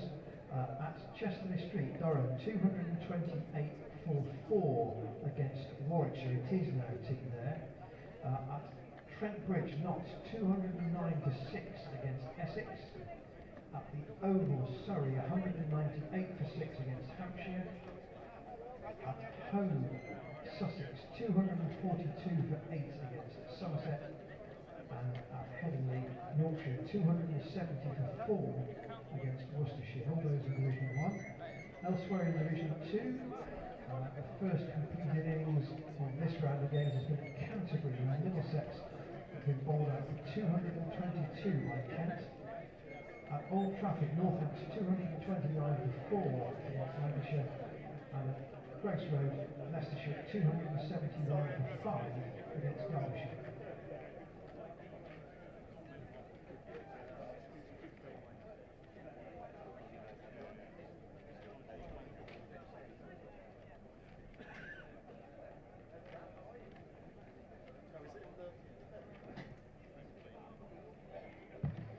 I will just recap two members' events here at the Seat Unique Stadium in April, one of which is the AGM, Gloucestershire Cricket AGM, being held on Monday the 28th of April at 7 o'clock. It's available to members in person, but also to members online as well. The meeting link will be sent out for those who wish to join online on the day. So it's the Gloucestershire Cricket AGM, Monday the 28th of April at 7 o'clock. And on the last day of this match, Monday the 14th of April, also at 7 o'clock, there is a members' meeting in the Grace Room here at the Seat Unique Stadium to cover topics not on the AGM agenda.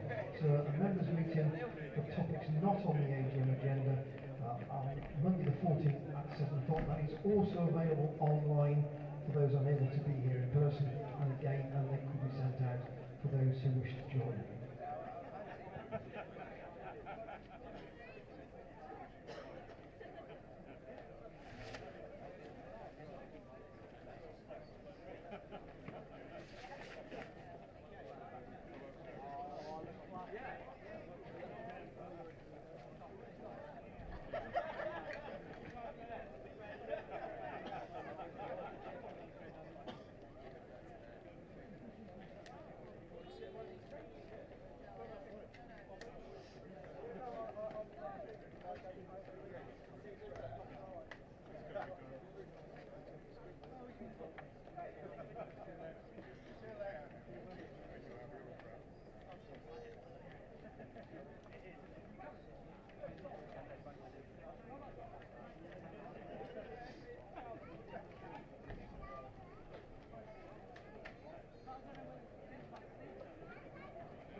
Vitality Blast champions 2024, Gloucestershire!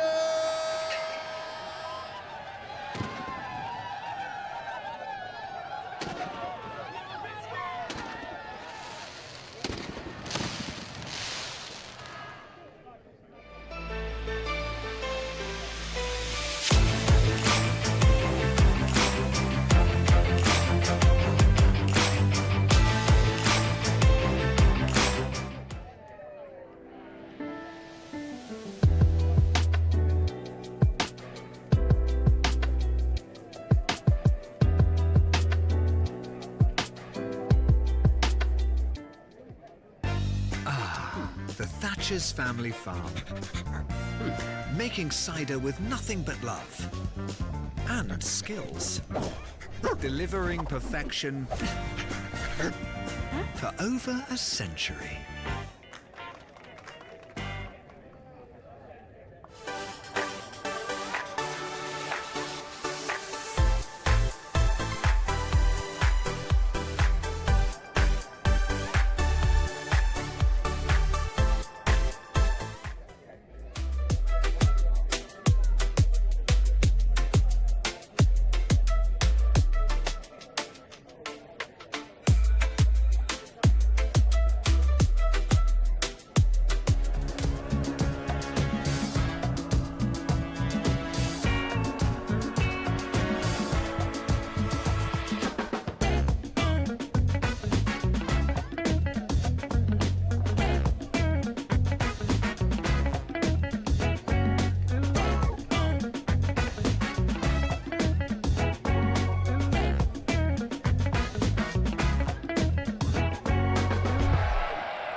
At the start of this post-tee session, please welcome back our umpires Paul Baldwin and Nye Ashraf.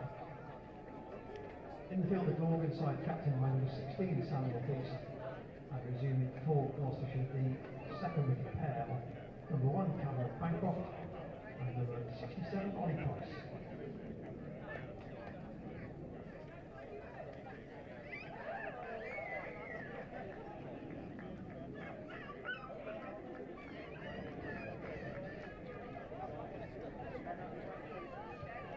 The first over after team from the Bristol Pavilion, number 78, Asita Fernando. Welcome back, evening session of the opening day between Gloucestershire and Glamorgan in the second division of the Rothesay County Championship, and it is Cameron Bancroft and Ollie Price resuming their partnership with a score on 225 for 1. They've put on 163 for the second wicket, with Bancroft in his first innings as skipper of Gloucestershire, 119 not out. Ollie Price on 57. Ed Seaborn and Nick Webb with you, and it'll be Asita Fernando to start us off.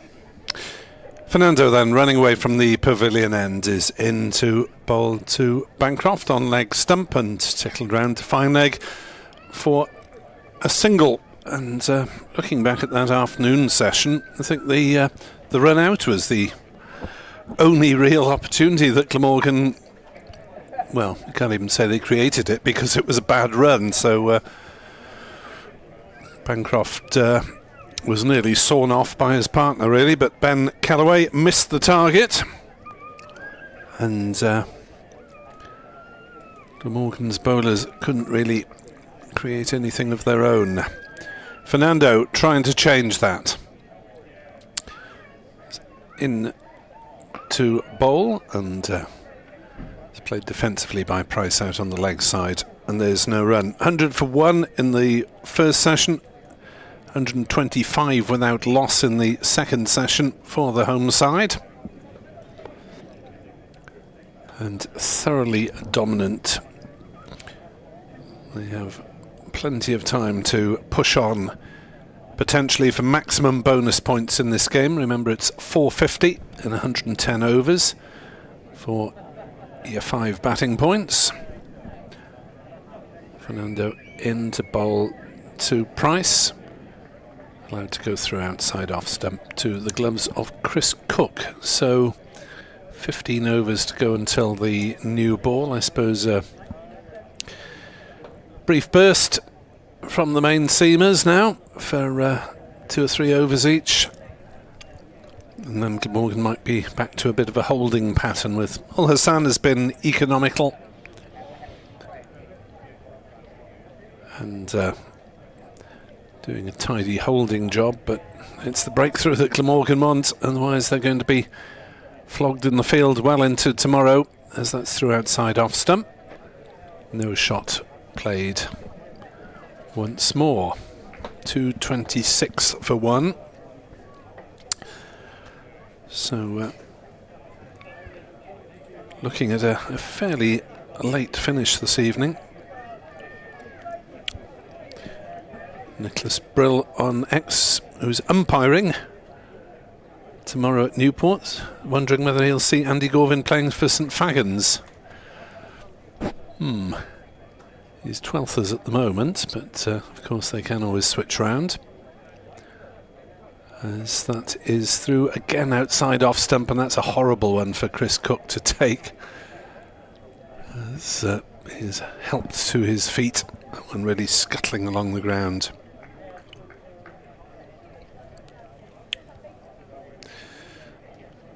Edward Bevan, my BBC Wales colleague, expresses relief that he didn't follow the thought of coming here today to witness this for fun rather than for professional reasons. 226 for 1 as the shadow spreads out from the pavilion, and Fernando runs away from us and bowls, and that's driven through the offside for a couple of runs at least. I don't think it's going to reach the boundary. It is a jogged couple of runs as Carlson throwing on the turn, got it in quickly but wasn't particularly close. Philip Richards in disgruntled manner would be struggling at minor counties cricket at this moment. Well, it has been a struggle for Glamorgan's attack. Just the 1 wicket today. Leicestershire with a lead of nearly 200 runs on first innings in the first game, in which Glamorgan, well, just were held up by the tail enders to some extent, although Leicestershire, I know, bat deep, but Fernando and Gorvin performed well in that first game with the ball. Shoaib Bashir is going to come back and have some more overs from the Ashley Down Road end. Bancroft to face as Bashir moves into him, and there's a drop and run, first ball of the evening session, and Bashir sort of leans forward on his haunches and must be thinking, well, how do I stop that? Because if I bring the field up, Bancroft's just going to crash it through, but ends up being more death by 1,000 cuts if you just leave these enormous gaps on offer. 229 for 1. Bashir bowls and going back to defend his Price into the onside. 1,000? They're not going to get to 1,000, surely. Well, even Glamorgan didn't get to 1,000 when Sam North East made his quadruple 100. They probably could if Well, they kept yeah, going. they certainly could. I was very disappointed they didn't. Bashir bowls, sweeping his Price. He's sent that one away towards deep backward square, and oh dear. It's not been stopped. It's 4 runs. The fielder from deep mid-wicket almost tried to do a 2-footed slide tackle on the ball, Ben Kellaway, and shinned it over the rope. Yes, and then sat for a few moments wondering whether it's too late to take up another career. Got a red card for that. Perhaps he was a little bit concerned about his colleague from deep backward square coming around. Oh, that's gone right through everything, this next delivery. Goodness me, it's going to be just the one. No, I was going to say, I thought for a moment they wouldn't come back for a second run there. It was an easy second. It's going to be 2 byes, but Price just propped forward defending, and it has squeezed between bat and pad past, I assume, off stump and down towards the boundary. So 235 for 1. Bashir moves in and bowls. Oh, goes past the outside edge this time of Price. So Bashir showing what he can do, even though there's not too much turn, just getting a bit of loop drop and maybe a little bit of drift as well. The last couple of deliveries definitely the best that he's bowled. Last ball of the over, Price goes back to sweeping, and that'll be picked up out at deep backward square by Ul Hassan. And Price will keep the strike, so it's another expensive over from Bashir, with 8 runs coming off it, albeit that's the closest that he's come to effecting a breakthrough. It's 236 for 1, so Gloucestershire closing in on their first batting point of the season. And things will have to go horribly pear-shaped if it's their last for the innings. Kevin Higgins saying, I'm not sure what conditions were like at the start of play. Well, bright and sunny. Don't you think that Glamorgan's decision to field is somewhat puzzling? Well, Sam Northeast has been a professional cricketer for about 16 years, and I haven't, but it's certainly, in retrospect, it's a horrible one. And yeah, It's a hard little to say, bit of grass on the wicket, but then isn't there always at the start of a game? Yeah, Bristol has tended to be a bowl-first surface because, you know, and it's the same in so many places. You feel like you repeat this week after week, but normally the point where it's going to have the most pace in it is on that first day. Fernando into Price, no shot played through low outside off stump. So in general, you would think that the first 10 wickets bowling first ought to be gettable, and in general probably if you looked at average scores, particularly recently on this ground, you would see that in the first innings it's lower than the second, and then, you know, it can gradually go up, and probably goes nose diving for the 4th innings, because the 4th innings is the 4th innings, but that's often been the pattern of play. Fernando in bowls, Price defends down into the gully, no run. No, you know, you could say, well, I suppose you've got to play what's in front of you rather than what's happened before on a ground, but you know, pitches at Bristol don't tend to offer up too much of a surprise, unless of course you're playing on a hybrid pitch or something, in which case it could be completely different. But most sides these days in the Championship anyway like to bowl first, regardless of what comes after it. Fernando in bowls, a no ball, is that? I think so. Yet another no ball. Problems suffered by Fernando and by Ned Leonard today. When you're struggling for wickets anyway, giving away so many free runs is less than desirable. They really would only be going just a bit above 3s were it not for these no balls. That's 30 extra runs just in no balls. Fernando in bowls to Price, who plays it gently to Ul Hassan at short mid-wicket, no run. I was actually going to look back. There was, this certainly won't fill Glamorgan listeners with any optimism, but going back to last season when Gloucestershire broke the 700 mark against Leicestershire, when also Leicestershire won the toss and decided to put them in, there was a huge number of extras in that innings as well. So there are actually 24 no balls Leicestershire bowled in total, 78 extras. 6, oh dear. Fernando bowls, Price drives straight to mid-on. No run, Ul Hassan comes dashing in, but then doesn't field cleanly. But I don't think even that really tells the story, because if I remember rightly, Leicestershire had bowled about 40 extras in the first 60 overs even. All right. So that Leicester winning the toss that game? That was Leicestershire winning the toss and putting Gloucestershire in, and going on to make their highest first-class score in the club's history, 706 for 6. Bancroft made 160. Charlesworth 126. That was his first-class 100. Graham van Buren with 100 as well. As Fernando races in, bowls knocked away on the leg side. They're running hard. They're thinking of 2. He might even get 4 as the ball is just about kept within the ropes. We'll split the difference and call it 3. Well pursued by Ul Hassan, who had a long way to go there, as well as the man Bashir from square leg, and both of them had a long race out towards the mid-wicket boundary, so still a bit of life in Glamorgan legs. 241 for 1. Yes, I suppose it's a common thought that the most life in a pitch is going to be in the early stages, but you have to look up as well as down, I guess, sometimes.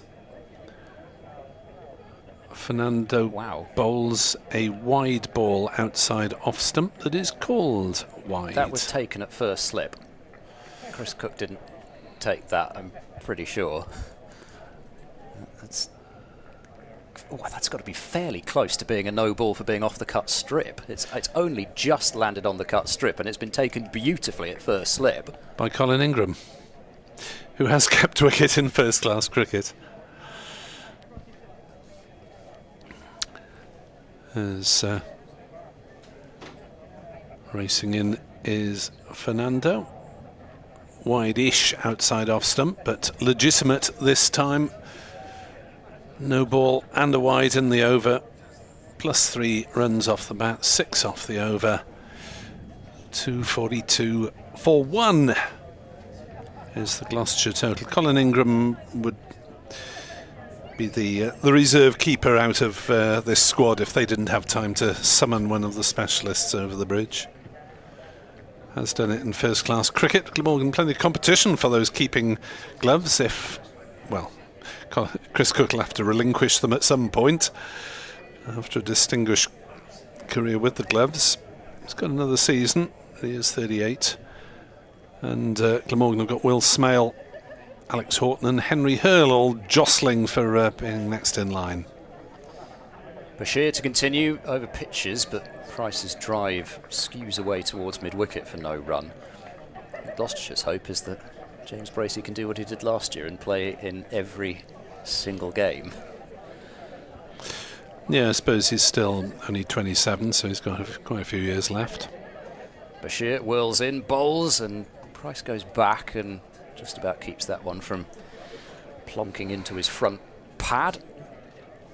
Bashir just seems to be varying his pace quite nicely to Price the last couple of overs, and getting just a little bit of variable bounce as well as is pushed defensively towards short mid-wicket for no run. Which Glamorgan will be glad to see in one way, but not glad to see in another, because they've got a bat next on it, and Gloucestershire have already got all these runs on the board. I suppose the only thing is Bashir moves in, bowls, reverse sweep attempted by Price. He's got it fine of the fielder at short third, and with the speed of this outfield it's going to take some stopping, and it won't be stopped. It was a valiant effort from Colin Ingram running back, but you always felt that the speed of the outfield would take that away. And Ollie Price moved into the 70s. Sort of felt, even just 3 dots, the way that it's gone, that Ollie Price would play some sort of an attacking shot to Bashir, whether it would be a sweep or Otherwise, hasn't really looked to target straight down the ground yet, but he's just been sweeping. 246 for one. He reverse sweeps again and gets 4 more. That's hit with even more authority than the previous one. Ingram barely moves as that one's sent away wide of the slip fielder and brings up Gloucestershire's 250. So the first batting point of 2025 for Gloucestershire. As the home fans break into chants of 1-0, 1-0, 1-0, 1-0. Or not as the case, maybe. As I said, haven't quite come yet. We had some decent chants actually at the Derbyshire game. Martin Anderson. It's quite good. Bashir switches to round the wicket as he bowls to Price, who's forward, carefully defending back up the strip. So 8 runs from the over, and Bashir, as he's sort of known, southwest of here, 0 for 52. Gloucestershire 250 for 1. I've heard Bashi used by the Glammy boys. Right.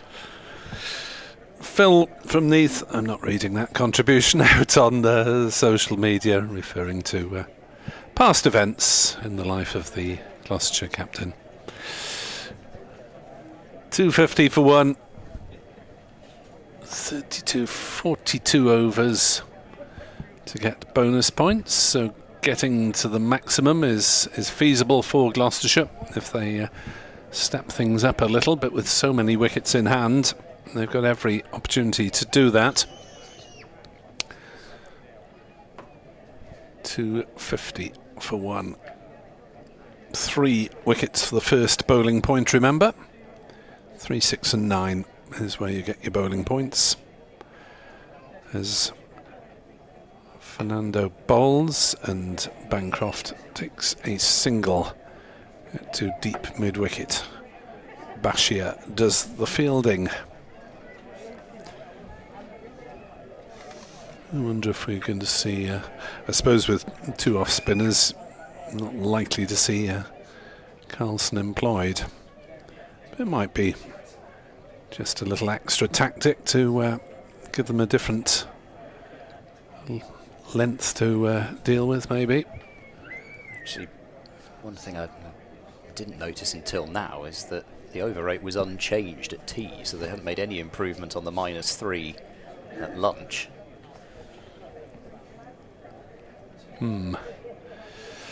Fernando is into bowl, a short ball that's pulled around the corner and bisected the fielders out in the deep. The man at mid-wicket and fine leg, but that was smashed down towards backward square, towards said scoreboard. And Price moves ever onwards. 79 he's got.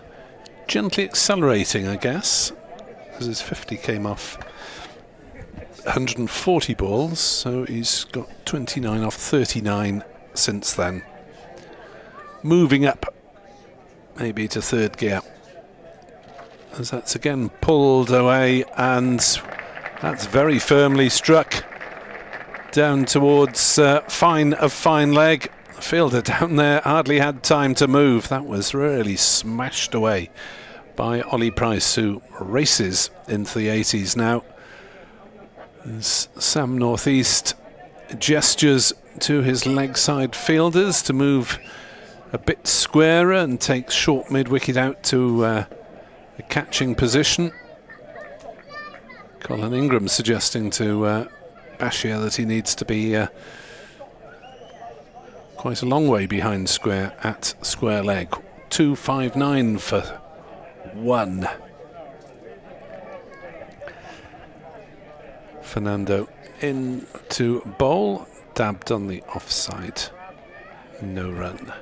Imagine that 100 that Ollie Price got in the first game of last summer here against Yorkshire, and it was that sort of area that he was peppering with the pull shot, particularly off Matthew Fisher, who'd been given the Kookaburra ball, and in the end Yorkshire just decided to bowl Root and Moriarty almost non-stop for about 30 overs with it, but Fisher was running in, trying to pound in and bang these bumpers in, and Price kept whacking them away through exactly that area.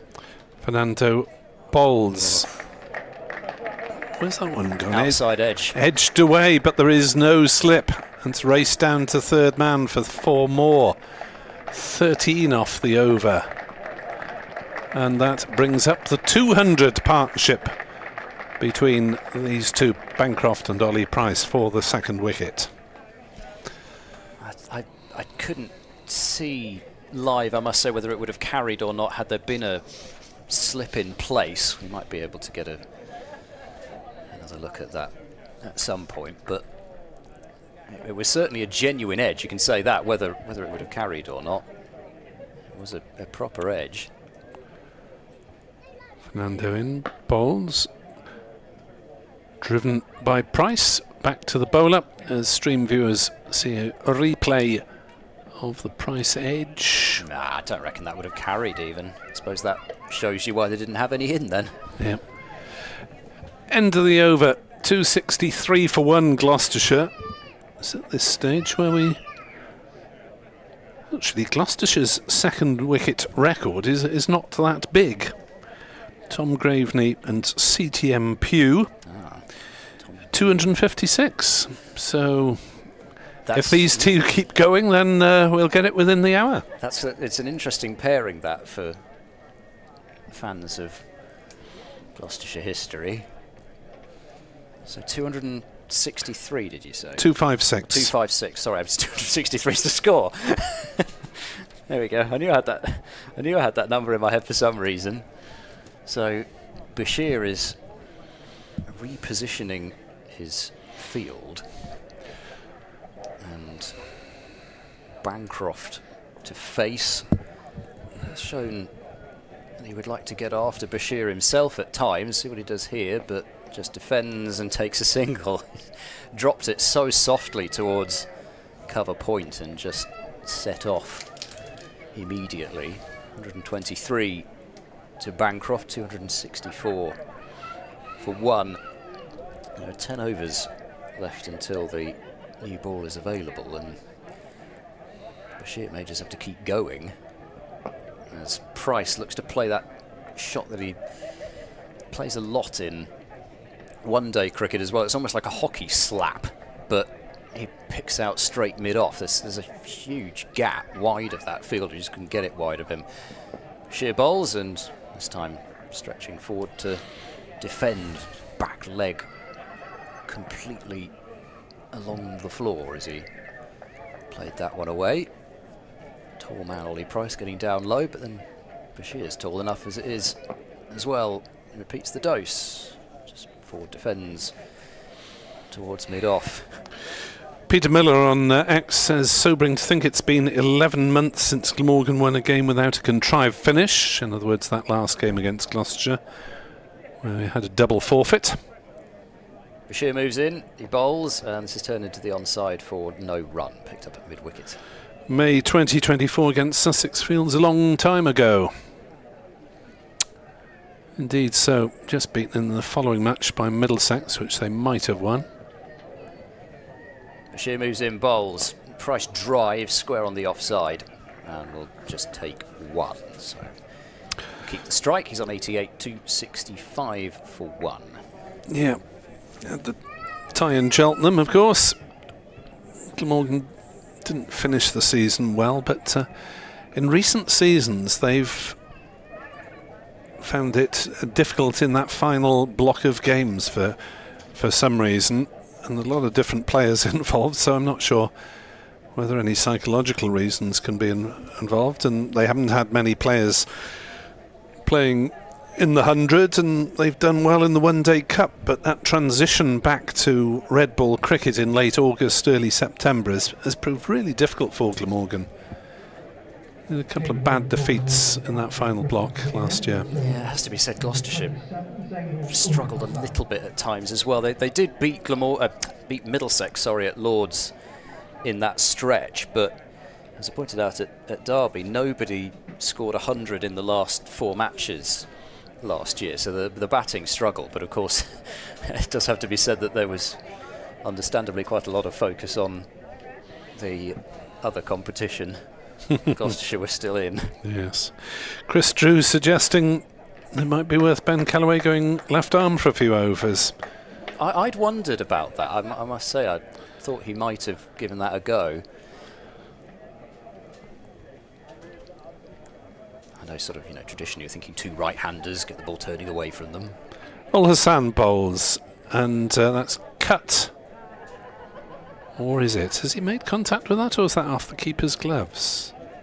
Keeper's gloves. He was playing. Yeah. No? It's not been signalled as a bye. I must say, the way it came off, I thought that it was off the keeper's gloves. So he must have got an edge, and then it was off the gloves. That's technically a chance then, I'm afraid. Yes. It must have been a thick edge. I mean, extremely well to hold on to that. But yeah, I must say, I just saw it go off in that area. Thought, well, it must have gone off the gloves on its own. But run signalled, so technically a drop chance, but is standing up to a medium pacer, Chris Cook. As Ul Hassan into bowl, forward comes Bancroft, defence to point, and there is no run. After the funky fields of the afternoon, we're back in relatively conventional territory. It's a slip of third man, 3 saving the single on the offside, 2 on the leg. And having difficulty picking out the leg side. There's a fine leg, square leg, and mid-on, and a short mid-wicket. As the next ball is played defensively on the offside by Bancroft on 123 not out of 201 deliveries, and the Gloucestershire run rate starting gradually to ease up again after Glamorgan brought it down a bit. But it's not much use bringing the run rate down if you don't get a wicket or two along the way.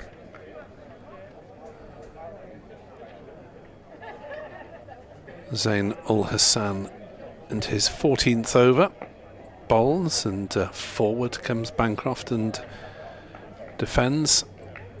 At this rate, there's danger of Zain Ul Hassan being chosen as the end of day interviewee on the grounds that he's actually bowled more tidily than everyone else. Yes, it's tricky on days such as this. Who knows? Maybe somebody will grab a couple of late ones, but he certainly's been the pick of the bowlers today, as Zain Ul Hassan. And he comes, bowls on leg stump and turned way down to fine leg, single to Bancroft. Moves on to 124, 267 for one here on BBC Sport Online. If you want to communicate with us on X, it's EdCricket6 on Nick Webb 2017, and that is the same for me on Blue Sky and on Gmail as well, gmail.com. If you want to send an email in, Gloucestershire listeners welcome to use the email as well. As Ul Hassan bowls and Price defends back to him, so just 2 singles off the Ul Hassan over. He continues to go at a fraction under 2 runs and over. 9 to go till the new ball will provide the solace that Glamorgan so desperately need. Like a thirsty man wandering through the desert in search of an oasis on this sun-kissed day in the West Country. Just make me thirsty now. I haven't got enough water left for this evening's session. Bashir starts his 10th over. Round the wicket, across his stumps. Bancroft to clip this away through mid-wicket. He'll take a single and take his score to 125. Wickets continue to tumble at Canterbury. Kent 29 for 2 in reply to Middlesex's 222. There's that number again. Wickets for Gilchrist, Kashi Valley, 3 apiece for them, 2 each for Grant Stewart and Jas Singh. Bashir bowls, and defending is Ollie Price, and I must say I really thought that Kent might struggle a bit coming down into Division 2. You do see it quite a bit with the side that struggled a lot in Division 1. The hangover. Used to losing. Exactly. It just sometimes takes a season just to get over that. But despite Zach Crawley being out for a duck, Bashir bowls. This is pushed back to him. Ken, well, say 30 for 2. Great start, but having bowled Middlesex out for 222, I figure at some point they'll get a partnership going. Bashir in, and Price happy to play off the back foot into the onside. Northamptonshire 256 for 4 against Lancashire, with James Sales approaching 100. He's on 92. Just the one wicket for the low-kneed John Turner. That was Proctor for 64. Price dabs into the onside. There'll be no run as mid-wicket comes across to cut it off. Leicestershire 309 for 5 against Derbyshire. Half centuries for Budinger, Holland and Hanscom, who's 52 not out. Ben Cox also approaching a half century. 2 wickets for Zach Chappell. Cut away by Price in front of square. They'll take a single, but out towards that short offside boundary, it's really pretty much 1 or 4. So Ollie Price takes a single. He is into the 90s himself. 90 exactly, 269 for 1, with 8 overs left until the second new ball. In the first division, Yorkshire 302 for 5 against Worcestershire. David Milan has 83 not out. Half centuries for Lyth and Hill. Sussex 268 for 9 against Somerset, with nobody passing 50 there. Mostly Seam doing the damage for Sussex, and Surrey struggling against Hampshire, 233 for 9 at the Oval.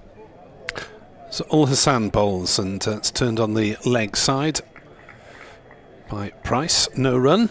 Dom Sibley 84 not out. Ooh. But 233 for 9. Sibley, how many balls has he faced? He's faced 195. Oh, It's paltry compared to proper cricket. actually the same number as Ollie Price has faced. Ollie Price 6 runs ahead of him at the so vital 195 ball mark then. He's faced 150 dot balls, Dom Sibley. As Ul Hassan bowls, and Price provides Ul Hassan with a dot ball. In that women's friendly, Somerset made 232 for 10 in their 50 overs.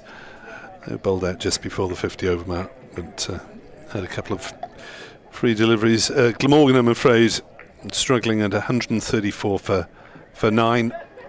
Top scorer has been B. Ellis, who is a Gloucestershire player. Yes, she is. As that's forced off the back foot by Price. No run, but she is part of the Glamorgan setup at the moment. Yeah, well, it's quite a bit of crossover, isn't there, with some players coming the other way, and of course Glamorgan are going to have Tier 1 status in a couple of years, so there's a chance if you can perform well in Tier 2 with Glamorgan that you can earn yourself a professional contract quite nicely that way. As Ul Hassan is into bowl, Price drives at that one, but doesn't time it at all. The ball ends up at point, and there's no run. The Glamorgan Academy, which provides about half that squad, together with the players who used to play for Wales at county level. I think there were 15 women and teenage girls in it, and there were 5 apiece from Glamorgan themselves, from Gloucestershire and from Wiltshire. Ul Hassan bowls, and Price defends to short mid-wicket. Oh, it's flicked on by Carlson rather than fielded cleanly. 7 overs till the new ball, and well, if Glamorgan don't make really good inroads with the new ball, doesn't look likely today, then this game will be out of their reach in terms of winning it by the end of the first day. Ul Hassan bowls to Price, who drives on the leg side, missed by a tumbling Carlson, but he knew that North East was behind him. There is no run. Zain Ul Hassan has delivered a maiden in the 73rd over of the innings, which is good going when you've got a stand of 200 on the board against you. Yeah, he's not really bowled too much off target, and Gloucestershire have, well, I say they've struggled to put him away. Most of the time they've not tried, to be honest. They've just been happy to see him out, and maybe also partly knowing that there was exactly that sort of bowling style that got them out in the first game, so being extra careful this time. Bashir to continue and Bancroft to forward defend. Nottinghamshire have recovered well against Essex, 245 for 7 now. They were 4 for 2, 27 for 3 and 78 for 5. Bashir bowls. This is played back to him on a couple of bounces. Kyle Farina is 60, no, he's 70 not out, in fact now it's just updated. So the South African keeper bat, who's a rather handy operator these days, doing well in Test cricket as well. Got some runs for them. This is clipped away towards mid-wicket. Diving stop is made there by Eddie Byram. There's no run. Lyndon James, who I saw signed a 3-year extension with Nottinghamshire, has made 45, and you just know somebody's going to be a good signing sometimes. As this is played back to the bowler again. Fergus O'Neill, who got wickets in the opening round, he's made 42 as well. You just watch somebody even in one-day cricket and you think, gosh, they do well in English conditions, and certainly looking a handy signing for Notts so far, the Australian, as Bashir has this one ricochet up off his hands into his body as again it's played back to him. So Bashir might get through a maiden over. Here he's becalmed. Cameron Bancroft, 125. Bashir moves in, bowls, and it won't be a maiden because Bancroft has just tapped and gone into the covers and pinched the strike. 270 for 1. Bancroft on 126. And the other score I didn't mention, Durham 251 for 7 against Warwickshire, with Ben McKinney also potentially carrying his bat. He's 99 not out, and received a bit of support from Mrs. Beddingham and Gay, but it's fairly single-handed, the effort at the moment from Ben McKinney, who's a promising prospect. 270 for 1 as Zainul Hassan continues to nag away from this pavilion end. They'll be trying to nag Bancroft out, but Bancroft plays the first ball straight to cover. It's just looking up CTM Pugh, the man who shared that partnership with Tom Graveney, which is currently the Shire's second wicket record. I'd forgotten, I must admit, that it was those two who were together, because colourful chap by the sound of it. Very much so, and also it was the appointment of Pugh as captain that forced Tom Graveney off to Worcestershire. People still talk with gritted teeth about this. That one's played away nicely on the offside by Bancroft. Down to third man. Fernando does the fielding. Single taken. Pugh's first season as captain was spoilt by injury. He broke his jaw and missed 18 games and was also given out LBW at the same time, ducking into a delivery. Wow. So he's LBW off the jaw and presumably carted off to hospital. Forgotten about that, gosh. As Ul Hassan bowls, and there's an impassioned shout from Kieran Carlson as it goes down leg side, and Chris Cook takes off the bails, but Cook didn't really bother to appeal himself. If this Wikipedia stuff is all accurate, I suspect it is in this instance. His mother was an international ice hockey player. He was the Ul Hassan bowls, and an inside edge past the stumps down to fine leg, and Price survives to move further into the 90s somehow. He moves to 91, 272 for 1. Did that also take a little bit of glove, or was it just straight off the inside edge? I couldn't really see there. Cook, maybe it was just Cook recoiling his hands or feet as it had gone by. No, I think it's just a straight inside edge. It hasn't gone that fine, but fine enough that Al Hassan can count himself unfortunate. As he bowls to Bancroft, that one just popped a little bit, or stopped and popped. Defended to short mid-wicket. Arguably the best doubles rackets player in the world for some time, Tom Pugh. We were on last season, early season at Hove with Izzy Duncan, who's into all those sorts of unusual racket sports, and I think she maybe even knew him towards the end of his life. We were having a chat about him. Al Hassan bowls, turned on the leg side, just short mid-wicket. Carlson stays on the ground in despair, 272 for 1. Meanwhile, on the Tom Pugh front, at one time he owned and ran a nightclub, and as a result was charged with keeping or managing a brothel, but was acquitted.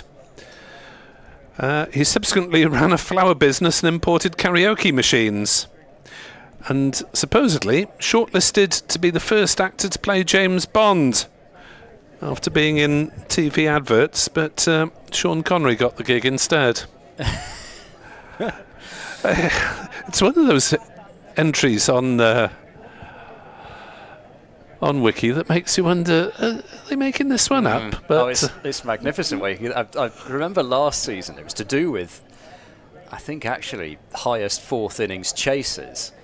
As this is a new over from Bashir started, and this is played down towards short fine leg for no run. We managed to find some character who'd been involved in what I think was the chase that Glamorgan were trying to beat last summer at Cheltenham. Some character who played for Nottinghamshire. Bashir bowls and Price is forward to defend into the onside. It was sort of died in a car crash in Yugoslavia as his car careered uncontrollably off a cliff. Lord somebody or other, and you just think, gosh, don't make him like that anymore, seemingly. As Price defends into the ground, Bashir dives to stop it. It's probably a good thing. Don't tell me he was sipping a martini and smoking a cigar at the time. It was. It just shows you the characters that used to exist. Bizarre. But anyway, yes, I suspect that Bashir continues round the wicket, and this is clipped into the onside for no run. Perhaps somewhere up there, Mr. Graveney especially is rubbing his hands together to look forward to this partnership of his with Tom Pugh being erased from the record books. He's got a little way to go. Bashir in bowls, a skidding delivery which goes on with the arm, and Price this time opens the face to guide defensively into the offside. Pugh was sacked from the captaincy at the end of 1962, despite Gloucestershire finishing 4th and winning 9 out of the last 15 matches. High standards. Winning 14 in all. High standards at this club. This is driven by Price towards wide mid-off, and there is no run, and Bashir has bowled his first maiden. He got close to one last over, but he has a maiden over there. Seems to have settled into something from around the wicket, and also again, it seems as though Gloucestershire are determined not to go on the attack against the old ball and make sure that this partnership is there ready to face the new one. And then it will be interesting to see whether almost actually you might get some wickets falling, it might do a bit, but also the danger could also be that the harder, fresh ball comes onto the bat rather nicer than this old one is doing. That could be the case. Well, there's someone still around who you could ask about Tom Pugh. Henry Blowfault. Blowers played for Eton with him, don't you know? Of course. Of course he did. 272 for 1. Ben Kellaway back into the attack, bowling right arm off spin and seeing it turn towards leg stump and nurdled down to fine leg by Bancroft for a single. 273 for 1. I suppose you don't really get into playing rackets at too many No, schools, do you? it's something of a specialist art, I guess. Needs a rackets court for a start, and there aren't, as you say, too many of those round. Galloway bowls, reverse sweep, and that's away to third man for a single. Carlson jumping around all over the place. Might have been a little top edge in that, but safe enough. I wonder if he's actually tried to anticipate it again, Carlson, and run past it. Whether he'd have had a chance if he'd stayed put, I'm not sure, but certainly didn't help the fact that he was off towards point. Bancroft plays the next ball past Callaway, who nearly collides with North East, and it's eventually picked up by Ul Hassan coming in from long on to do the fielding. Yes, had Glamorgan had Michael Hogan at slip, who did field at slip to the spinners, he might have taken that, but he's 9 inches taller than Carlson. Cameron Green, who's arriving soon, might have better go. Another reverse sweep. Where's that one? That's gone to the boundary at fine leg. Off what? Oh, we've got leg buys. Calm down, old this fella. would be exciting. I told you not 3 hours ago that this would be exciting. Yes, I don't think 4 leg buys is the most exciting thing that's happened today. But it does complete the set of extras because we didn't have any leggies for a while. It's interesting, just when you thought that they were putting pretty much every attacking shot away ready for the second new ball, all of a sudden things have started happening again. Callaway to Price, who tries to paddle it round the corners, struck on the pad. Not out, says umpire Baldwin. Come on, Mr. Baldwin, where are your Welsh roots? Outside the line again. Living in Ceredigion, that's enough to qualify you. He's probably qualified by residence these days. Callaway bowls, back on his stumps. Goes Price. Watches it though, onto the bat. Dot ball to end the over. 3 singles and 4 leg buys off the over. 279 for 1. 3 to go with the old ball. Well, I've got a Welsh grandfather, so there we are. It's if the sort of requirement for playing for example, Scotland these days appears to be, do you have, can you go on to one of those family tree websites and find 0.003% Scottish, then you're settled. Oh, you've been looking at the rugby team. Here goes Bashir. Bowls to Bancroft, who taps and goes just gently into the offside. The ball barely trickles 5 strips away, but take a single. It's grandparent in the world of rugby. It's a little tenuous, isn't it? Yes. Never mind. Bashir bowls and off the back foot. Price defends. It's good to see the competitiveness of the Scottish cricket team, and of course they're involved in the World Cup qualifier at the moment on the women's side. There's been a lot of investment in Scottish women's cricket as Price won't get a run. Playing it into the ground towards point, steering at the bottom of his bat, which has probably got a bit of a workout today.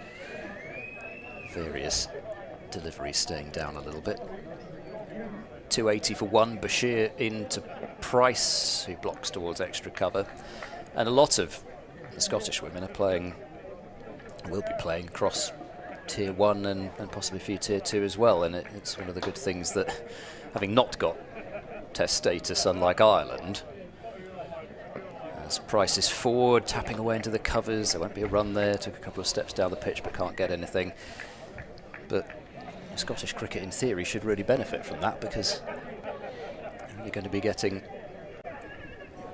more opportunities, more coaching, etc. Round the wicket goes Bashir, and this is played back to the bowler, so he's pulling his figures back a bit here is Bashir, who was going at well over a run a ball not so long ago. He's pulled it back to about 4.5, and just finding an angle of attack and a line and a length that is just forcing Bancroft and Ollie Price not to attempt anything too expansive off him. 280 for 1. 2 overs left until the second new ball. Yeah, Paul STT on X thinking it's heading for 500 plus. You might be right, ball. 280 for 1. Callaway into bowl. Pushed away gently on the offside. Bancroft takes a single. He moves to 131 not out. Distressed toddler somewhere in the Glamorgan crowd. supporters, Yeah, must be Welsh. Callaway is into bowl. Oh, it's popped up off a top edge, but it hasn't carried to short fine leg. And they go through for a single. As Price goes for the sweep, he's mostly played it very well, but just lobbed that one up. Nowhere near any fielder. 282 for 1. Callaway to Bancroft, back on his stumps, dabbing it into the offside. Sees if Price wants a single. Carlson from slip is alert and prevents them from getting that.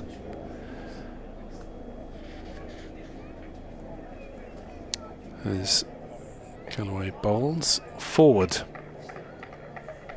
Comes Bancroft, plays it gently on the leg side.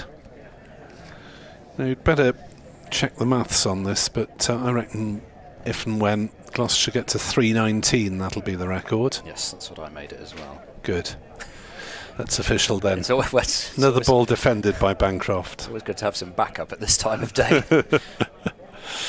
Yes, maths live on commentary is not fun. Callaway bowls. Bancroft is forward, playing it on the offside this time. They do want a single. Byram with rather a weary swallow dive and underarm throw, but Chris Cook doesn't even bother to take the bails off. And Gloucestershire move remorselessly on to 283 for 1. 6 legitimate deliveries left before the new ball can be taken. It's just a grinding down, this partnership, really. Just, you know, you sort of think the Glamorgan fielders must be saying, go on, give us a chance, play a big shot. But whilst there have been some sketchy looking sweeps recently, still look determined just to stick in there, this partnership. Oh, there's a bit of hesitation there as Bancroft clips this towards backward square leg.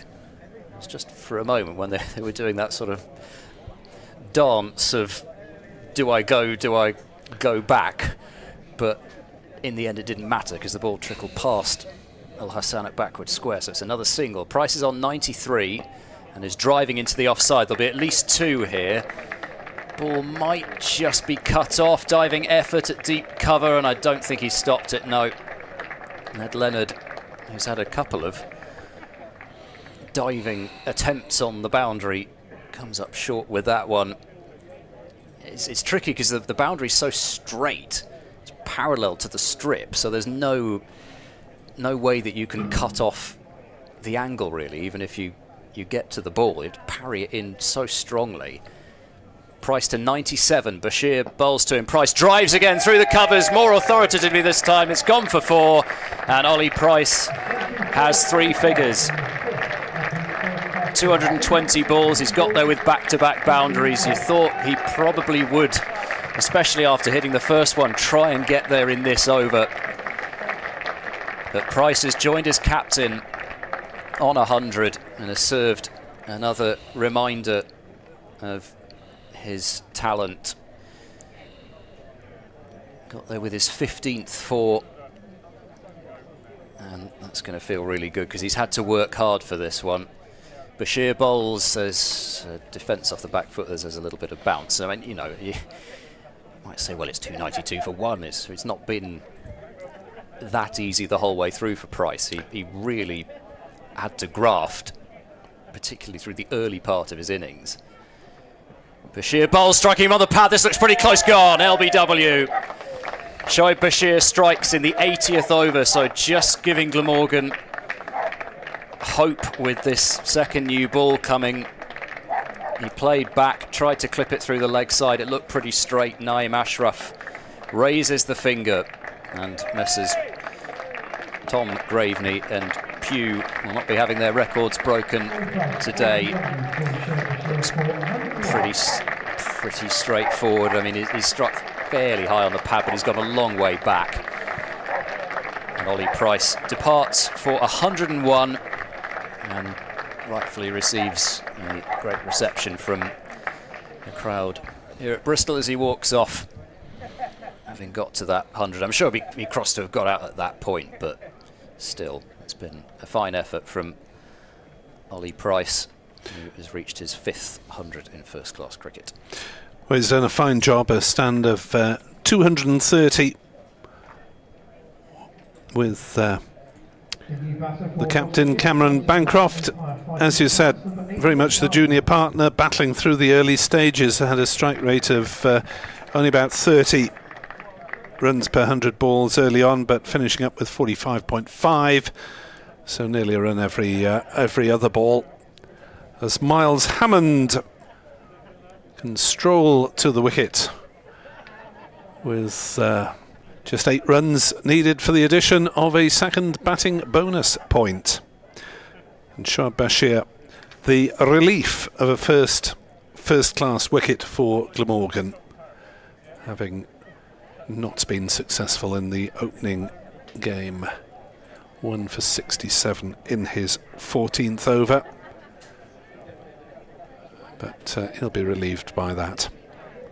We ask this question almost every time Miles Hammond walks to the middle, but what mood is Miles Hammond in today? Is he going to look at this situation and think, actually, in theory, if Gloucestershire do want maximum batting points, they're going to have to score at about 5 runs and over. In fact, a bit over 5 runs and over, I think, if I'm doing the maths correctly, to get there. So they're going to need some acceleration if that's what their aim is. But I suspect they won't really push too hard for the 450 unless, say, Hammond were to get going. What does he fancy? He's only got 1 ball left, possibly with this old ball, as Bashir is in round the wicket, bowling to Hammond, who defends into the onside. There's a fielder at a shortish mid-wicket, so there won't be a run, and Bashir ends his successful over. It had been, despite the fact that he was driven for 4 twice by Ollie Price, it had been a much better spell from Bashir from that Ashley Down road end, ever since he moved to round the wicket. Just started to build a little bit of pressure, albeit was released with a couple of boundaries from Ollie Price, but it was a nice piece of bowling to grab the wicket. Glamorgan do take the second new ball. Tim van der Hoogten is back into the attack, and I guess Glamorgan coach Richard Dawson will be a little relieved to see Bashir get his first wicket for the county in official competition, having made the approach to Somerset in England after Mason Crane suffered a shoulder injury. 3-match loan for Bashir from Somerset. And will the new ball force Gloucestershire to rein in any way, or will it come harder off the bat than the soft older ball? Van der Hoogten then to Bancroft on 133 not out. Runs away, bowls, and is jabbed to cover, no run. Probably not coming harder off the bat if that first ball's anything to go by, but it's going to take longer than a ball to see. But that certainly didn't sound, or I suspect feel, good for Cameron Bancroft. No, he just jabbed at it rather tentatively, didn't he? If a man on 133 not out can be tentative. Hammond practicing a few shots at the non-striker's end. Were they golf shots or cricket shots? I didn't see. Is that run away to point by Bancroft? No run. No, they were cricket shots. No, he doesn't enjoy a golf swing in the field. No, I'm sure all business now. He's out to the middle. It quite have got first degree pad rash, but been sitting there waiting to come in for a good length of time. 66 overs he was next man in for.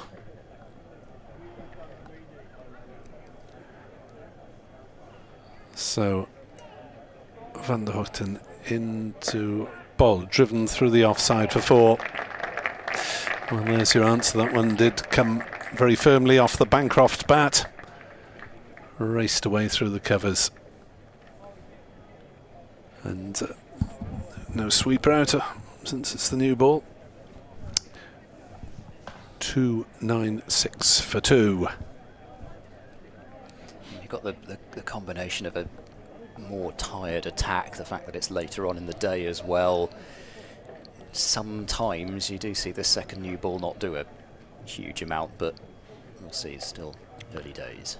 Van der Hoogten bowls to Bancroft, who leg glances for a single. Down to fine leg. 2.97 for 2.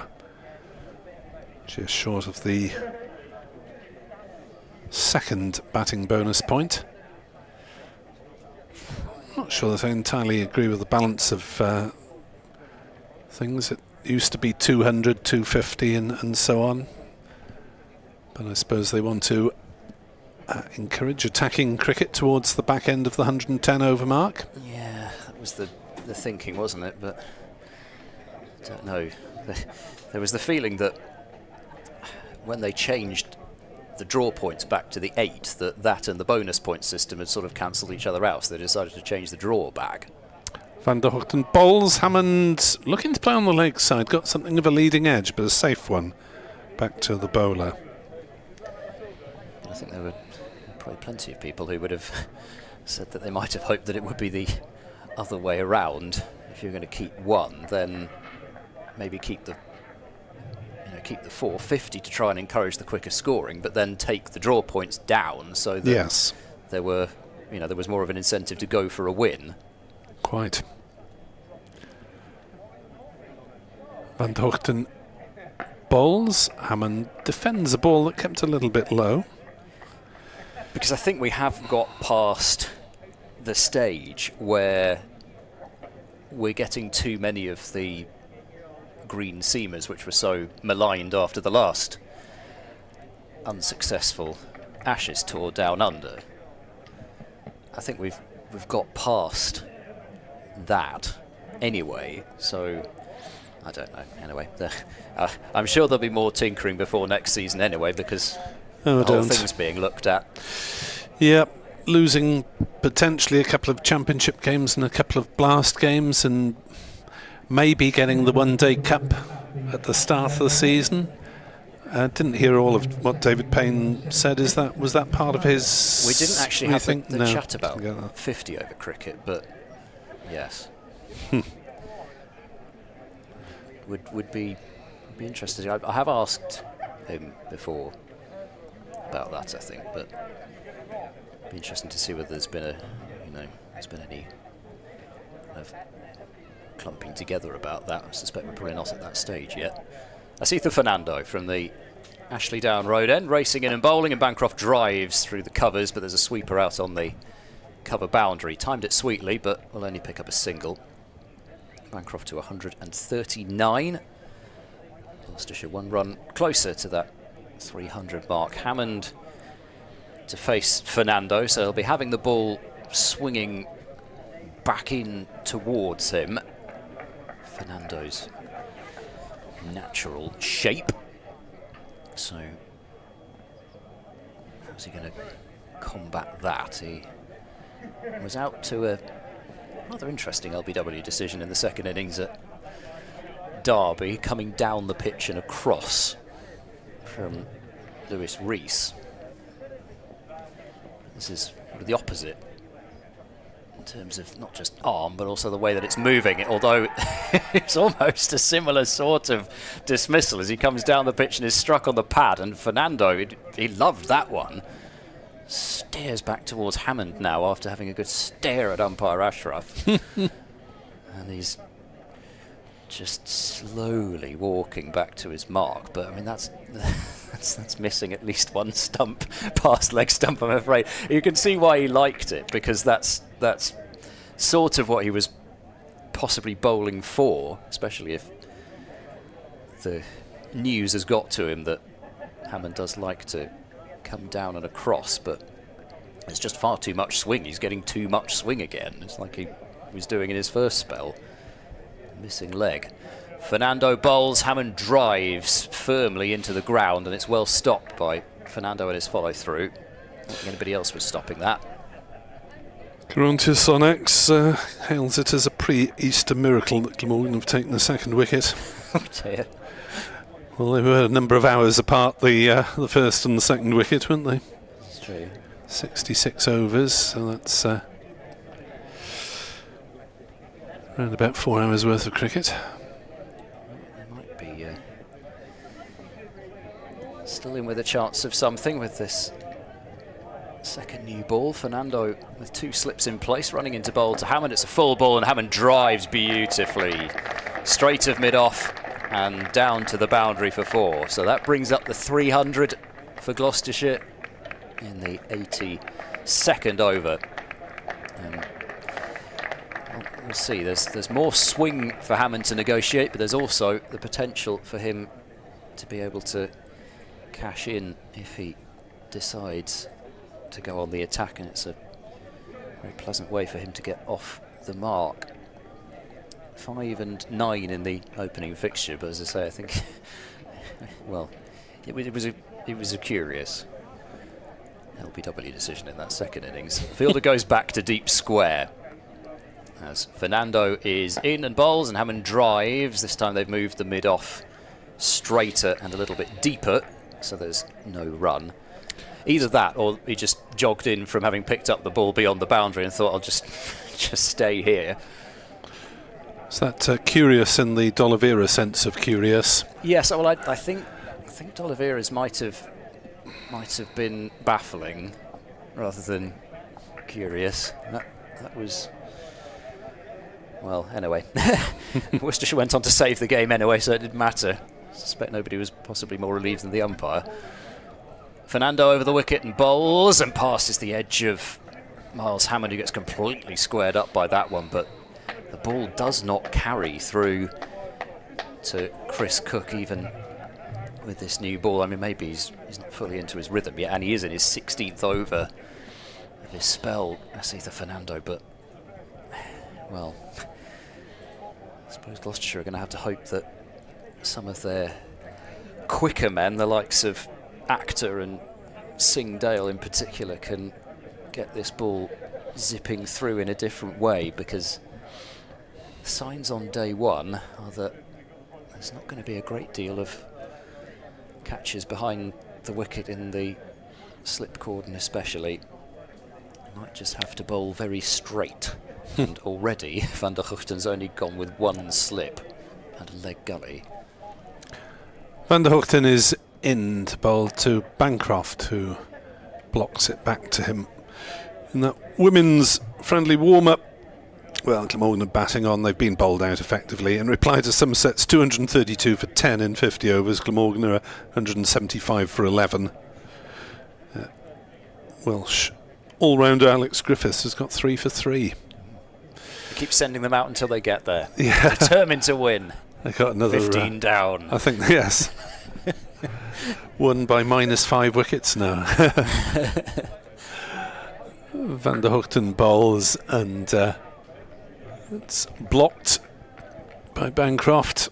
Yes, it's like the Glamorgan against the Cardiff Students warm-up, in which they played effectively 13 aside, and Sam Northeast declared the Glamorgan second innings when he was 98 not out.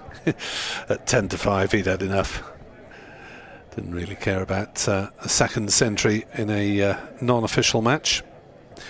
Van der Hoogten into bowl, pushed away on the leg side by Bancroft. It's another one of those ones that just rises a little bit off a foolish length. I think he might have been hit on the glove. Yeah, he's still just shaking out that bottom hand. It wasn't really in any danger, I don't think, ever of going somewhere where it could be a catch, but again, just a little something with the new ball. Admittedly not a great deal, but just something. Van der Hoogten in bowls, and Bancroft gets everything behind it and blocks it back to the bowler. Well, Van der Hoogten is certainly looking to have a lot more control than he did last week against Gloucestershire when he was uncharacteristically expensive. Yet to get in the wickets column, but he is going at only just over 2 and over, which is a move in the right direction for the Dutch Aussie. As he's in, bowls to Bancroft, plays it respectfully out to northeast cover, and there's no run, so northeast is between mid-off and cover. There is a cover sweeper, a point, third man, 1 slip, a leg gully, a fine leg almost directly behind him, mid-wicket, mid-on. That's the field for Van der Hoogten to Bancroft in the evening sunshine. And he pushes rather tentatively at that one and misses.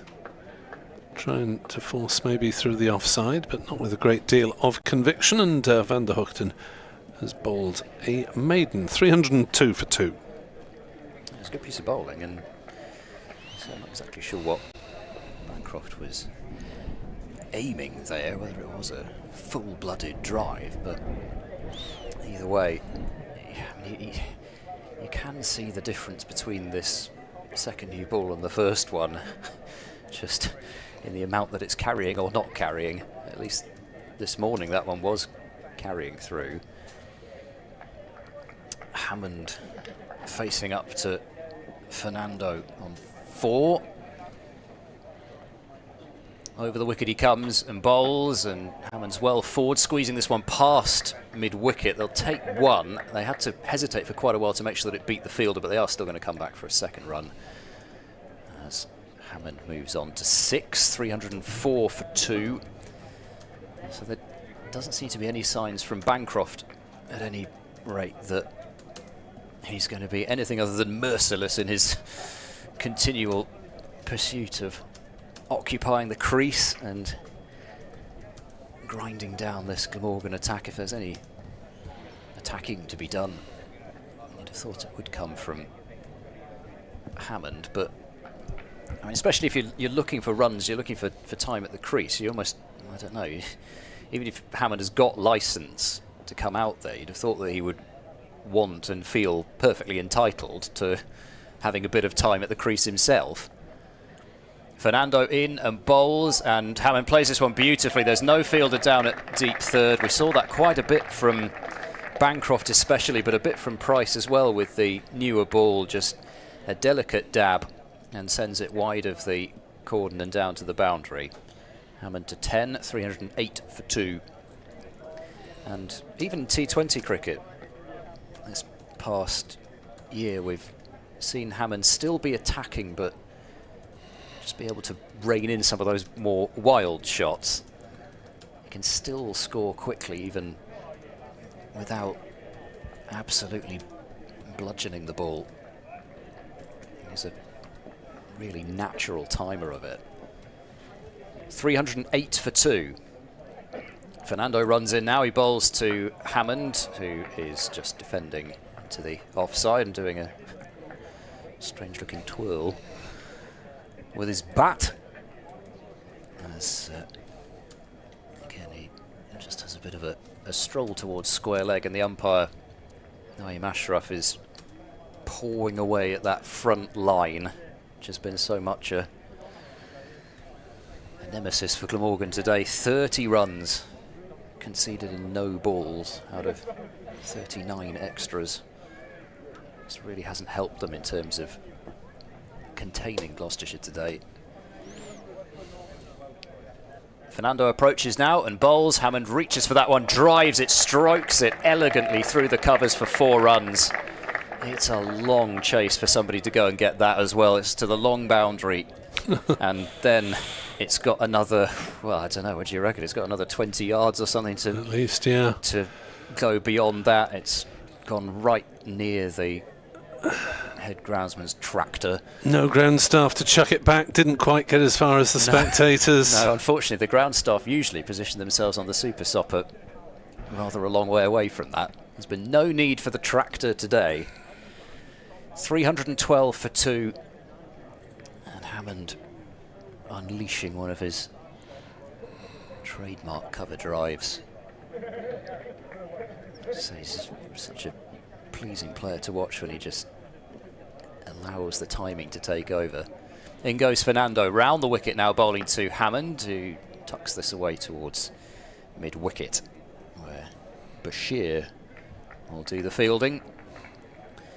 Way back in the early reaches of the day, with Glamorgan having won the toss, decided to field first. Charlesworth and Bancroft got Gloucestershire off to a tidy enough start. 62 runs for the opening wicket. Charlesworth, I think, will be a bit cross with having flashed at a wide one from Ned Leonard, was caught behind by Cook for 19. Ollie Price trapped LBW by Bashir for 101. There's the only 2 wickets to fall again. It's full and wide, and Hammond crunches it through the covers for 4 more. Only slight blessing for Byram, who's had to chase after that one, is that the rope caused it to spring up and take a lot of the pace off it, so he saved himself about 15 yards this time at least. But Hammond moves on to 18. That's not really a half volley. It's just the width that Hammond has gone after, and it's not really swung. But Hammond's created an awful lot of that with his footwork and getting himself into a magnificent position.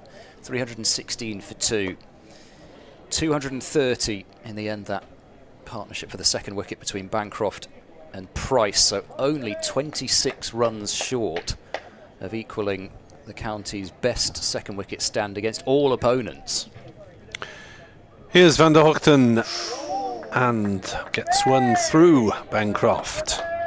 A rare moment of ball beating bat when the bat is that of Cameron Bancroft. Derek Evans on Blue Sky points out in the women's game, Poppy Tulloch playing for Glamorgan, having featured for Hampshire against Surrey recently. So yes, she's on the Hampshire staff, so obviously there'll be a bit of adjustment in these early stages, the new women's setup. Van der Hoogten bowls, played on the leg side to dashing Ned Leonard. Picks up at shortish mid-wicket. Yeah, you're probably going to see a fair bit of that, to be honest. There's, you know, it really is a collaboration between Tier 1 and Tier 2 as well. I'm sure if somebody's sitting on the sidelines a lot in Tier 1 and not getting much cricket, because, you know, after all, they're professional sides, fully professional sides now, they want to win games. There will be people sitting on the sidelines, and a chance for them to get some cricket in. Van der Hoogten bowls and steered away by Bancroft down to wide third man. Fernando fields comfortably. Single has been taken. 317 for 2. And the sunny skies. The sun shining on Gloucestershire's efforts rather than those of Glamorgan today. Despite Glamorgan winning the toss. Sam Northeast must be wishing he'd said a different word beginning with B rather than bowl. Might be saying a few other words beginning with B as things stand at the moment. I thought I'd let you get there. Oh dear. 317 for 2. Bloomin' heck. Boulder dash. Good one. Gold on the ball, glinting in the sunshine as Van der Hoogten is into the left-handed Hammond, who's driving nicely through mid on past Northeast, running away for 4 up towards the pavilion. Well, Hammond isn't going to die wondering, is he? He's dashed on to 22 off 15 deliveries, 321 for 2. You know, again, I sound like a broken record, but he's got there by playing some cover drives and some straight drives. They've been fantastic shots, but there's been nothing wild about the movements or, you know, really trying to crash the bowling away. He's been controlled, but he's 22 off 15. Van der Hoogten bowls again to Hammond, defensive. playing to mid-on, and there's no run. Of course, these two who batted so much together in the T20 as well, the runs at the top of the order were really critical in getting Gloucestershire through the group stages, both the volume of runs and the manner at which Hammond and Bancroft scored them were so key to setting up many totals, complementing each other well.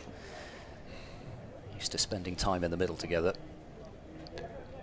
Van der Hoogten bowls, pushed by Hammond to point. 5 runs off the over, 321 for 2, with 11 overs to go this evening. So we'll get off by 6:30, I guess.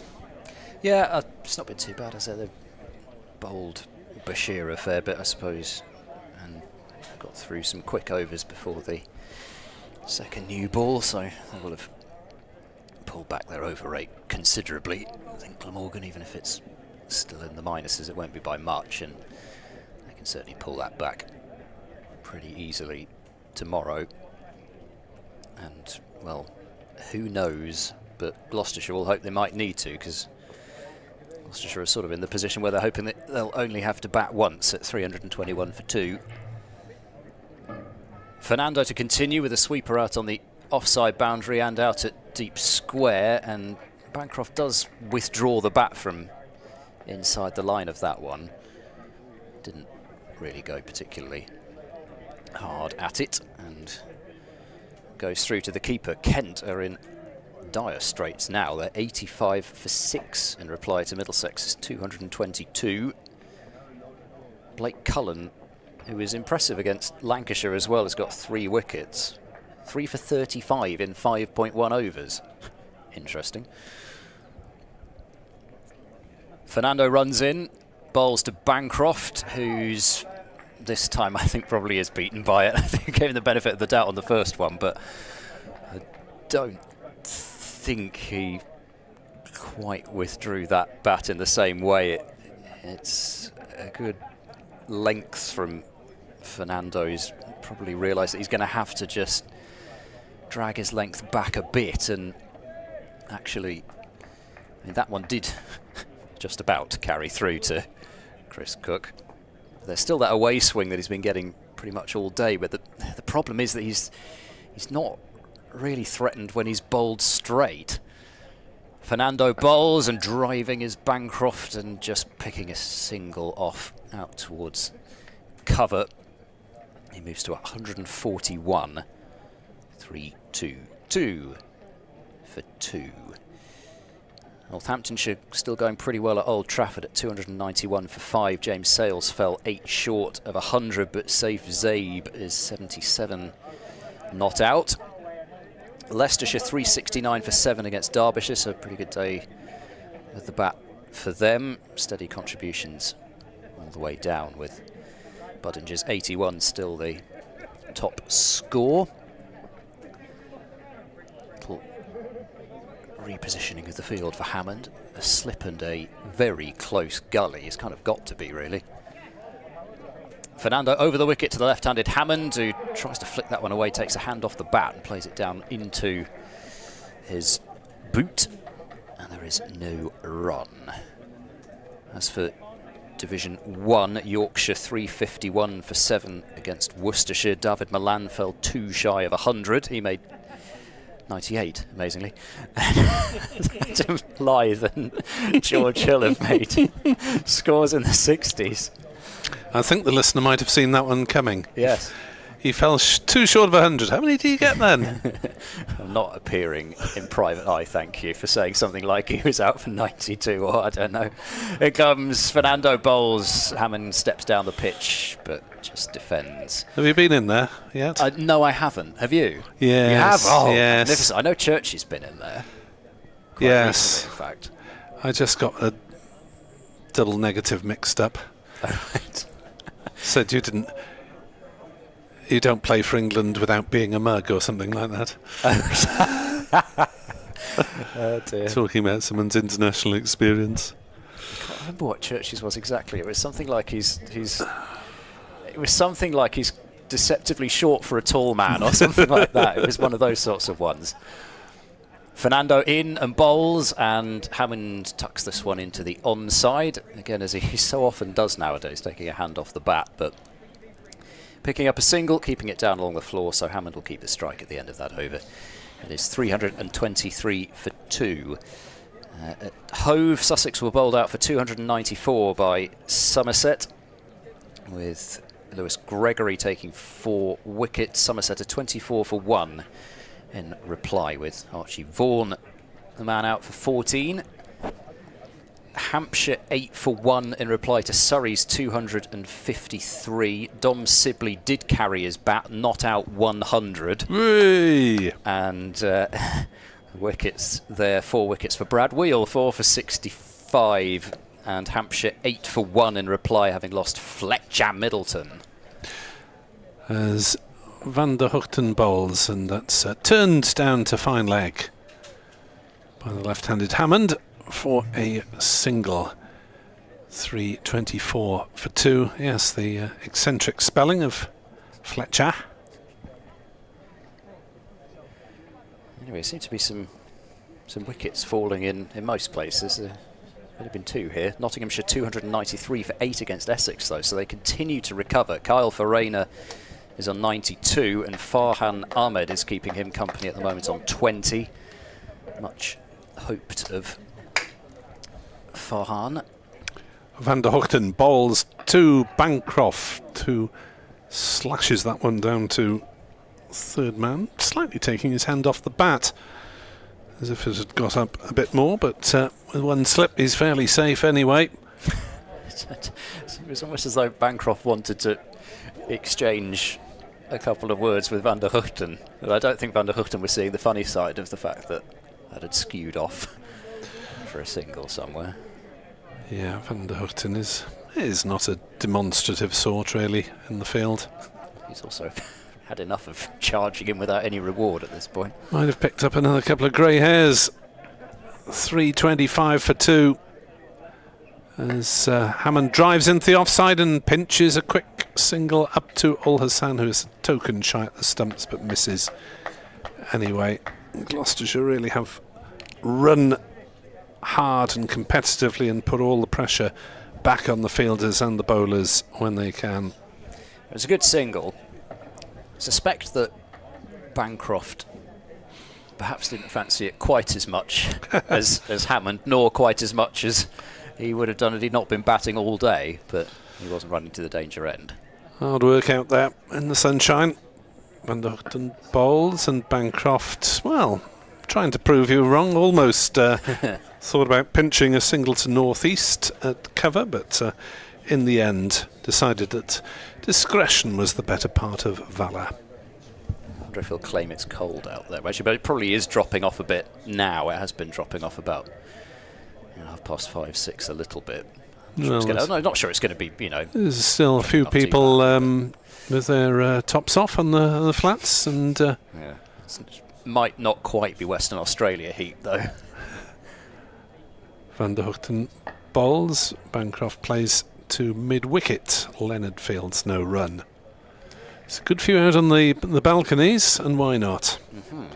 First day of official cricket here in Bristol. Certainly be hot in those. They do catch the sun. Yeah. Flats at that end, so you'd be coming out on the balcony whether you like cricket or not. But to be honest, you would think that if you were going to buy a flat there that you might like cricket. And if you didn't when you moved in, you probably got used to it by now. Van der Hoogten to Bancroft with a leg slip now. Arms in the air as Van der Hoogten, as Bancroft plays a perfectly unhurried defensive shot on the offside. 326 for 2. 87 overs gone, so 9 remain of the day's entertainment. And one division, one score I didn't mention, Durham 310 for 7, with Ben McKinney still in on 124 not out. And Asitha's namesake, who he tends to open the bowling with in Test cricket for Sri Lanka. Vishwa Fernando 1 for 67, so they might be exchanging some text messages at the end of the day about English bowling conditions. I noticed that the wonderfully named Brendan Doggett is playing for Durham, so we'll see how he gets on with the ball. And he might be in soon with the bat, actually. Matthew Potts is 40 not out. I suppose actually he's only got I think Potts got 100 as a night watchman against Warwickshire not that long ago, so he likes batting against them. Asitha Fernando continues and bowls outside off, and it's let go as it loops gently into the gloves of Cook behind the stumps. Ethan Bamber playing for Warwickshire, but it's Michael Booth who's got 3 wickets, and Taz Ali, who's another young spinning prospect, and goodness knows England could do with them. He's got a couple of wickets too for 49, so pretty good figures on day one. Yeah, I think we've seen him playing against Glamorgan in the One Day Cup, possibly. Yes, he's certainly been involved with that. Fernando in, and down the pitch is Hammond, steering the ball to cover, but there's no run. Yeah, I think he played in the game between Warwickshire and Gloucestershire here last season as well. Bowled pretty well. Young leg spinner.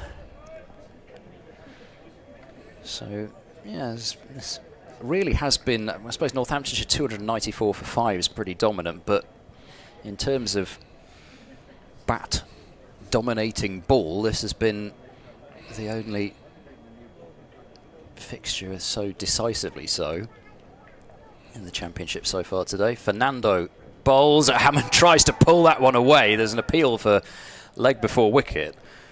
Whether it was leg before wicket, I don't know, because Hammond's just readjusting something before wicket, protective equipment which he actually had broken at Lord's last year. I think it's safe to say, I know there's not a great deal of bounce, but that would go in the highly optimistic category of, of leg before wicket.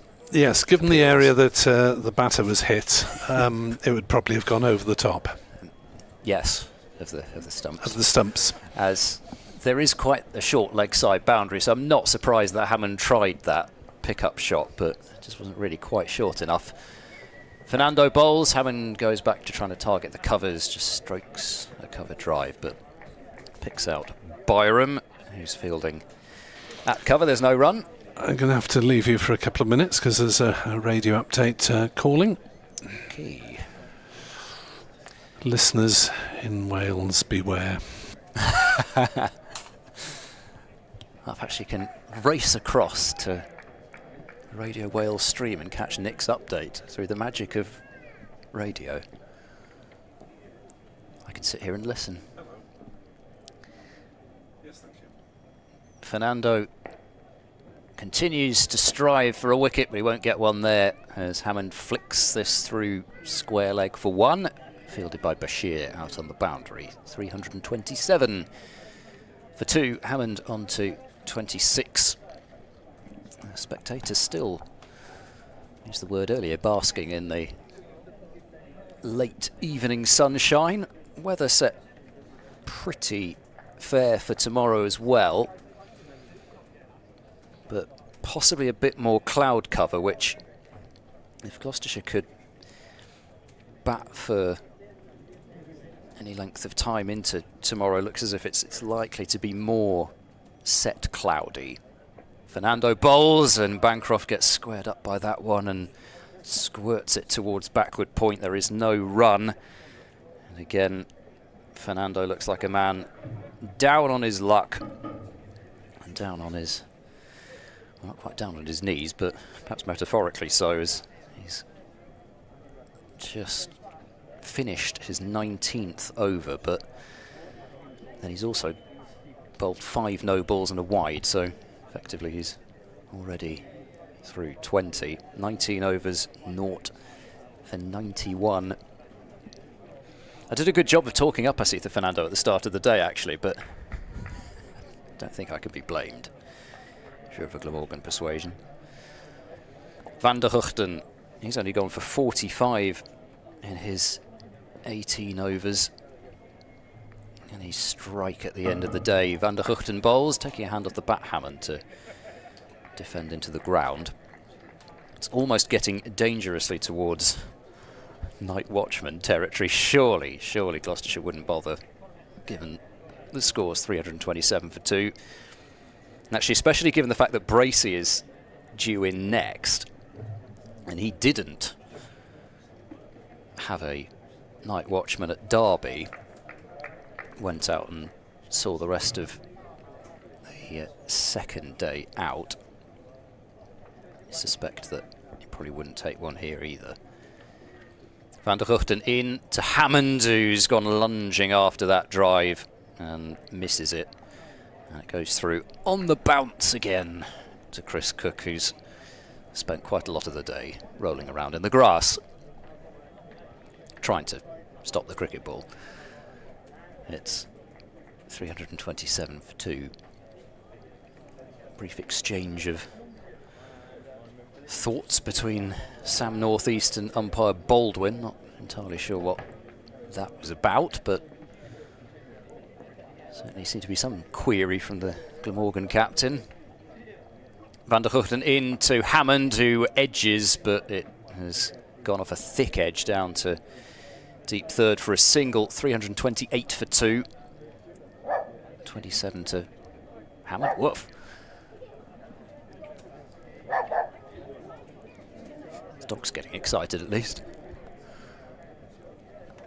Around about half an hour to go in what has been a dominant opening day for Gloucestershire. One of the more dominant opening days in recent times from Gloucestershire at Bristol. It's going to be hard work grafting out 20 wickets for anybody on this surface. I think we can say that already. Van der Hugten into Bancroft, who taps into the covers. There's a big gap there with deep cover sent back. And Bancroft ticks along to 143. But you'd rather be trying to take 20 wickets with a large amount of runs on the board than not. So we'll see. And again, what can Gloucestershire hang their hat on? The fact that maybe it's supposed to be cloudy tomorrow. A couple of quicker men in their attack. Van der Hugten bowls, Hammond drives sweetly but straight to mid-off. As Al Hassan gets down to field. But you do feel it already, even on day one, it's going to be hard work, but there is still the cheer of looking at the board and seeing 329 for 2. And Gloucestershire will, by the looks of things, have the decision tomorrow about how long they want to bat on for. 20 overs and a bit left for bonus points to be accrued. Van der Hugten in and bowls, and forward goes Hammond, plays defensively to mid-off. She was the only fielder saving the single in front of square on the offside. 2 runs have come from that over. Van der Hugten has been tidy. He's been probing, but he's not had the threat that, for example, he had, especially in the first innings at Cheltenham last year. And he's done his best to keep things tight, but I think even in terms of the half chances, I don't think any of them were off Van der Hugten's bowling. But it's time to bring back Leonard, who has one of the 2 wickets to fall, and I think also may have had that edge earlier on from Bancroft that either just fell short, was just trapped by Carlson at third slip. Bancroft was on 33 at that stage. He's 110 runs further into his innings now. Leonard bowls to Bancroft, who's just prodding and going. He's done it so many times in this innings, just playing it down into the onside, short of mid-on, and they can trot through for a single. Just looking at Leonard's reaction there. I mean, it was a harmless single, but he just stood and looked at the heavens and thought, why don't I do something sensible for a living?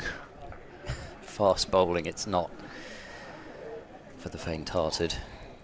I suppose actually him and Bancroft may know each other. There was a brief stint that Bancroft had at Somerset. Paths would have briefly crossed. Leonard continues round the wicket to Hammond. He tries a very short ball. It's too short. It's been signalled wide, so we'll have to re-bowl that one as well. It's the second wide that Leonard has bowled in addition to 10 no balls. It's actually, I mean, his figures of 1 for 69. I know it's not nothing that he'll be shouting about, but he's actually not taken that much tap around the extras. 331 for 2. He bowls and Hammond pulls, and it's been terrifically fielded by Kellaway at mid-wicket. thought that must have gone to the boundary, but Kellaway has plucked that, I think, one-handed down to his right and earns a well-deserved ripple of applause. Yes, the 2 Glamorgan wickets today claimed by current and former Somerset players. I'm sure they'll be crowing about that. And in Somerset, as Hammond again takes a hand off the bat and nudges it through backward square. It's another no ball, so that makes it 11 for Leonard, and that is 32 runs conceded. Just in no balls, 334 for 2. Started a thought on the bonus point situation, so was it about 5.5 Gloucestershire would have to go at now to achieve maximum batting points.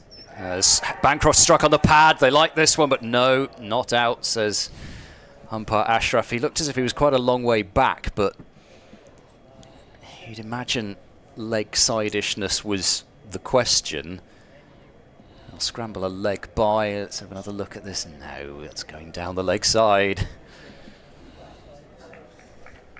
Sort of hoping that the umpire might have had enough of watching Cameron Bancroft bat and just put his finger up and send him on his way, but no, nothing doing. 335 for 2.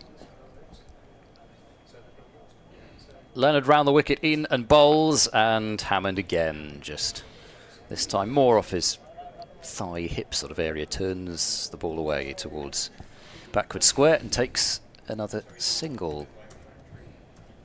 It really is just there's little periods where Gloucestershire have done things a little more expansively, but for the most part it has just been picking apart the Glamorgan attack where they can and taking plenty of 1s and 2s. Leonard bowls a shorter ball. Oh, it's a no ball. I was just about to say that was a better directed short ball, but it's another no ball. He stomps at the landing area there, but well, I mean, they do. I mean, I even saw it in that net clip I've been wittering on about all day. But I saw Chris Dent standing there, being the umpire for Ajit Singh Dale and Zaman Akhtar, so they do it. Leonard bowls and Bancroft tries to force this off the back foot, but it's stopped at mid-wicket. There is no run. We've run out of room on the ball-by-ball graphic to the left. They're going to need to make the font smaller, or we're just not going to see the oh, just ball. Call it over. I suppose it's, you do see that, don't you? Sort of under 9 level or something. the overs can't be longer than, what, 9 deliveries or something. Bancroft, for not the first time today, squeezes this one down to deep third for a single. So he's up to 145. Oh, there we go, they found some room. Extended it.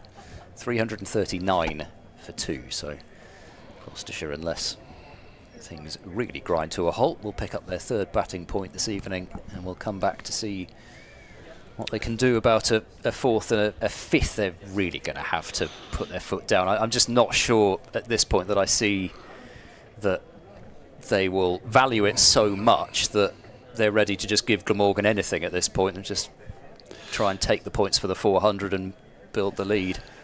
Yes, you have to think, I suppose, about denying the opposition easy points as well, if they do try and open their shoulders unnecessarily, but they've been going so nicely without taking undue risks, really. The odd nice shot. Zain Ul Hassan. Been a fair few boundaries, I suppose. 15 for Price, 15 fours and 2 sixes for Bancroft, but haven't really got after the bowling that hard, which sounds strange when you've got 339 for 2 on the board, but they've taken runs, they've run really well, and they've picked out the gaps. That's still only, well, in fact, it's less than half Bancroft's runs in boundaries. As he cuts the first ball of the Ul Hassan over to point. Zain Ul Hassan labouring away. And his 17th over, still wicketless. He was wicketless last season, and he's really got to get into that column or score big as an opener. Preferably both, but not yet today. And he comes, bowls, let's cut away through the offside, but Glamorgan, not surprisingly, have Eddie Byram sweeping out in front of the car park away to our left. That seems considerably less busy than it was. So there's a few have made a move. It's funny because the crowd doesn't seem that much smaller than it was earlier, but half the cars have disappeared. I don't know if there's been some sort of event going on at the gym or something. It could be, I suppose. Yeah, anyway. There's no reason for supporters to go home with their side, or home supporters anyway, their side so prominently in control of this game. And when you've waited all winter, sight of glorious sunshine and a big score on the board as Hammond drives gently to Van der Hoogten at mid-off. No run, so just the one slip. One either side close-ish on the drive, but with a relatively new ball just in its 11th over. Just shows you the lack of menace really in this Glamorgan attack for whatever reason. They are missing a few players through injury, as Ul Hassan is, well, trying a shortish ball, and Bancroft ignores it. So James Harris is out injured. He got 30 wickets last season. Mason Crane likewise. Dan Douthwaite also on the injury list, and it's feasible that all those three would have been playing. Douthwaite had 15 first-class wickets last year, as that's turned to mid-wicket by Hammond. Carlson Fields threatens to throw down the stumps if anyone so much as thinks about running. But with two international bowlers in Fernando and Bashir into the ranks, it doesn't look too shabby on paper. But they've laboured largely in vain today as Ul Hassan bowls, and Hammond drives to northeast at mid-on. Just one off the Ul Hassan over. 340 for 2, 5 overs remain of the evening's entertainment here on BBC Sport Online. Nick Webb and Ned Seaborn. You do feel this might have been a day for Dan Douthwaite just coming on, and he's got, he's done it quite a few times against Gloucestershire. Anecdotally, he'll just come on and produce a wicket in a way that you might not have expected. I mean, Sam Northeast has tried everything when it comes to setting different fields and trying different plans to get particularly Bancroft and Ollie Price out, but you just feel that Douthwaite might have had that bit more versatility to be able to effect some of those plans, whereas I I think there was one point when Leonard was bowling the shorter stuff at Bancroft especially, where he thought, actually, hang on, this could produce a wicket here. He played a bizarre sort of overhead swat at one of them in particular, and you just thought, well, at least he's forced him to do something a bit different here. But the problem was, A, he was at the end of his spell, and B, the no balls. Couldn't really keep that up for too long. He's continuing now, and Bancroft tucks this one off his thigh down to fine leg. They possibly earlier on in the day they might have come back for 2, but I don't think Bancroft particularly at this stage is bothered by sprinting back full pelt for a second run, having been out there all day. I did repost a graphic with the score earlier on with the words "oh dear," and Mark Harvey says you might as well pin this tweet for the season. That's a little pessimistic at this early stage, Mark. Leonard round the wicket into Hammond, and Hammond gets a ball which rises up off back of a length, knocks it down into the ground towards backward square, and it is another 50 partnership. About 3 people have noticed. Oh, there we go. There's a few more people have joined in now. There's a brand new scoreboard, don't you know? So all 3 partnerships in this innings so far have passed 50. 62 put on by Charlesworth and Bancroft, and then 230 between Ollie Price and Bancroft. It's a no ball, but Bancroft's beaten by it, and you can tell he was beaten by it because he had a look back at the bowler as if to say, yeah, that one's done something. But it is, sadly, you do feel for him, 344 for 2, the 13th. No ball by Ned Leonard today. And the extras column will shortly be raising its bat. Leonard bowls short ball. He's tried to uppercut that one as Bancroft over the top of the slips and has missed it. And there is actually a fielder down at a wideish 3rd position as well. So again, Leonard's banged the ball in, but you almost wonder if he actually could have banged the ball in a bit more, or at least or somebody else could have had a go. But I suppose who else would? Whether Van der Guchten or Fernando would really bowl a spell of short stuff, but it's almost looked like the most likely way of getting Bancroft out since the early stage of his innings, as he comes forward and nudges the ball to point, and there's no run.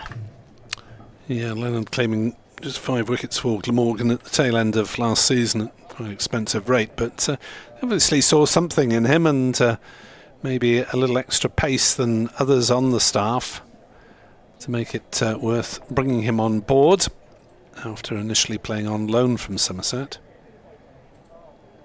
344 for 2. Leonard into Bancroft, who squirts this one away and will get 4, and that is a 150 for Cameron Bancroft. It was sent between fine leg and deep backward square, and Bancroft, who passed 150 twice last season and once in his first stint with Gloucestershire, now has another daddy 100. 259 deliveries, that was his 16th 4 to go with 2 sixes, one of which was slammed back over the head of Bashir, and the other was a genuine top edge off the bowling of Leonard that sailed over the keeper and over everybody for 6, even though they had the field set for short pitch bowling. Old Longstop would have had him. 8 runs from this over. Leonard bowls what should be the last ball of it, and it's a bouncer that doesn't get up a huge amount. Bancroft ducks underneath it, and 4 overs remain in a day that has no doubt warmed the hearts of Gloucestershire supporters after what was a tricky opening game at Derby, where Derbyshire really did dominate from the start, winning by 9 wickets. The hope was from both James Bracey and Coach Mark Elaine in respective interviews since then that was just a blip, and they'll get back to things this match. They certainly have done so with the bat so far. 348 for 2. Yes, Glamorgan would have been hoping for a similar decent start to game 2, having been outplayed in game 1. And so Ul Hassan is into bowl. Hammond drives beautifully through the offside for 4. Wide of mid-off, racing away. The punishment will continue, and the home crowd certainly enjoying it. 350 up and 3 points. Glamorgan yet to register in this match. Remember, you need 3 for the first bowling point. And Gloucestershire, well, they're almost certain of the 4th point. If Hammond gets going again in the morning, they could give it a whirl for the 5th point, 450 mark. Yeah, well, I suppose we'll know fairly early tomorrow what the thinking is on that front. Still, probably myself don't see it unless there's some really friendly bowling early on, and as you say, Hammond really does race away. I could well be wrong, usually am. Cook coming up to the wicket to try and limit Hamilton's stroke play. Ul Hassan bowls, nudges it, 2 point, goes through for a quick single and safely home. As Bashir thinks about throwing and decides it's not worth the effort or the attempt, or the risk of an overthrow, and the batter's safely home. 353 for 2 here on BBC Sport Online. Still only going at 2 and over for the day, Ul Hassan, even despite that boundary. He's worked hard, hasn't he? As the field is being readjusted. I know he's of a lesser pace, but he has been the bowler that has consistently bowled the straightest. There's certainly a virtue in that, isn't there? As Ul Hassan bowls and Bancroft plays gently to mid-on. What about the over 8? How's that looking at the moment? At the Well, bottom of the I board? don't think we'll get an update on that until the end of the day. It's not been adjusted since tea. It says -3 still, but I'd be surprised if that hasn't improved since then. Looks like we'll finish. Well, we'll finish a little after 6:30, but not drastically late. It's fairly standard, a 6:20 to 6:30 finish as Ul Hassan bowls, and that's cracked through the offside by Bancroft. Another boundary from the broad bat of the Australian. Knew it just as soon as I was thinking, gosh, yeah, he's bowled so straight today. Just drops one in his worst halfway down outside the off stump to Cameron Bancroft, of all people. Doesn't need a second invitation there. 357 for 2. 3-0 on points. Gloucestershire looking more likely to add as things stand. Should get to 4, maybe 5. Ul Hassan into bowl. Forward comes Bancroft. So he's played most things on their merit, hasn't he, Bancroft? He's kept his concentration well. He's defended the straight ball and hit anything off target. 1 or 2 moments against the shorter deliveries, as you were suggesting. But yeah, a couple of reverse sweeps against the spinners, but to be honest, the reverse sweep is almost a conventional shot nowadays anyway, and the way that Bancroft tends to play it, it pretty much is. It's not like he's trying to reverse hit somebody out the ground. There's a leg slip in place as well as a slip, as this is driven again through the leg side by Bancroft, and that will race up to the wide long on boundary. Collected rather than fielded by 12th man Andy Gorvin, who's shuttling the drinks round. 361 for 2. I think I'd better get the word remorseless into my report somehow. Yeah, it has been, because there have been many points when, he could have said, okay, it's been a long innings, I've done my bit, let's let somebody else come in and have a go, or okay, now we'll take a few more risks maybe and really try and score heavily to really get Glamorgan's heads down. But actually he's done that anyway and still scored at more than acceptable rate. He's got the chance maybe to come back tomorrow. Still 3 overs left this evening. Leonard to bowl the first of them around the wicket to Hammond, who plays this one through mid-wicket. They'll take a single, but there's really not many twos available to that side of the ground towards deep square. Hammond to 36. We did see 1-3, which I didn't imagine we'd see a 3 to that side of the ground, but it was the only way that it could happen, where it was just pulled back in at the last moment and then flicked back in to such an extent that they could take one on that action. 362 for 2. Leonard bowls, Bancroft leaves. Goodness me, that was a tight one. That was, well, we're talking millimetre differences probably. It was perhaps not quite as tight as one of those leaves that Price had off Ul Hassan, but wow, particularly from this angle, as we're looking at fine leg. I was fully expecting to see that stump go. He actually might have left it on... Just over the top of off, was it? On length, on the top of the off bail. It was not far off. Brave leaving on length given what we've seen today, but still. Leonard runs in and bowls, and Bancroft has tucked this one away for 4 more. He split the gap between long leg and deep square. And I don't know whether this is just a matter of Bancroft picking off some looser deliveries towards the end of the day, or whether he really has decided that he wants to just accelerate towards the end here. But either way, that's what's happening. And it's 366 for 2. Bancroft to 163, and he's teased Glamorgan all day with that leg side field. They've put the leg gully back in, they've had a short leg at one point, they've had, you know, leg slip, leg gully, all sorts of fielders on the onside, but he's just always nudged the ball between them. Leonard over the wicket to Bancroft, who cuts and is caught behind. He's gone towards the end of the day, so Bancroft will not see out the entire day.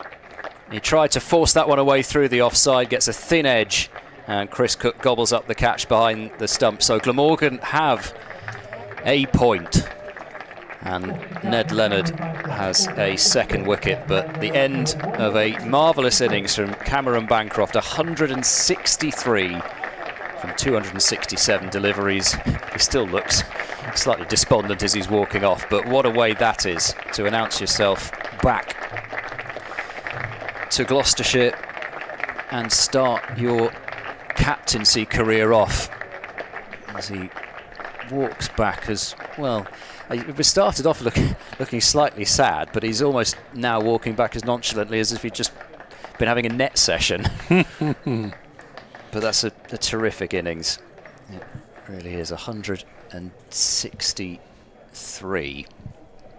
And as we've been mentioning, really, he does just make a habit of, if he gets a start, he does go on to make it big. Got an excellent conversion rate, and his hundreds for Gloucestershire, his lowest 100 is the 130 not out that he made against Northamptonshire last season. So when he gets in, very, very hard to remove. And we do have a night watchman. Why? Why? What's the point? Oh, well, perhaps he's come out to have a swing. A night hawk. Yes, not gosh. Going to have that again soon, aren't we? All that sort of stuff. I'm going to be flippant, but I thought that was a really, really good tactical decision, because Broad's batting, in terms of blocking down the order, is actually best used as somebody to go out and annoy people and try and score some runs. If it works, great. If it doesn't, well, probably wasn't going to score too many down the order anyway. No, but you can have a swing in the morning rather than at night. Matt Taylor to face Leonard, who bowls to him, and there's an appeal for leg before, which is immediately turned down by Naeem Ashraf, who looks upwards rather than shaking the head to say nope. Quite sure what that came off, but it was quite high again.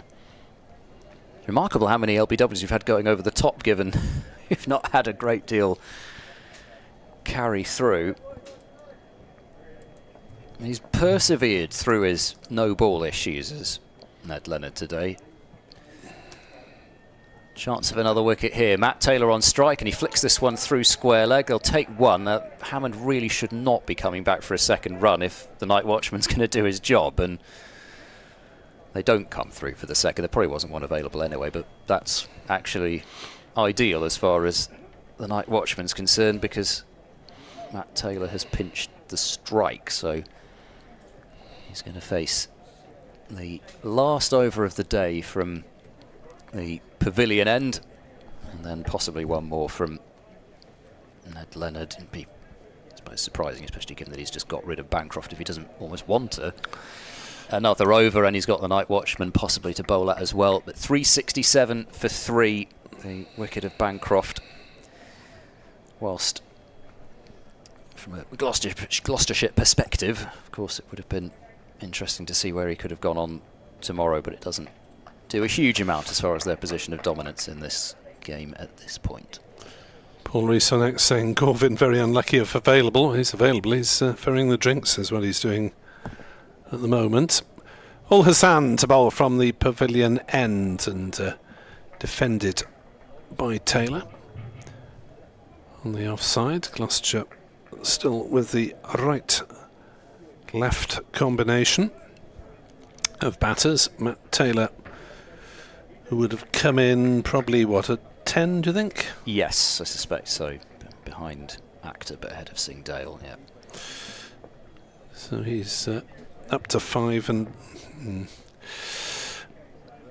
Ul Hassan bowls. Taylor plays defensively on the leg side without denigrating Taylor in any way. Do you really need a night watchman when you've got best part of 400 on the board? And you also do have the extra batter in this lineup, with Bancroft having come in for Marchant de Lange, so yeah, unless he really is going to come out first thing tomorrow and have a real swing, yeah. As Taylor dead bats that one back to Ul Hassan. It's almost just probably, unless he has a swing, as you say, holding up Gloucestershire's progress towards bonus points. Yeah, it does rather signal that the acceleration was happening naturally rather than being a concerted decision, because they're going to need to score, you know, it'll get closer to a run a ball that they would need for the 450. Ul Hassan bowls and Taylor defends again. 3 slips back in place for the first time since the early stages of the day.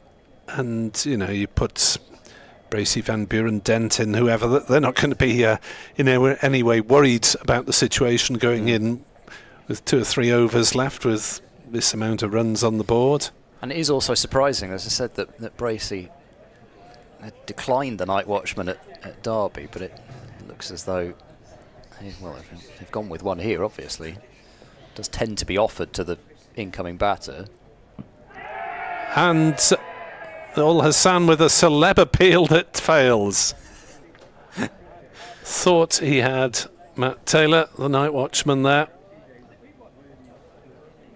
And, well, that was a celebration rather than an appeal, wasn't it? But it doesn't work on umpire Baldwin. It's drifting down. It's on the angle, isn't it? But it's a bit of an angle. He's come wide of the crease, yes. But I don't know. I think they might have more of a case with that one than some of the others. It was quite full, and I don't think it was really spearing down there, even though he went wide of the crease.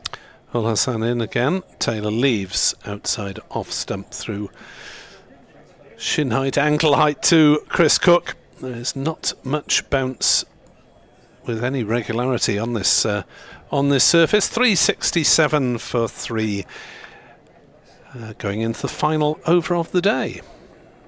It's certainly not going to move the game along, is it? Taking that attitude. Have had one LBW today, Ollie Price, who was pretty bang in front against Bashir, having made his 101 Bancroft's 1-6-3 will grab the headlines, understandably, but Ollie Price playing a terrific hand.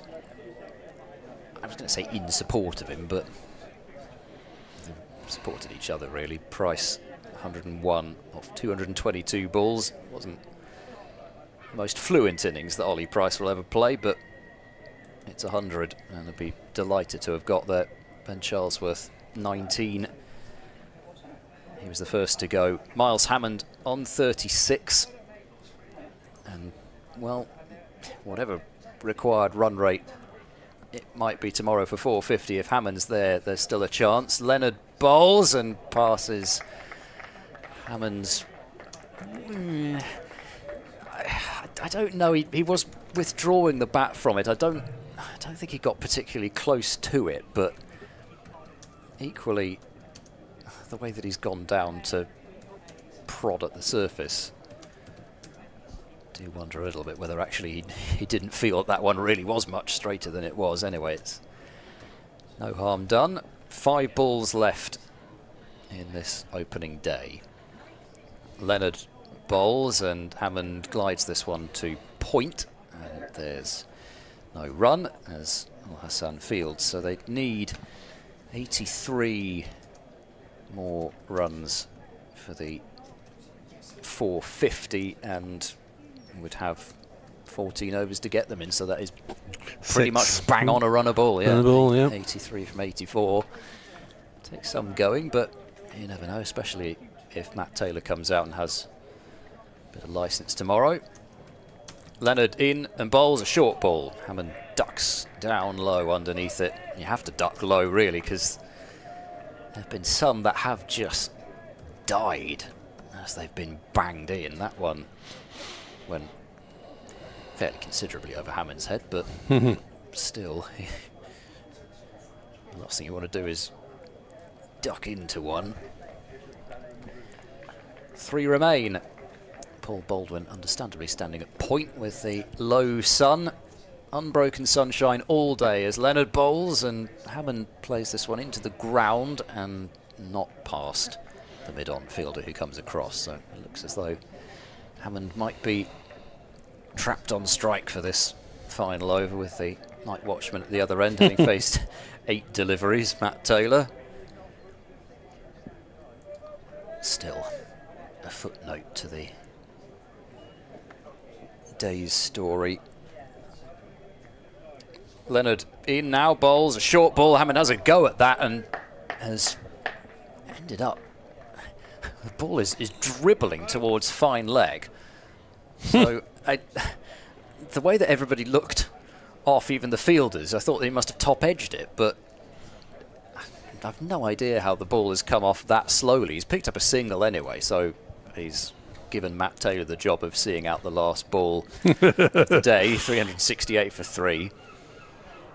But that just came off glove, possibly, because it went so slowly. In any case, he's up the other end.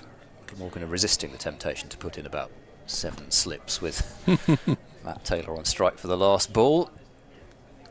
Sort of standing there, exuding the energy of someone who just wants to get off and is being held up by Glamorgan fielders. There will be a short leg for this last ball of the opening day. 368 for 3 as Leonard runs in, bowls to Taylor, and Taylor is beaten by a ball that tempts him outside the off stump, but Matt Taylor is through to tomorrow, as is Miles Hammond on 36. Gloucestershire have piled up 368 for 3 on the opening day at Bristol, having been put into bat by Glamorgan. And as I mentioned not so long ago, it has been a significant bounce back from what was a couple of disappointing batting displays in the opening fixture at Derby. Still an awful lot of work to do. They'll have to score some more runs first, of course, but taking 20 wickets looks hard, as the pitch doesn't look to have very much pace in it. But if Gloucestershire can get their tails up and keep Glamorgan out there in the field for a while longer, they may yet fancy their chances. Yeah, maybe bat another couple of sessions if they can. Gloucestershire should be well north of 500 if they do that, but Glamorgan left to lick their wounds, I think, at the end of that day's play, as the fielding side gather just inside the ropes for a few words of mutual consolation. Kieran Carlson with a few pats all round, trying to cheer people up. But 368 for 3. There's no doubting which side is firmly in the driving seat at the end of day 1 in Bristol. Thank you for your company. And Ed and I will be back with more from 11 o'clock tomorrow morning.